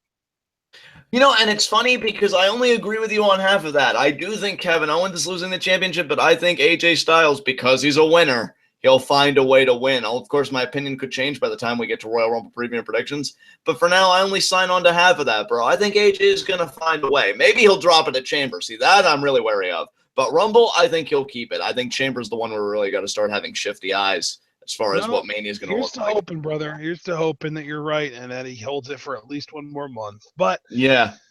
Up next, we have our gimmick of the year, and I get to go first on this one. And my gimmick of the year is none other than Killshot, the former prisoner of war.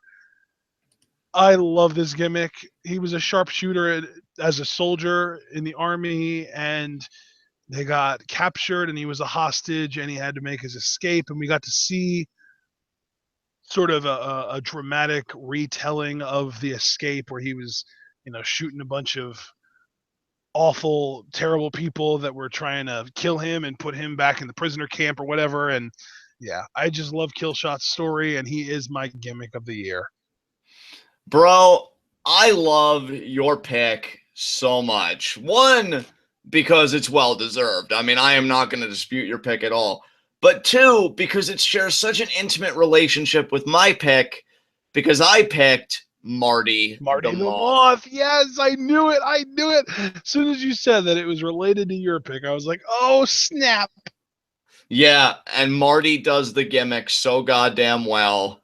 Yeah, he Watch does. any cinematic, watch any match. I mean, the guy goes right after Matanza and is having the time of his life in Aztec Warfare 3. The guy is committed to the gimmick. He owns it. And you want to talk about guys that I want to see as Lucha Underground champion in 2017? I think my top 3 people are Cage, Taya, and Marty. Not necessarily in that order, but those top 3 talents are so good. I want to see them get their Yeah. due. Yeah, fantastic. That's awesome, dude. Yeah. And I actually do agree with you on I think all 3 of those names. I would, I like Cage, but I think the more he struggles, the more it'll mean when he finally does win the title. So I would replace his name with Mil Muertes because I want the first ever 2-time Lucha Underground champion to be Mil. You know what? I do not blame you for that, but I'm glad you liked my pick of Marty. The guy, he's really hitting his stride right now. I think he's getting ready to have a real career year this year in 2017, so I'm excited for him. Yeah. So now these next 2 are a little more on the comedic side because we've got funniest moment of the year and quote of the year coming up next. So John, what was your funniest moment of the year? The only WWE segment to leave me dying and watch the augmented YouTube clip multiple times. My funniest segment of the year is New Day verbally sparring with Jericho. Now, let me set the scene. Jericho and Owens, team Kevin and Chris, are in the ring, and Chris Jericho is really enthusiastic about the idea of going after the tag team titles. Kevin Owens is like, man, that's a lot of pressure to put on me. I mean, I'm already Universal Champion. I got to worry about Seth Rollins. And, Chris Jericho's like, oh, come on. It's not like I'm asking you for a match for your Universal Championship. And the crowd pops fucking big for that. Because I think Jericho's cooled down a little bit since this point, but like they were really behind, like you just made the list Y2J. And they really love the idea of Owens versus Jericho. But then Owens, seeing the potential threat, like, oh, I could lose my best friend and he could become an enemy, says, you know what, Chris, you're right. Let's go after New Day. Let's do it. And then New Day comes out and they do their New Day stuff. But then Kevin Owens is just like, oh, New Day, he's running down like, oh, sarcastically mocking them for their quote unquote achievements. And he actually referenced them jumping the shark. And I don't even know like what he was referencing specifically by that. But then the New Day has their retort. First of all, Xavier Woods says, first of all, Kevin, if you knew us, you know that the New Day does not swim. No. We're not Simone Manuel. No, which was Big E, what he said. And then Xavier Woods go, and second, look at yourself. When's the last time you jumped over anything? And the crowd just roars, and they imitate that Vine where the guy's falling back and everybody's freaking out like that. Oh, oh, oh! And Kevin Owens is like, oh, he's like pacing. You could tell that really struck a nerve. And he's like, oh, that was good. That was good. Put Woods on the list. Put him on again. Again, second time. You're on there twice, Woods. Good job. So Xavier Woods got to Kevin Owens so bad emotionally, which rarely happens. Kevin Owens actually bought into the idea of the list, which any other day of the year you can tell clearly irritates him. That's how great this segment was. Oh, and Jericho did put all 3 members of the New Day on the list, which was fucking gold, especially because Xavier Woods sold it like death. Everything about this segment was hilarious. I fucking loved it. What was your funniest moment of the year? I'm curious. John, I'm really glad that you gave it to that New Day segment because they deserve some kind of an award for their comedy work this year because even when there was some really sort of questionable comedy when it comes to like the New Day versus Club feud kind of stuff with Yeah. the ring postitis and all that shit. New Day, their comedy work this year is absolutely commendable. So I'm glad that you recognize them for that. However, my funniest moment of the year, while it does belong to a member of a tag team, it is not a New Day award. My funniest moment of the year is none other than Rhino Claus. Yes. Oh, well deserved. Well deserved. Big ass Rhino, big ass broad ass Rhino, rocking the Santa suit on Talking Smack, showing up and creeping on Renee Young, touching her, shoulder, getting all creeped up on her. And then Becky Lynch shows up, and she's adorable. She's slightly claustrophobic, which she says, and it makes me giggle way probably harder than it ever should. But then Santa, specifically Rhino Claus, uh, eternal wisdom, says, Becky, I want to ask you a question, and you have to answer truthfully, because if you don't, I'll know, and you'll go on the naughty list. And then he grabs a cookie and starts rubbing it on his bare chest, which he's exposed because apparently he was getting hot in the suit. And he says, does that do anything for you? And that was the moment that I knew that this was my funniest moment of the year, because that was absolutely ridiculous. And the way that he pulled it off. And then Becky with her ridiculous, like coy, like adorable, oh, my mother's never going to let me back on this show ever again, Santa. And that kind of thing.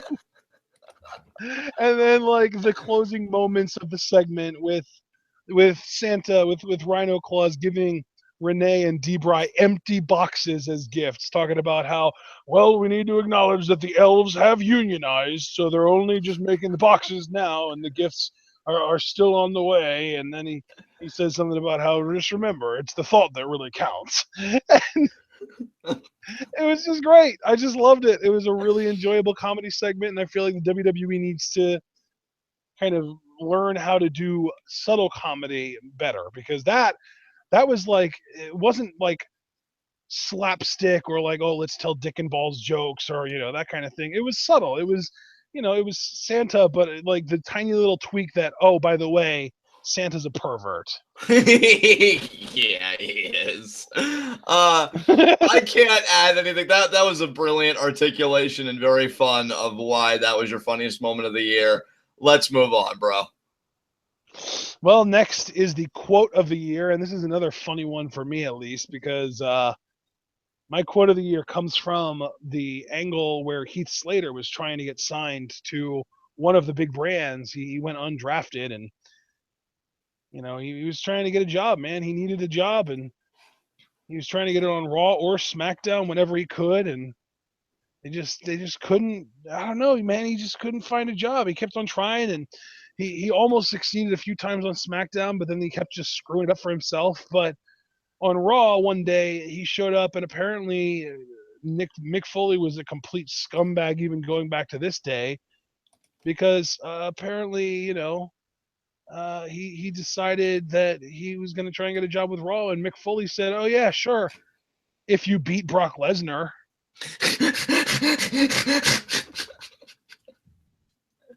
And it was probably meant to be sarcastic, right? It was probably like an, oh yeah, when pigs fly kind of thing. Like, oh yeah, when you beat Brock Lesnar. But it doesn't really matter, because Heath Slater took it seriously. Heath Slater was all about, well, you know what? I need a job. I'm desperate, so I'll try. And he went into the ring, and he actually told Brock Lesnar this. He said that, I've got kids, I've got to feed, I've got to put food on the table.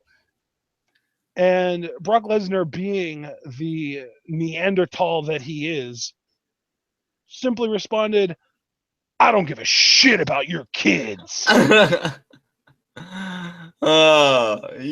that was fucking great, dude. Just his delivery of that, how just the air in the crowd died, because it's like, oh man, Heath stepped in it now. I completely agree with your award choice, dude. That was fantastic. Yeah, so that is my quote of the year, is I don't give a shit about your kids.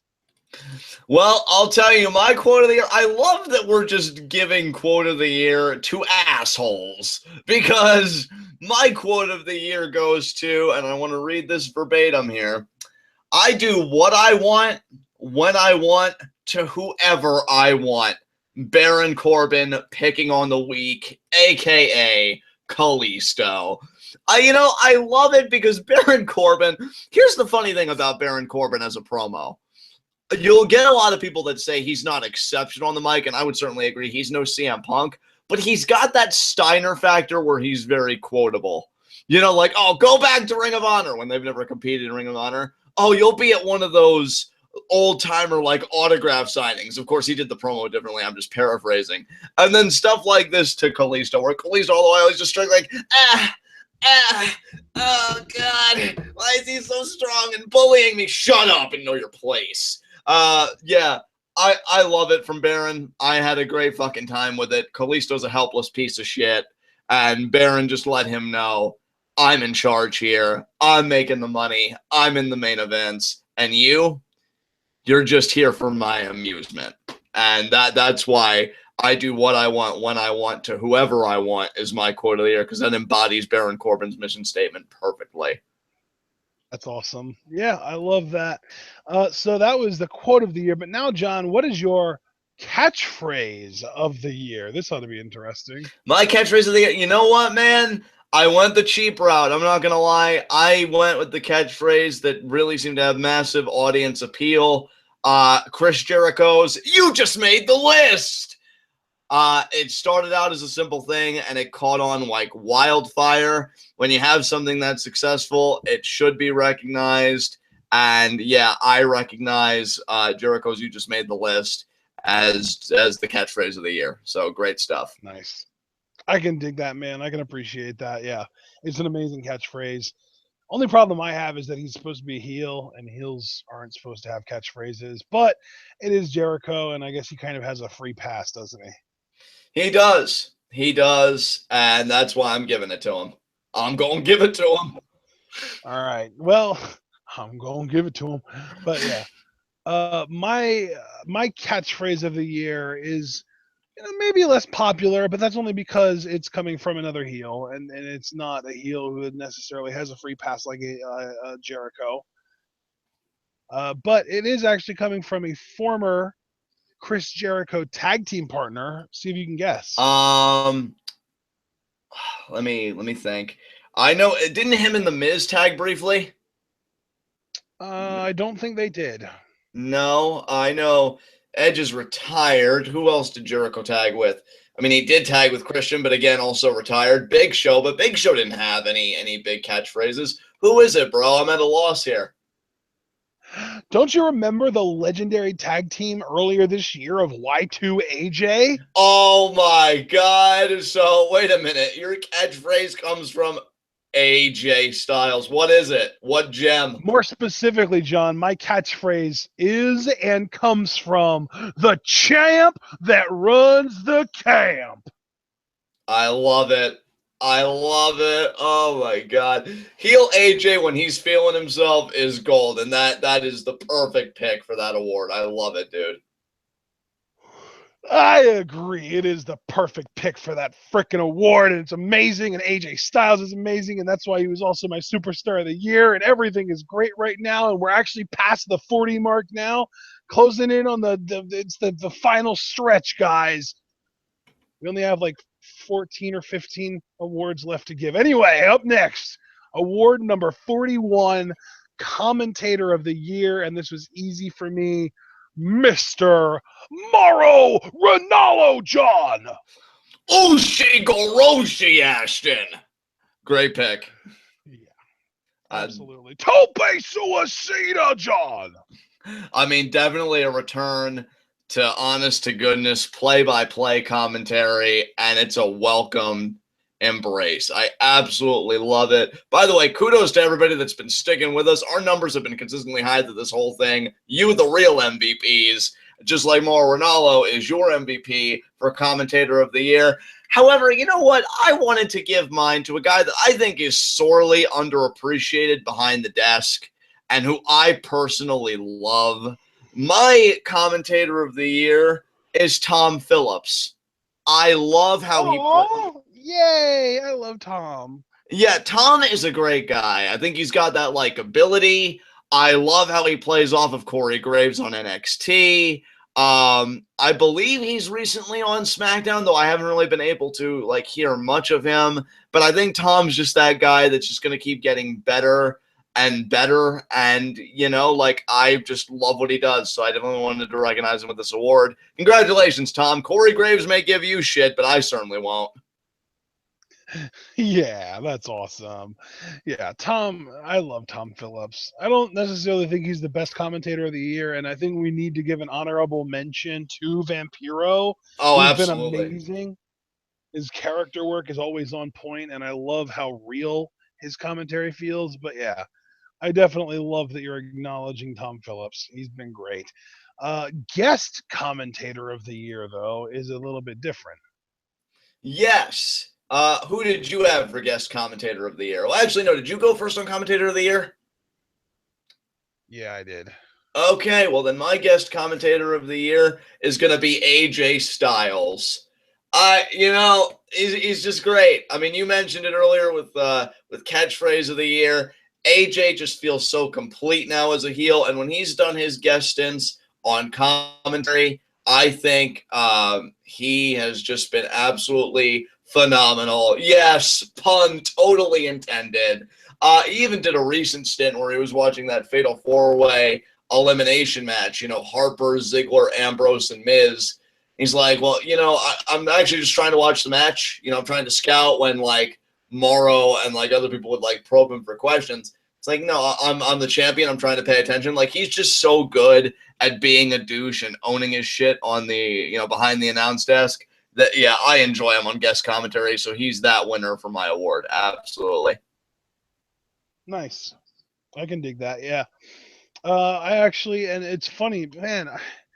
It's amazing how much positive, how many positive awards we're giving to SmackDown performers because my guest commentator of the year is Baron Corbin.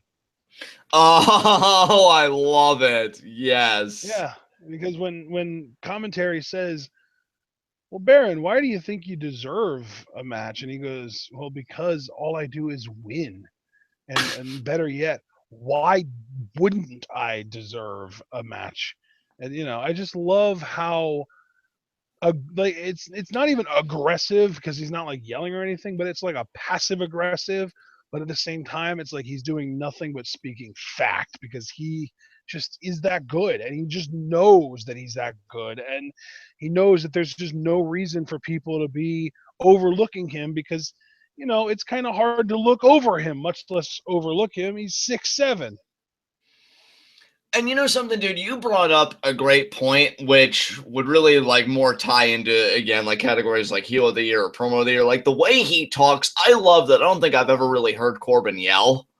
He's just very straightforward in his speaking, and that's why I love that you gave him the guest commentator spot because yeah, he really does own that shit, doesn't he? He knows what he is, he embraces it, and that extends to the commentary booth when he's permitted to be there. Like he knows he's that good. Everybody else should know it too. It's kind of common sense at this point. So great pick, man. Absolutely. And up next is one of my very favorite awards. It's an award that I hold near and dear to my heart because I am a mark for good music. WWE theme, and not even just WWE. It doesn't have to be WWE, so I shouldn't have said that, but it is the theme song of the year.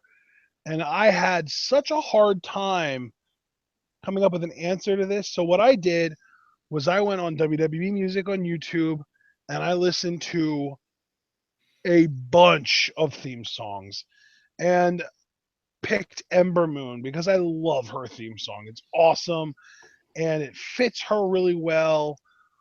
But then I kind of moved away from that and I kind of went like maybe Sanity because their theme song is freaking awesome too.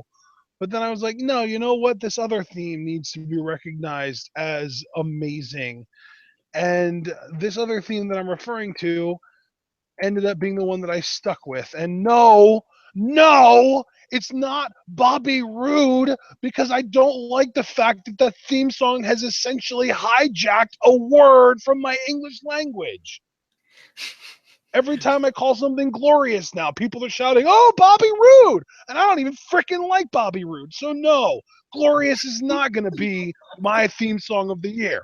So cut it the hell out. You My theme tell song him. of the year, my theme song of the year. I'm sorry to cut you off, John, but you were trying to cut me off.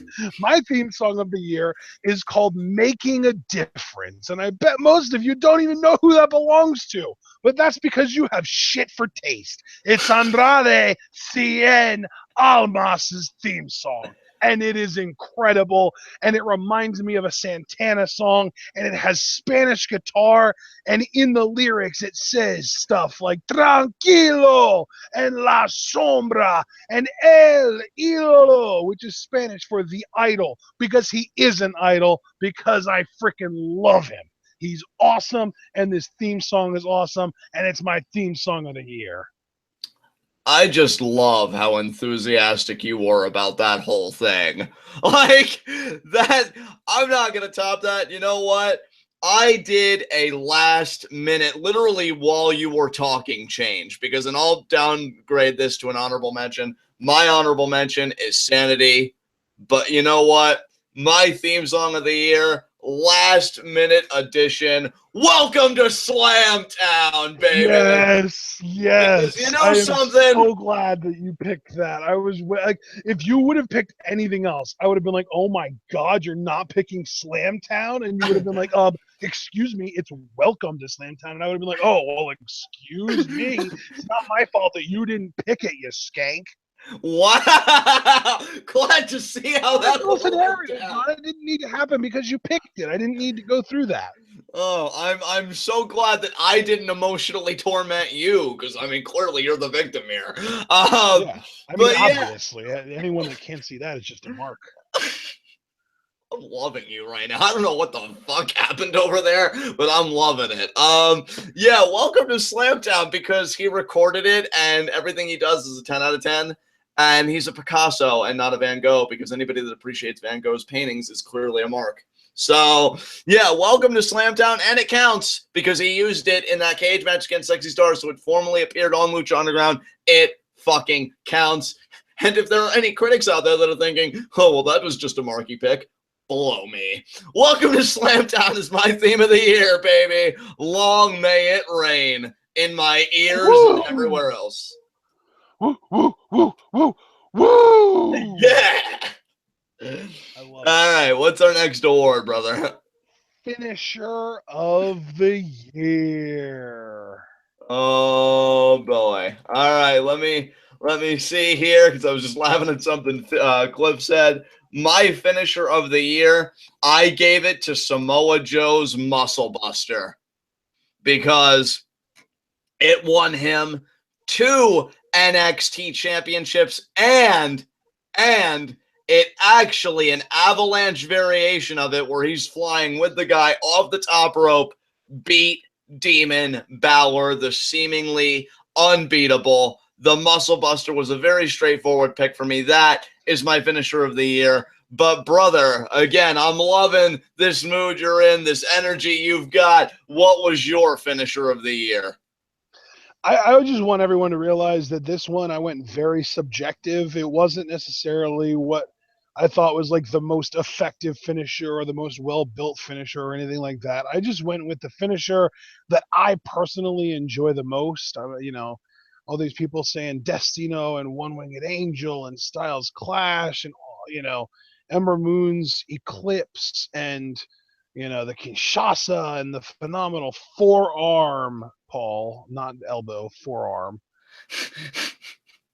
I love all those picks, and your guys' picks, I'm not even going to argue with you. I know I'm kind of being very contempt and aggressive and contradictory tonight, but this is one where it really does come down to preference. And for me, my favorite finisher that I am aware of in wrestling today is Dante Fox's straight jacket brainbuster. It's fucking gorgeous. Love it. Love it. I love it too. It's so cool. It's like it's almost like a Rainmaker setup where he like does like the ripcord and then he pulls them in and he latches their arms underneath and then he lifts them up and drops them flat on their freaking head, and it's sick every time. And he's just strong enough to be able to pull it off on pretty much anyone on the Lucha Underground roster. I'd love to know if he could pull that off on a guy like Cage, just because of the size difference. Right, though? Absolutely. I completely agree with you. So, all right. Up next, title reign of the year. And this one was a no-brainer for me because really there's only one person who held their company or their brand's main event championship for, I want to say, 8 months, 9 months maybe. And that, my friends, is the man or the god, spoiler alert, who won the Lucha Underground Championship at Aztec Warfare 2 and held it until Aztec Warfare 3. The monster Matanza Cueto. Excellent pick, dude. Absolutely love it, and well deserved. I'll say this: my title reign of the year, I'm just gonna come out with it. I pick the New Day's Tag Team Championship reign. And you know what? I didn't even make the best argument for this. Kyle Fell on the AV Club did, because when he did the Raw review where they won 2 triple threats in the same night, he had a very poignant review. He said, you know what?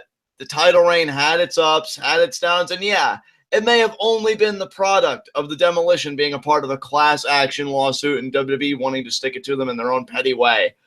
But what we got were 3 amazing performers coming together and giving it their best to make what they were doing on television matter, whether it was with the tag team titles or not. In this case, it happened to be with the titles. I think they should be very proud of that reign that they had, because it wasn't just about the number. I thought there were a lot of funny segments along the way, some legit great tag matches. I mean, you want to talk about underrated. Their Raw match against Y2AJ I thought was fucking fantastic. Both of those triple threats to break the record I had a lot of fun with, especially the main event one where Woods got the winning pin on Chris Jericho. I mean, they earned that reign, and I just wanted to give them all the credit in the world. New Day's tag title reign is my award winner. Awesome. I love it. Yeah, I mean, whenever a title reign gets to break a record, you know you've got to give it some props. Up next, though, John, and this is going to be the easiest one in the world for you, other than Superstar of the Year or non WWE Wrestler of the Year, really. What was your faction of the year, John? Worldwide Underground, baby! Woo! Because their leader was a trios champion. Jack and PJ got to be trios champions. Taya was the only one to win her match in the faction at Ultima Lucha Dos. They all did something noteworthy this year, and collectively, because Johnny Mundo's always right, they are the greatest faction in Lucha Libre history. Suck it, masked wrestlers. You got shit. So, who is your faction of the year? Well, my faction of the year just so happens to feature a masked wrestler by the name of Bushi, because my faction of the year is Los Ingobernables de Japón. Nice. Oh, I love them, man. Los Ingobernables de Japón and Worldwide Underground are 2 of the best things going in wrestling right now, and it's only fitting that they would be our respective of the year. I absolutely love Lucha Underground and Worldwide Underground, but Los Ingobernables de Japón are just on another level.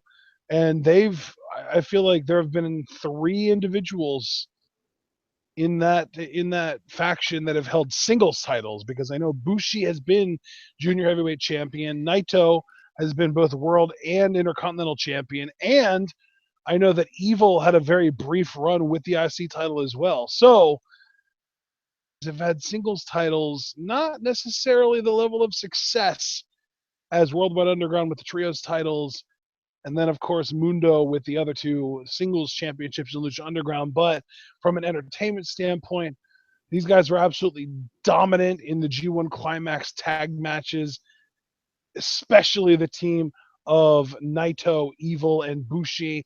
And I got to tell you, man, I just love their chemistry. I love their in-ring work as a team, and I love the individual parts that make the team.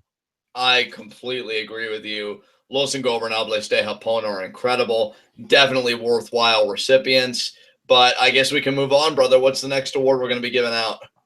Up next is the on-screen relationship of the year, and I hope you guys appreciate this, because I gave my on-screen relationship of the year award to the adorable on-screen relationship that is Johnny Gargano and Tommaso Ciampa.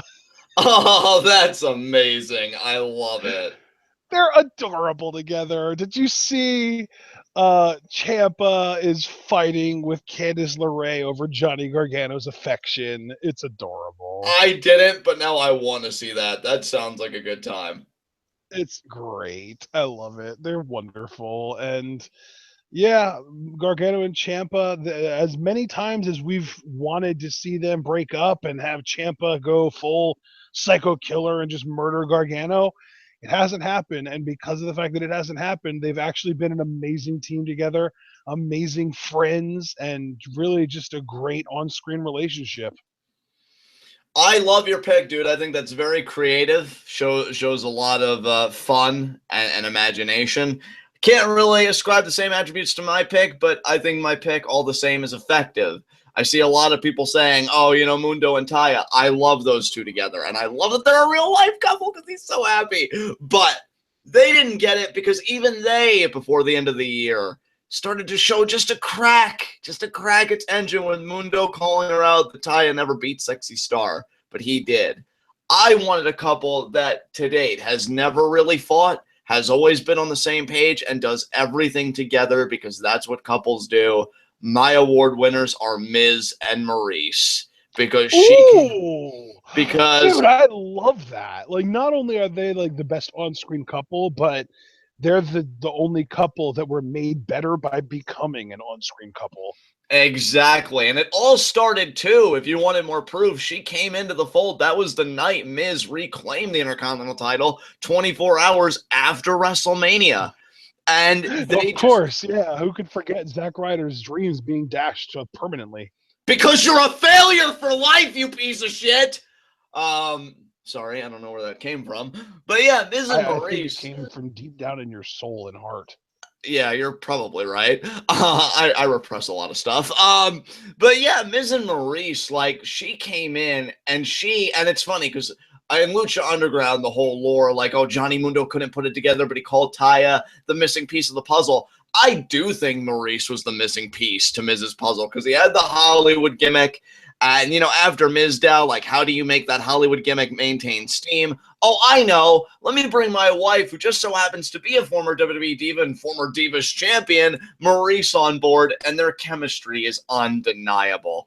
I love what these two have done together. Even the really shitty segments, like that one match he had with Kane, and Maurice was feigning an injury, and then they go to the back like, oh, you're going to be all right? And then she does this little dance and then goes, acting. And then he's just like, so he's like, oh, babe, that performance was so great. Like, they always get along. They haven't blown up. And hell, she even trusts her, man, because at TLC in the ladder match, she didn't get involved for a second. She knew he could beat Ziggler, and he was right. And I'm sure the party was amazing. So, Miz and Maurice, definitely my on-screen couple of the year. Amazing. I love it. That might be my favorite award that we've handed out so far. That's an awesome pick. Thank you. Thank you. Up next, though, as great as that pick was, we're about to get into WTF categories. Literally, WTF moment of the year, a.k.a. the Gobbledygooker Award. John? Oh, this to me was a no-brainer. Goldberg beating Brock Lesnar in 90 seconds. Because here's the thing. I know a lot of people would later say, but it's the gimmick, you know, and I respect that. Believe me, I do. My thing was, though, it was a Goldberg in his 50s who had a bad shoulder, who I would have bet the house, and I own my shit. You guys know that. It's a running joke how much crow I eat. I would have bet the house. Goldberg's only doing a one-off. His son wants to see him compete. He wants to see the spear. He wants to see the jackhammer. And Brock's got all this momentum.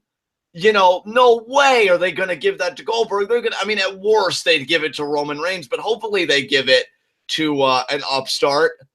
No. Goldberg crushes him in 90 seconds.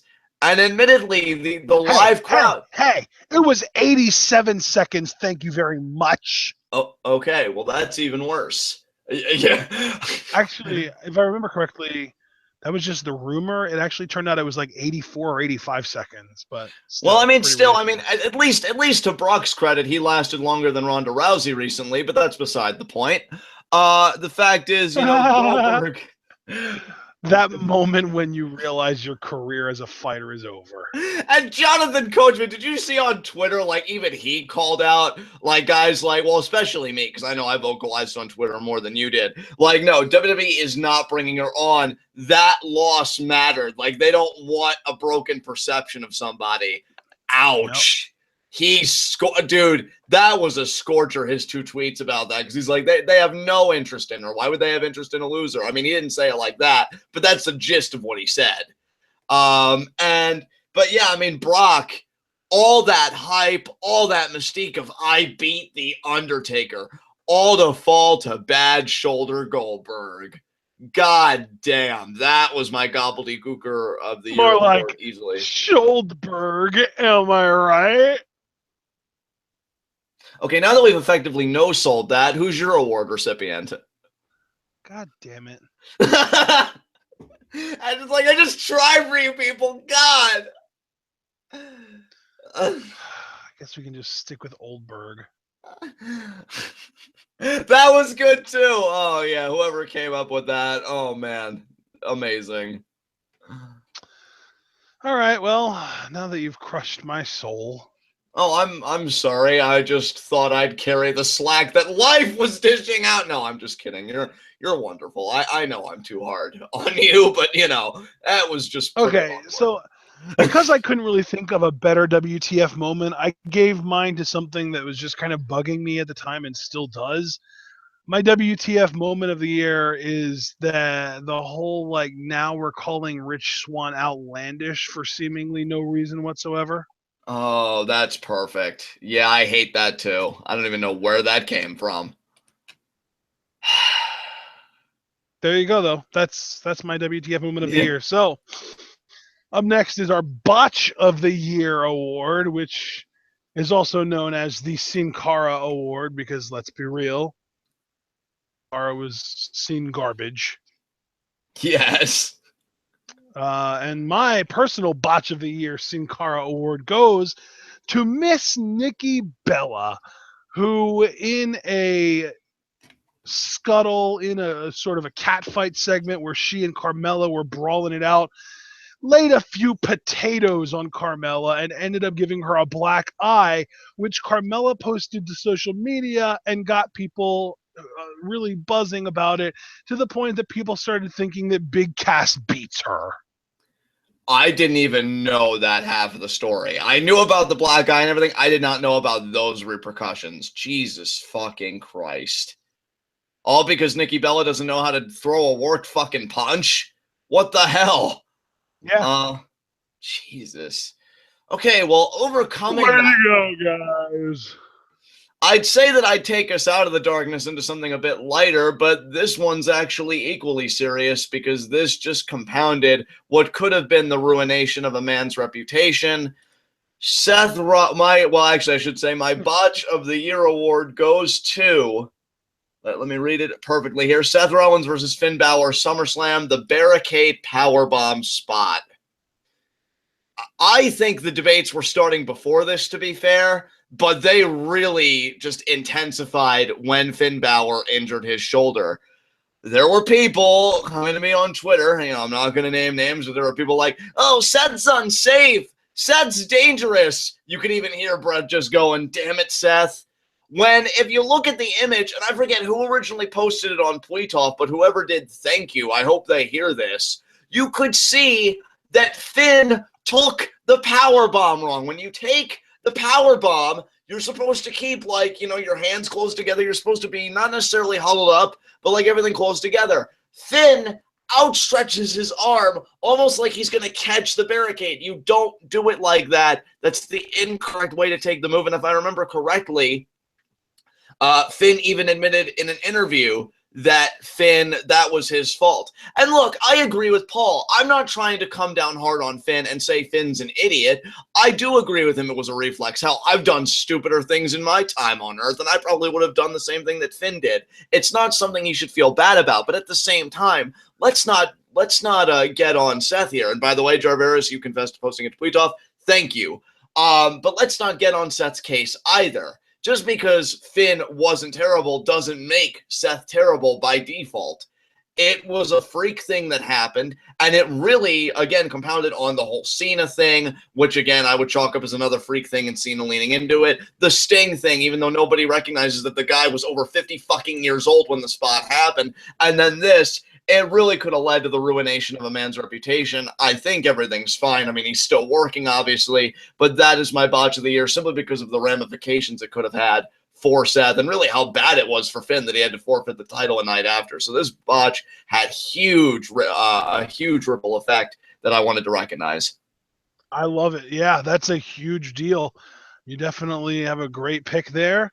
Up next, we have our Spot of the Year award, aka the By God He's Broken in Half award, that we give to the most ridiculous, painful looking. I can't believe he's still alive after that spot of the year. John, you get to go first here. What is your spot of the year?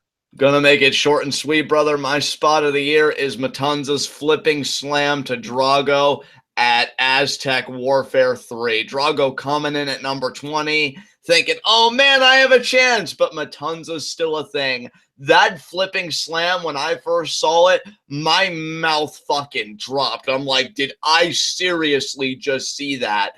And then I watched it again. The shock didn't subside. It was just as strong a second time. That was a beautiful fucking move from a brilliant fucking athlete who you have more than recognized yourself throughout these awards. Matanza's incredible, and that spot, I fucking loved it. And here's the thing, too, why I picked it. Because I see other suggestions in chat, and those are all great. I love that there was nothing fanatical about that spot, It was just pure athleticism on display. That's why I love this so much, because it's not 20-foot ladders or tall buildings or flaming tables. It's just a man being a fucking athlete, and I love that shit. So who's your spot of the year? My spot of the year, I was really kind of debating between two different spots. And in the end, I ended up settling on a spot that really it wasn't just an instant spot. It was more a series of moves that I can call a spot that just kind of led you to believe, like, literally, by God, he really might be broken in half. He might literally be dead. How is he going to still continue breathing after that happened? And that is the series of power bombs through tables delivered to King Cuerno by Mil Muertes at Ultima Lucha 2 Part 2. I love your pick because we haven't seen Cuerno since. So, yeah. So he literally killed him. And this happened in, like, July. Yeah, that's insane. Great pick, though. I agree. Muertes did what he does best. He brought death to Cuerno's door, and it seized him by the throat. Sick. All right. What awards next? Up next is the Best Move Sell of the Year, also known as the Ziggles Award, because Dolph Ziggler is just such a ridiculous overseller, and we named this when he was actually in his prime. So, my personal Ziggles Award goes to the Moth himself, Marty Martinez, because every time this man gets an opportunity to sell one of the Max Stunners, he makes it seem like he is The Rock selling a Stone Cold Stunner. He takes it, he jumps backwards, he does the full flip, the whole kit and caboodle. Marty the Moth Martinez's sell of the Max Stunner is the best move sell of the year, in my opinion. Hey, brother, I can't argue with that. Marty is brilliant in everything he does, but there's a lot of brilliance in Lucha Underground, so I too will be recognizing it, but I'm going to go a different route than you. My Ziggles Award goes to Prince Puma taking the flatliner. And you could pretty much say, in other words, how did he not break his neck and or face? Exactly. Prince Puma, I think, is one of the best sellers, if not the best seller in the game right now. And Mil Muertes, man, when he hit that flatliner, one, he's hit flatliners in the ring that have spiked Puma on his head. And two, in grave consequences, he hit one on the floor that I'm like, oh, yeah, he's done. If he wasn't done before, he's done now. He's always had a great sell of the move. Easy pick for the Ziggles Award. I love it. All right, we have, guys, we're really winding down here. We've got 4 awards left. John, what was your mark out moment of the year. I love, and I'm guessing knowing your brilliance, you did this deliberately, but the really more emotional picks, I get to go first, and I appreciate that. I anything to do with pick order, with award order, I didn't do anything like that intentional. It was completely random. Oh, wow. Well, then it really worked out because my mark out moment of the year, if anybody couldn't guess it, Johnny Mundo winning the Lucha Underground Championship. And you know something? Well, duh. Duh. Um, but you know, guys, like I gotta say about that mark out too, it would have been my mark out of the year, like if it was just in a vacuum, like me just experiencing the match. But there was so much build up leading up to that from the Twitter and DBK sharing images of the Lucha Underground title and you guys all being like, oh, you know, tonight's the night, and Chuck Taylor getting involved on it because I mistweeted, which was the best accident ever. There was such an atmosphere to this mark out. And then, you know, the promo I cut afterwards, which I appreciate, was so well received. You guys really seemed to love it, and that meant the world to me. But I want you guys to know, and this is probably the first time I've ever done this and probably the only time I'll do it, but you never know what 2017 brings. I'm really sharing this award with the Scum Squad, with Johnny Mundo, with my brother here, with everybody, because it really was like an all-day affair, and the markout itself was just a culmination to me of just all that. So because of you guys, because of the atmosphere, and because of the win that I waited 9 years for, easily Johnny Mundo winning the Lucha Underground Championship, easiest pick I think I've ever had to make since we've been doing this, is my mark out moment of the year. So I'm curious what you picked though, because mine was very obvious. You know what? I think the people in chat are making a great point. I think that we need to, because we have a bunch of AKAs prior to this, with AKA the Ziggles Award, or AKA the By Golly's Broken in Half, or AKA the Sin Cara. Year will thus forth be known as the Johnny. Yeah, I finally made it, baby. Yes, I'm a TWitWoW award. I have achieved God status. Oh, thank you guys. Who said anything about it being named after you? Clearly, it's named after Johnny Mundo. I'm the important one. Actually, no, he's the important one. I'm sorry. Yeah, you're absolutely right. Johnny Mundo, 444 life.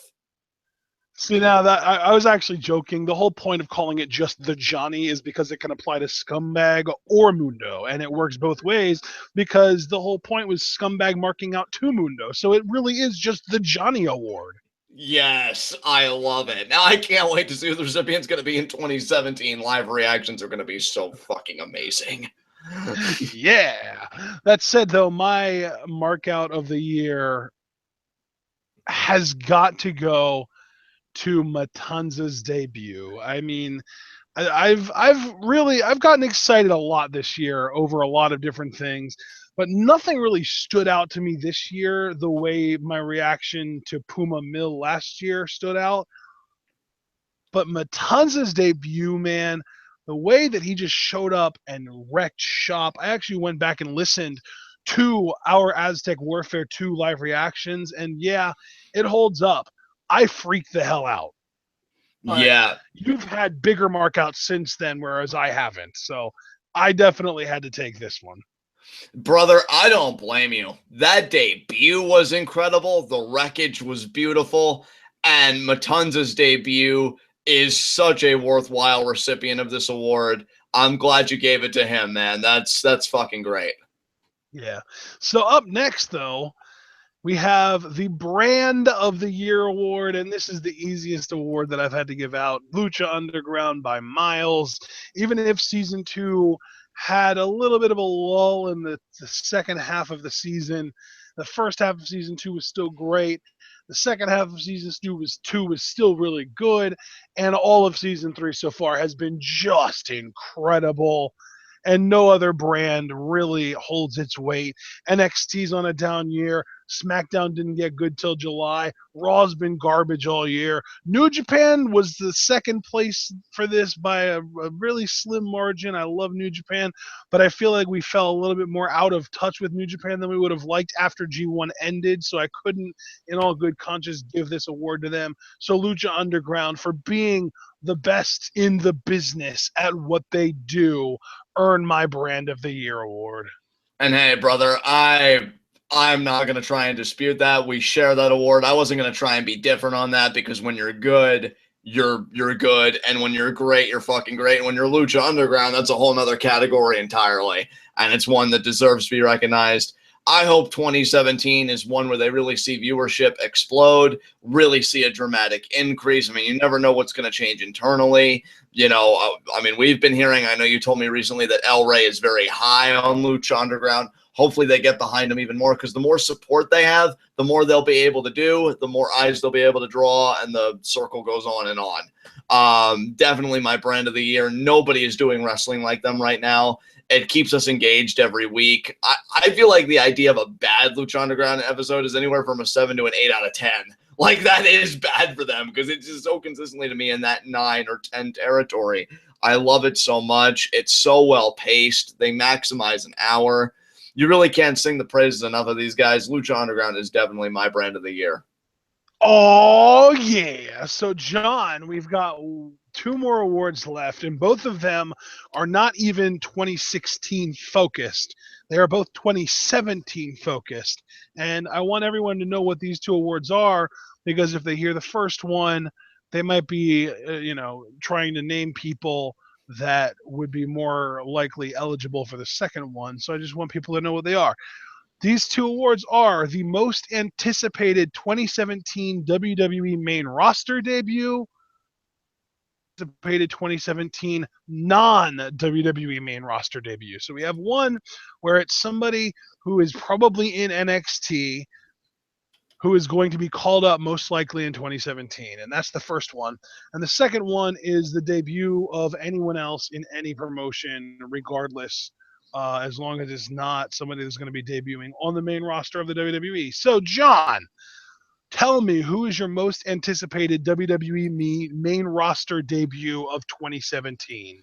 For me, this was an easy one. Samoa fucking Joe. Because Nice. I'm telling you, I can't wait for him to debut, and hopefully, I don't know what his schedule will be like by then, like where he'll be and what he'll be doing. I want to see Joe come out, get eye to eye with John Cena, and beat his ass. And it's not even because I hate John Cena thing. No, I know those two could have an amazing program, because Cena just and is still in an amazing program with AJ. Like, I want Joe to work with the man, and until Cena leaves, he still is the man around here in my eyes. I want Joe to work with the man right away, and then I want him to go after that world title right after. I can't wait for Joe's main roster debut, because if he comes as a heel with the fire he's been spewing lately, everyone dies, and it's amazing. So who's your pick? Yeah. I wouldn't be disappointed at all if Cena won the world title at WrestleMania and then Samoa Joe went after him and we had that as a world title feud. That would be pretty amazing. Yeah, definitely. Mine is also probably pretty freaking obvious. Shinsuke Nakamura. I really hope he does show up on the main roster in 2017, and the rumor of him being stuck in NXT for the entire calendar year is a false one. I think that was a rumor that came around last year for Finn Balor, too, that he would be on the NXT roster for all of 2016. And thankfully, he did debut, even if he got injured quickly afterwards. So here's to hoping that the same or something similar happens with Nakamura on NXT in the main roster. Yeah, I agree with you. Shinsuke Nakamura, to me, should be selling out WrestleMania, because he's in the marquee match against AJ Styles, and hopefully he gets there in 2017.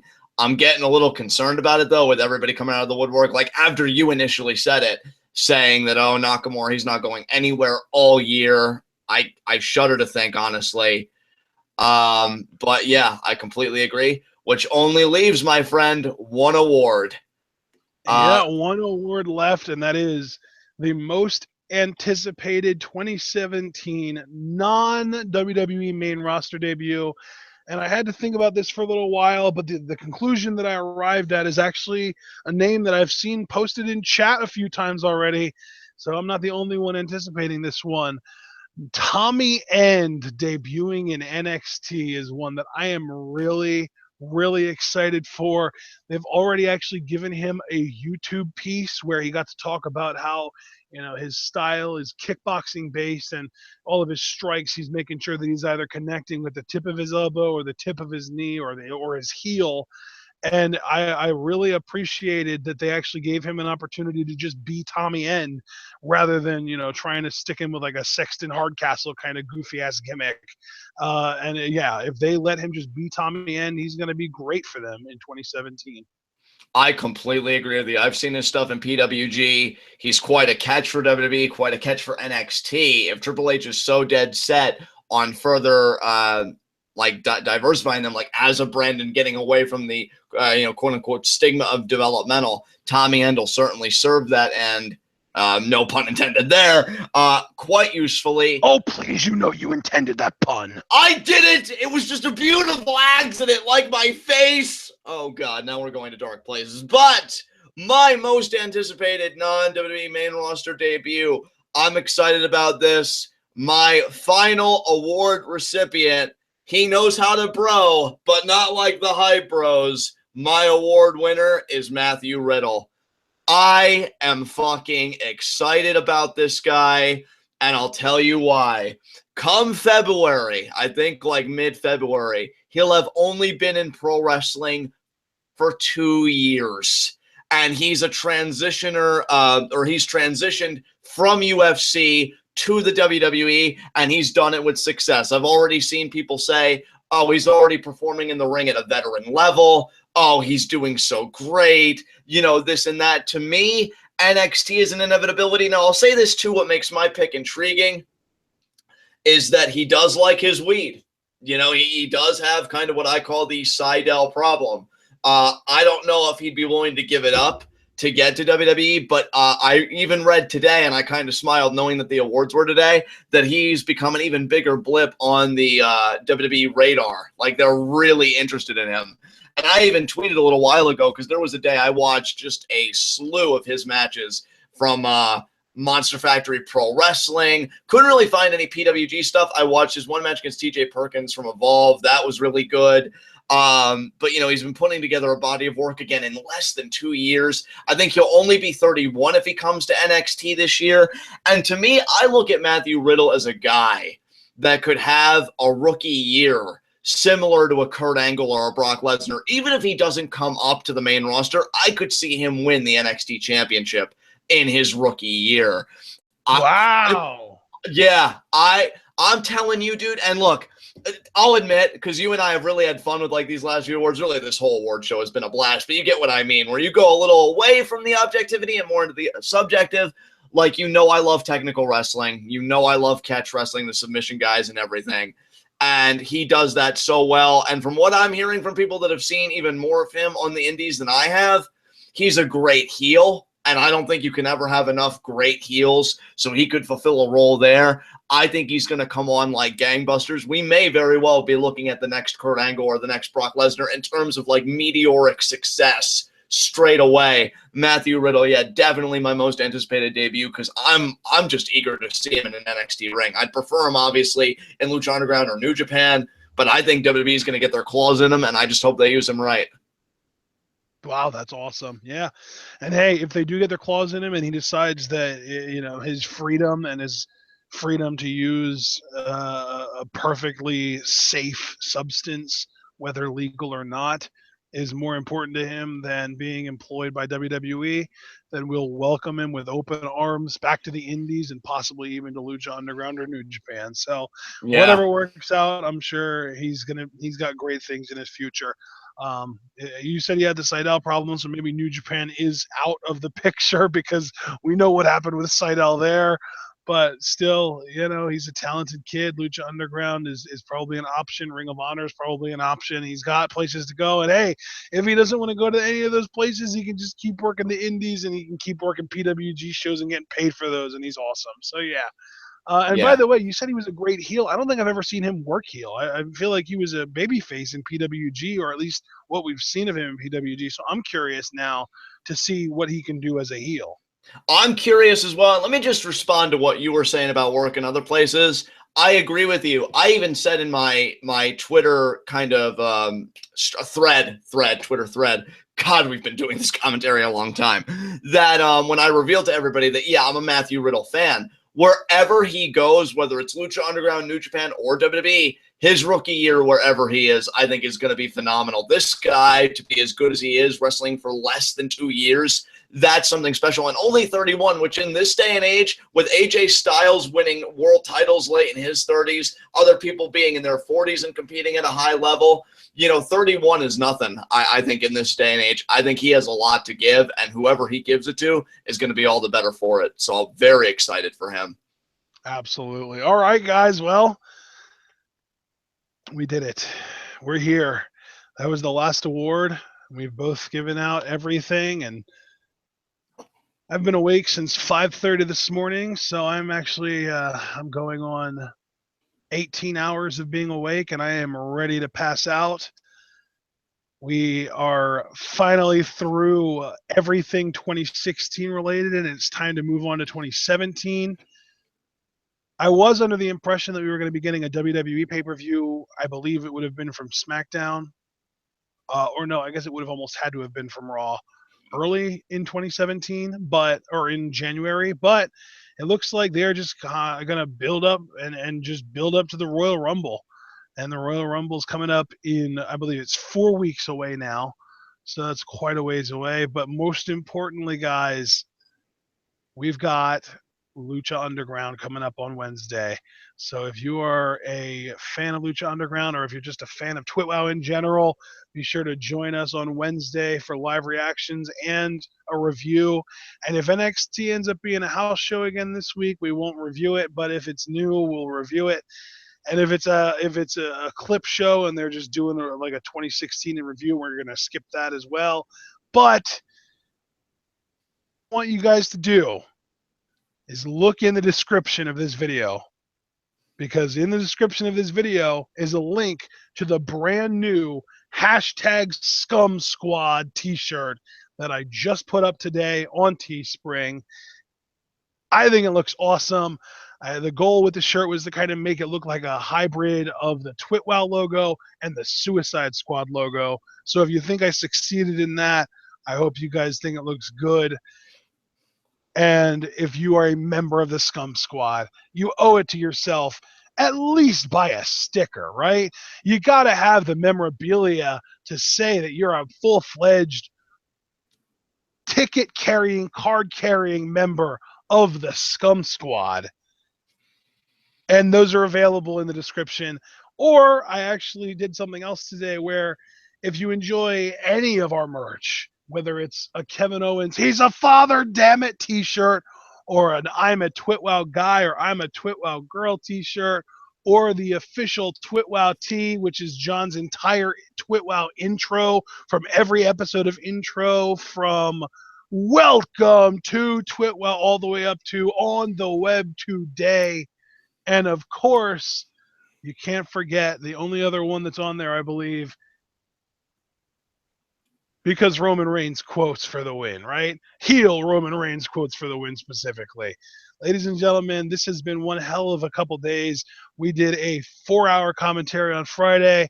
This has been 5 hours. We started at 6:20 something, 6:22, 6:23. It's now 11:22. I am deliriously tired. I've been literally dozing, trying to prevent myself from falling asleep for the last 15 questions. I hope you guys enjoyed. I had a ton of fun doing this. John, did you have fun doing this? I had fun doing it, and since you handed the ball to me, I just wanted to emphasize, Ashton, you're the real MVP, because the idea that we went this long, did every category without fail, and talked about most of them at length, and this guy stayed up for all of it. Respect. I feel like I gotta hold my hands up in the air and get the Rocky music playing. No, man, seriously. Yeah, seriously, you fucking phenomenal, dude. fucking phenomenal. But hey, that's how TWitWoW does. Marathon man here, brother. I am not the only marathon man. It is 4:30 in the morning where Paul William Gregory is, and he is still in chat, still commenting. So, I mean, when you go TWitWoW, you apparently become an Iron Man because that's just what we do. What we fucking do! Content, whether you're producing content for the best fans on the planet, or you're a fan of the best wrestling podcast on the planet. Either way, it's mutual, and we are there for each other, and you guys are there for us, just like we're there for you, producing that content. 5 hours, guys. A marathon stream. Last year, we had to break it up into 3 parts because we needed breaks. What are breaks? I don't even know what those are anymore. Breaks are for marks! And I'm just really there, John, I was almost done. I was really getting motivated by your speech, and I'm like, I want to invade Lithuania. Let's do it. Let's build that army. Yes, yes. Harbor bomb the Germans. Maybe Pearl Harbor bomb the Germans, and my freak Raka Khan, and oh god, it's all gone to hell. But yeah, 5 hours, people, 5 fucking hours of amazingness. We did it. This magnificent bastard running on fumes did it. Why? Why? Because he's a goddamn champion. That's why. And you know why? Because you know the people that can't do it, marks. Okay, back to you. All right, guys. As I did mention, we do have Lucha Underground on Wednesday, but then here's something you might not have known. Something else that's happening on Wednesday that we're not going to be able to do on the same day it happens is Wrestle Kingdom 11, which we're going to have to do a live reaction to on Thursday or Friday night. We will fill you guys in on when we're planning on doing that on Wednesday night during our Lucha Underground videos. But until then, I hope you all enjoyed, and remember to stay tuned.